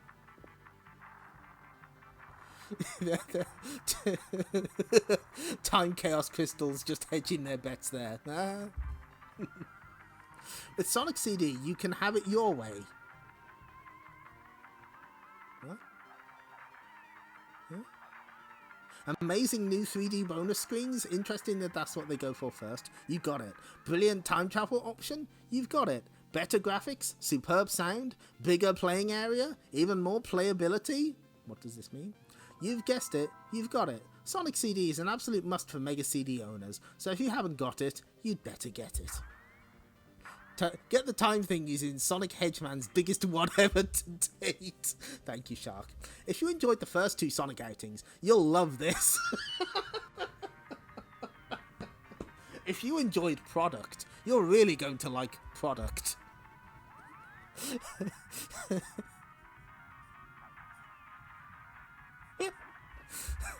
You've done it. You've got it. Sonic CD is faster and just as playable as Sonic 2, Roman numerals for some reason, with the established blend of hectic platform action, gameplay and superb graphics. The sound is amazing. Japanese...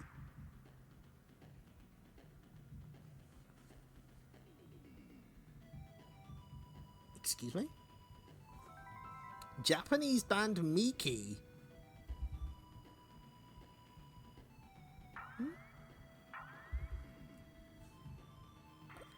Hold on. Who did the soundtrack for Sonic CD again? Bear in mind, very important to note, the PAL version of Sonic CD did have the Japanese soundtrack. Are they just referring to the... Fuck, hang on. Oh, I've got to look this up now.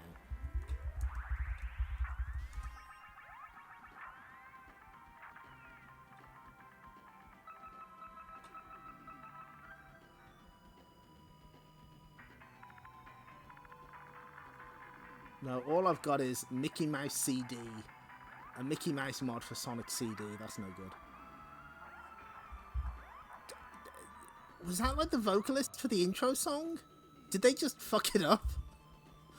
Whatever. Japanese band Miki provides some amazing dance rave tracks that really set the pace and the atmosphere of the game. The continue option reduces the game's lastability. Oh fuck, I remember Sonic the Comic was really mad about being able to save your game. They really think it impacts the lastability. Oh, was it this prototype screenshot? I knew it. That's right. That's just the vocalist. The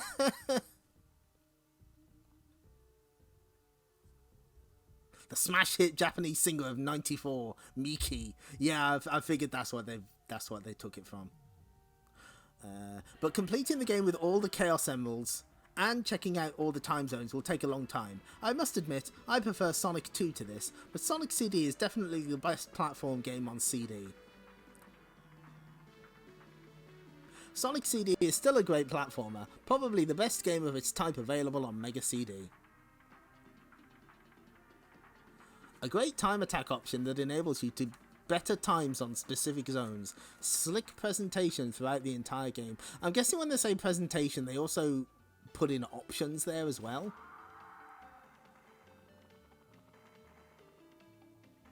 The basic gameplay is similar to previous Sonic titles. Well, we'll let that one simmer for a while.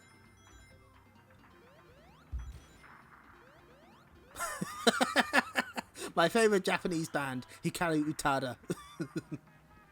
And it's spelled wrong. Oh, wrong way. Ooh, Doom 2. We firmly believe that Doom 2 Battle for Arrakis is a groundbreaking title. Although not amazing in the audio-visual stakes, the gameplay is simply outstanding, combining easy-to-use icons with straightforward but highly rewarding strategy to create a wholly original, tremendously addictive title. Even the most brain-dead, pure arcade game fans, i.e. Jazz, were hooked on this. We highly recommend you try it. I don't normally like games of this sort. They're usually long on tedious instructions and strategy and short on action. But this one I love. It's surprisingly easy to get into and quickly draws you into the game. Before you know it, you're controlling a vast army and plotting to take on all comers. It's incredibly addictive and wallet seducingly scrumptious.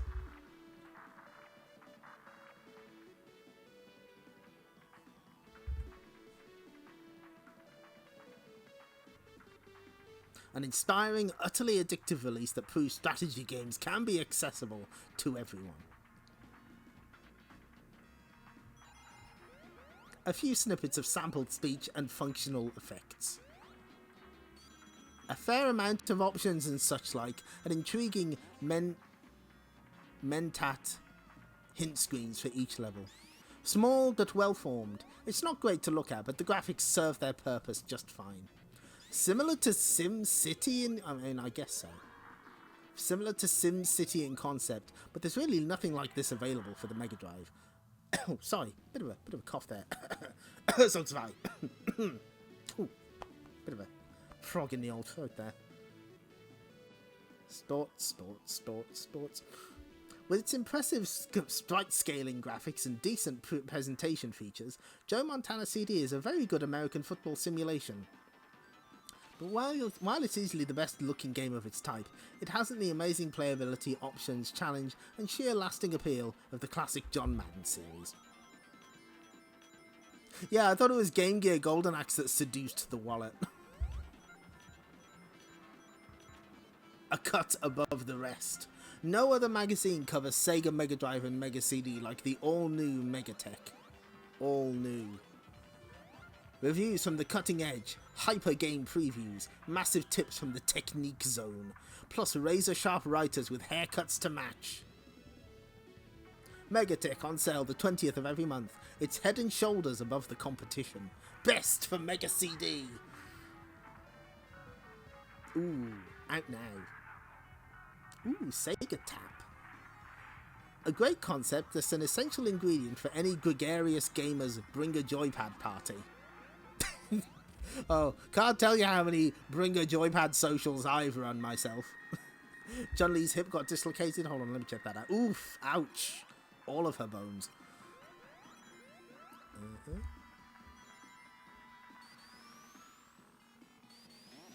If anything... Oh.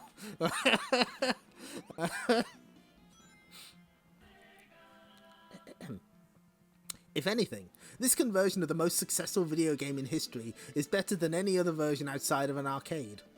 I mean, it does have the features. It does have the features. Punch pauses? I think... You should already know how great this is, so just nip out and buy it, eh? First encounter, September. Date now, end of November. Long-term test comments. Still utterly brilliant. Mega Drive release of the month. But we're not done yet. Oh, what's this? Oh, shit. Sonic Spinball review, let's go. Crossing a platform game with a pinball game might sound like quite a bizarre idea, but it's just another step in the increasing diversification of Sonic games. Why is that phrase so funny? The action is basically pinball, although unlike Silver Ball games, you're able to bend Sonic after he's...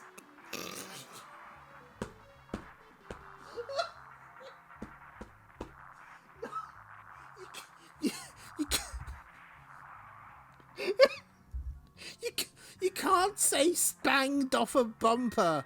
You can't do that.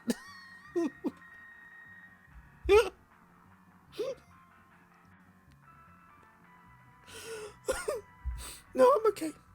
I'm good. I'm good. The action is basically pinball. Although unlike Silver Ball games, you're able to bend Sonic after he's spanked off a bumper after-touch style to get him going in the direction you want. Sonic Spinball is certainly a very novel and original concept, with 4 massive levels to keep you going, loads of different hazards and bonuses to go for, and a constantly changing environment. Even players with a tiny attention span should be kept interested. Great fun, but only 4 levels mean most players should complete it within a week or so.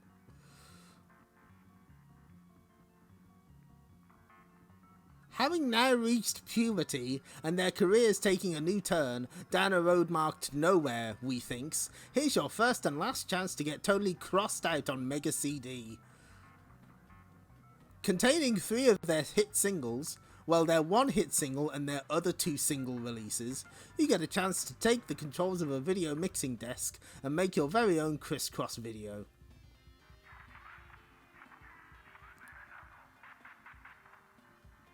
Okay. Mega Drive release of the month 2.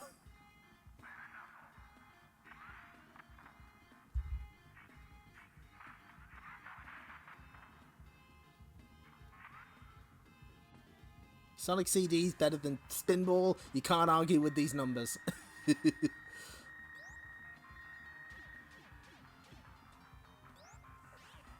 Sorry, I missed... Hold on.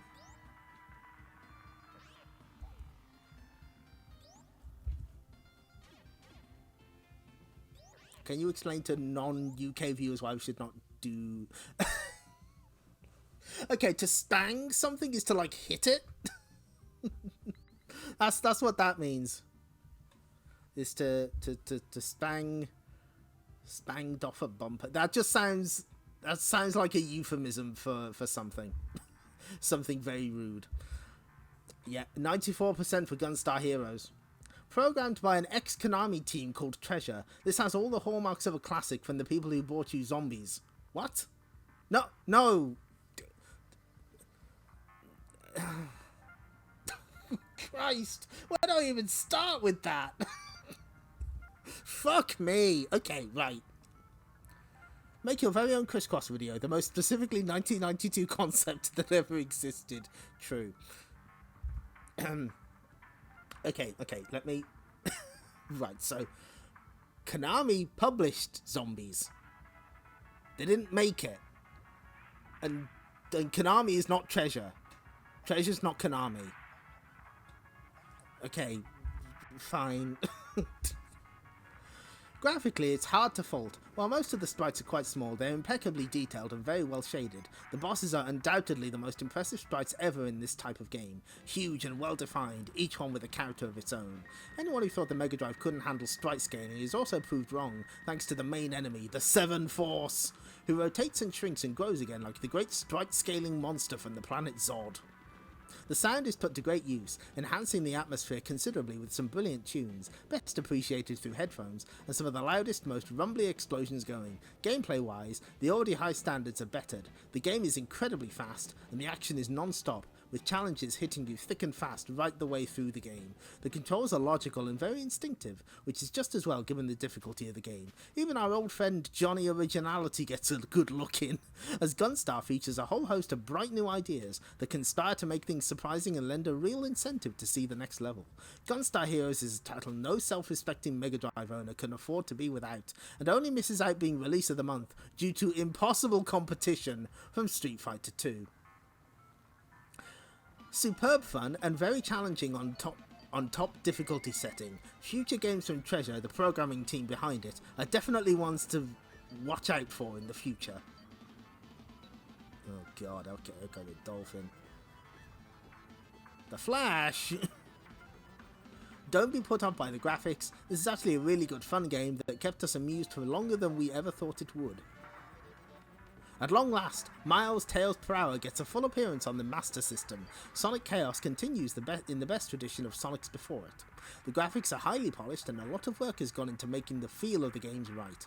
It must be said that it's very atmospheric, and the speed and smoothness of the scrolling are only to be applauded. Sonic Chaos is also highly playable and a lot of fun, complete with all the usual running very fast and collecting gems you'd expect.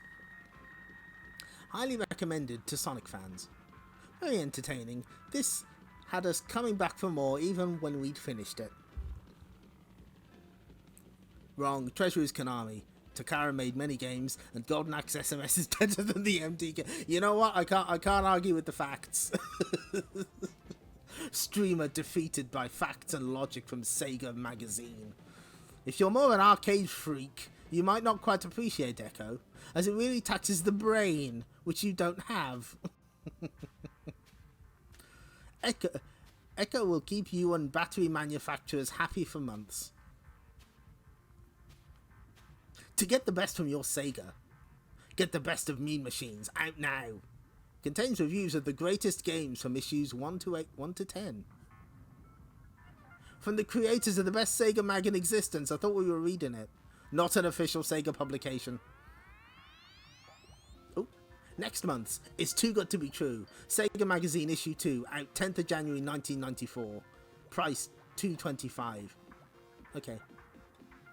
It gets top mark because it is a top class product with attention to detail second to none. Amazing. You know what, they're right. They're right to say it. It's a stormer.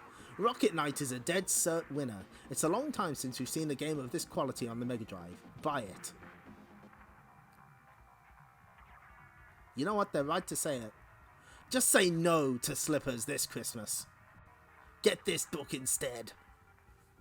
Only $12.99, including £30 of Virgin Games discount vouchers. Ooh, we can get a cheap copy of Chuck Rock, probably. Pumps the adrenaline to overload. The hottest Mega CD release to date. If you've got a Mega CD and you're not going to buy Thunderhawk, then you might as well just throw it in the trash right now. This is the game your Mega CD was made for. The savior of the Mega CD is here. Thunderhawk is coming. It's going to give us food and water and smite our enemies and turn us into skeletons.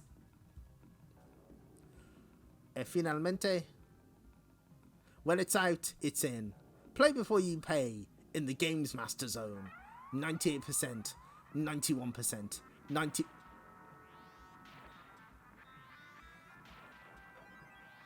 I don't want to see him. I don't want to see him. Zoom, piece of shit, garbage. And that's it, we're done.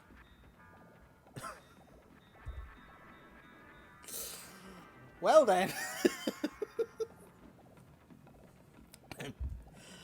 What did we all think? If you do not buy Rocket Knight Adventures, you are stupid.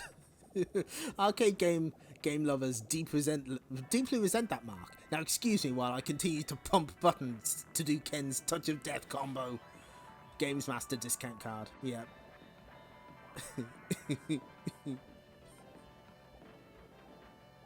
It was January 1994, just as you remember it. Good.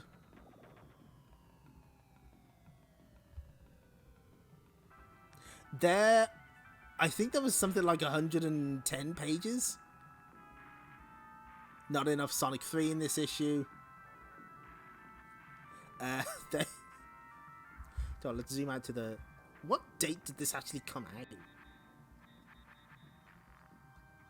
Should say... no? Usually says like the... maybe the... maybe here?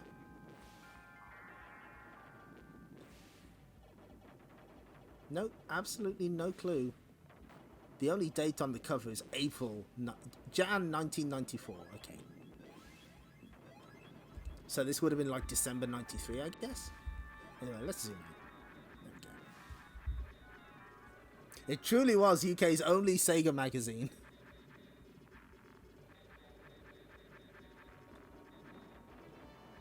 Yeah, it is a little difficult to search for an Internet Archive. I just put in Sega Magazine and then the issue number. I found that was the easiest way to go. dot dot dot and dot dot dot excellent dot dot dot magazine step aside, thank you. Yeah, there's a shit ton of typos. It's really bad. Again, I think I feel it's prudent to point out, like, I'm sort of half joking with this. I appreciate that putting a magazine out every month is not easy, and there's probably going to be details that they miss, but that budget game section was particularly egregious. How do you hype up Golden Axe on the Master System? Big brain search, searching by ISBN, also true. The gassing up of Eternal Champions, also kind of wild, but again, every Sega publication was doing that at that particular moment in time. They had to sell it. They had to sell that fucking game. Imagine the Japanese magazines that are doing this weekly. Working around the clock to cover so many pages, bound to cause some headaches for sure. But being the official Sega magazine did give them leeway to, you know, have exclusives, like those Virtua Racing screenshots that weren't stolen from Japanese magazines. That was fun though. It's been a while since we've done a reading stream. My throat is ripped to shreds, but it's fine. Exclusive typos. And of course, famously, this magazine does indeed have screenshots of a prototype Sonic 3, and I think, if I remember right, the prototype that was found was figured out to be the one shown in this magazine, so this might actually be the source of it. Tea time for your throat. 3 Sonic games scoring less than 90%. That Sonic CD review was phoned in. They were like, fuck it. We gotta do this Eternal Champions showcase. What's this Mega CD? I don't know.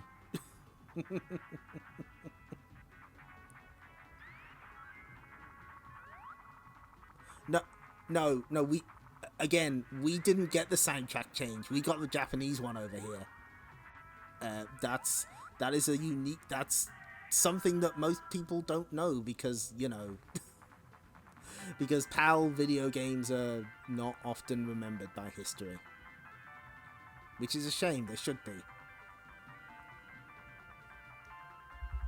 Hold on. Is it time to link to hold on, wait, last points.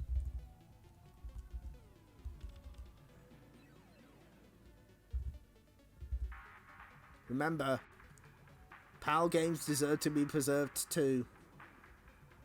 That is my message to you. Anyway, I suppose we'd better end things.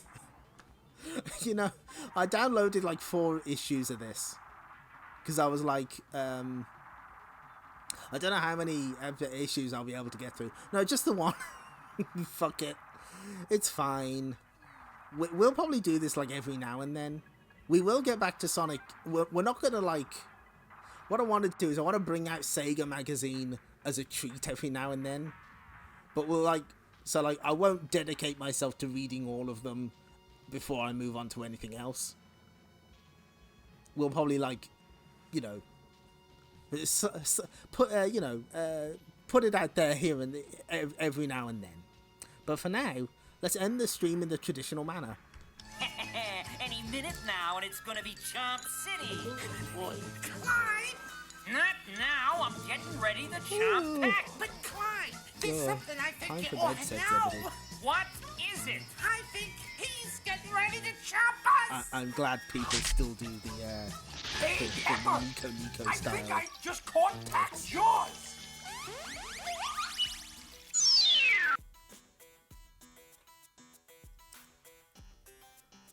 He's getting ready to chomp us. Anyway, thanks for showing up to this impromptu stream. I'm sorry that we could only read 1 issue.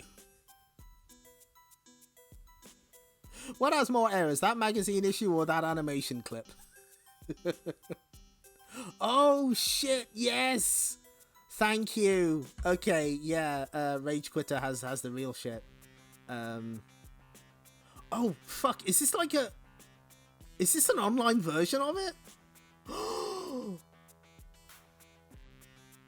Oh, this...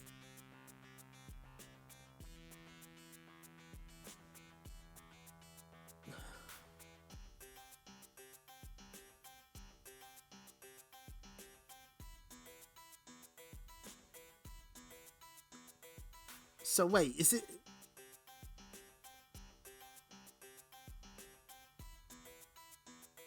Oh, okay, I see. It's more of an overview, but yeah, it has the artwork.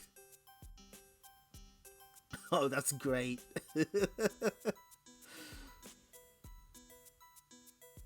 Thanks for showing a magazine appreciating Gunstar Heroes. You are welcome. Oh, I'm glad it was a delight. I figured we could do with a bit of light entertainment, and you know what? Old UK game magazines deliver. Oh yeah, no, big recommend. Look up that link from Rage Quitter. T-Hawk about to backbreak a cyborg lizard. That's really good. Okay, so next stream. Next stream is actually number 256. You know, the funny Pac-Man number. So I think, you know what I think we should do?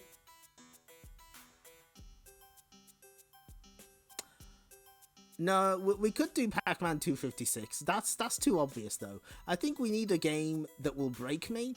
So I'm gonna make good on my threat. We're playing Super Mario The Lost Levels next stream. It's finally happening. I'm drawing a lot. I'm saying it now so that I can't back out. I won't change my mind. We're playing the original Super Mario Brothers 2. What do you mean, oh no? The kill screen, except what gets killed is the streamer whose name was stolen. Yes, you are absolutely right. Not a hoax, not a dream. Streamer dies. It'll be fun. Everyone will have fun. Maybe I will too. Who knows? But we'll do our best to complete the video game. I'm sure it'll be fine. It'll be less unhinged than whatever the fuck we just read.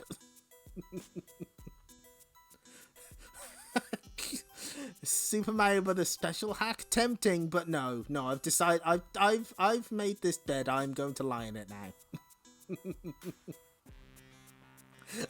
Yeah. Oh, we could do bets. Oh yeah, we could wager channel points. That'd be good. I wonder what the best way to do that would be. I'll have to have a think about that, but we'll...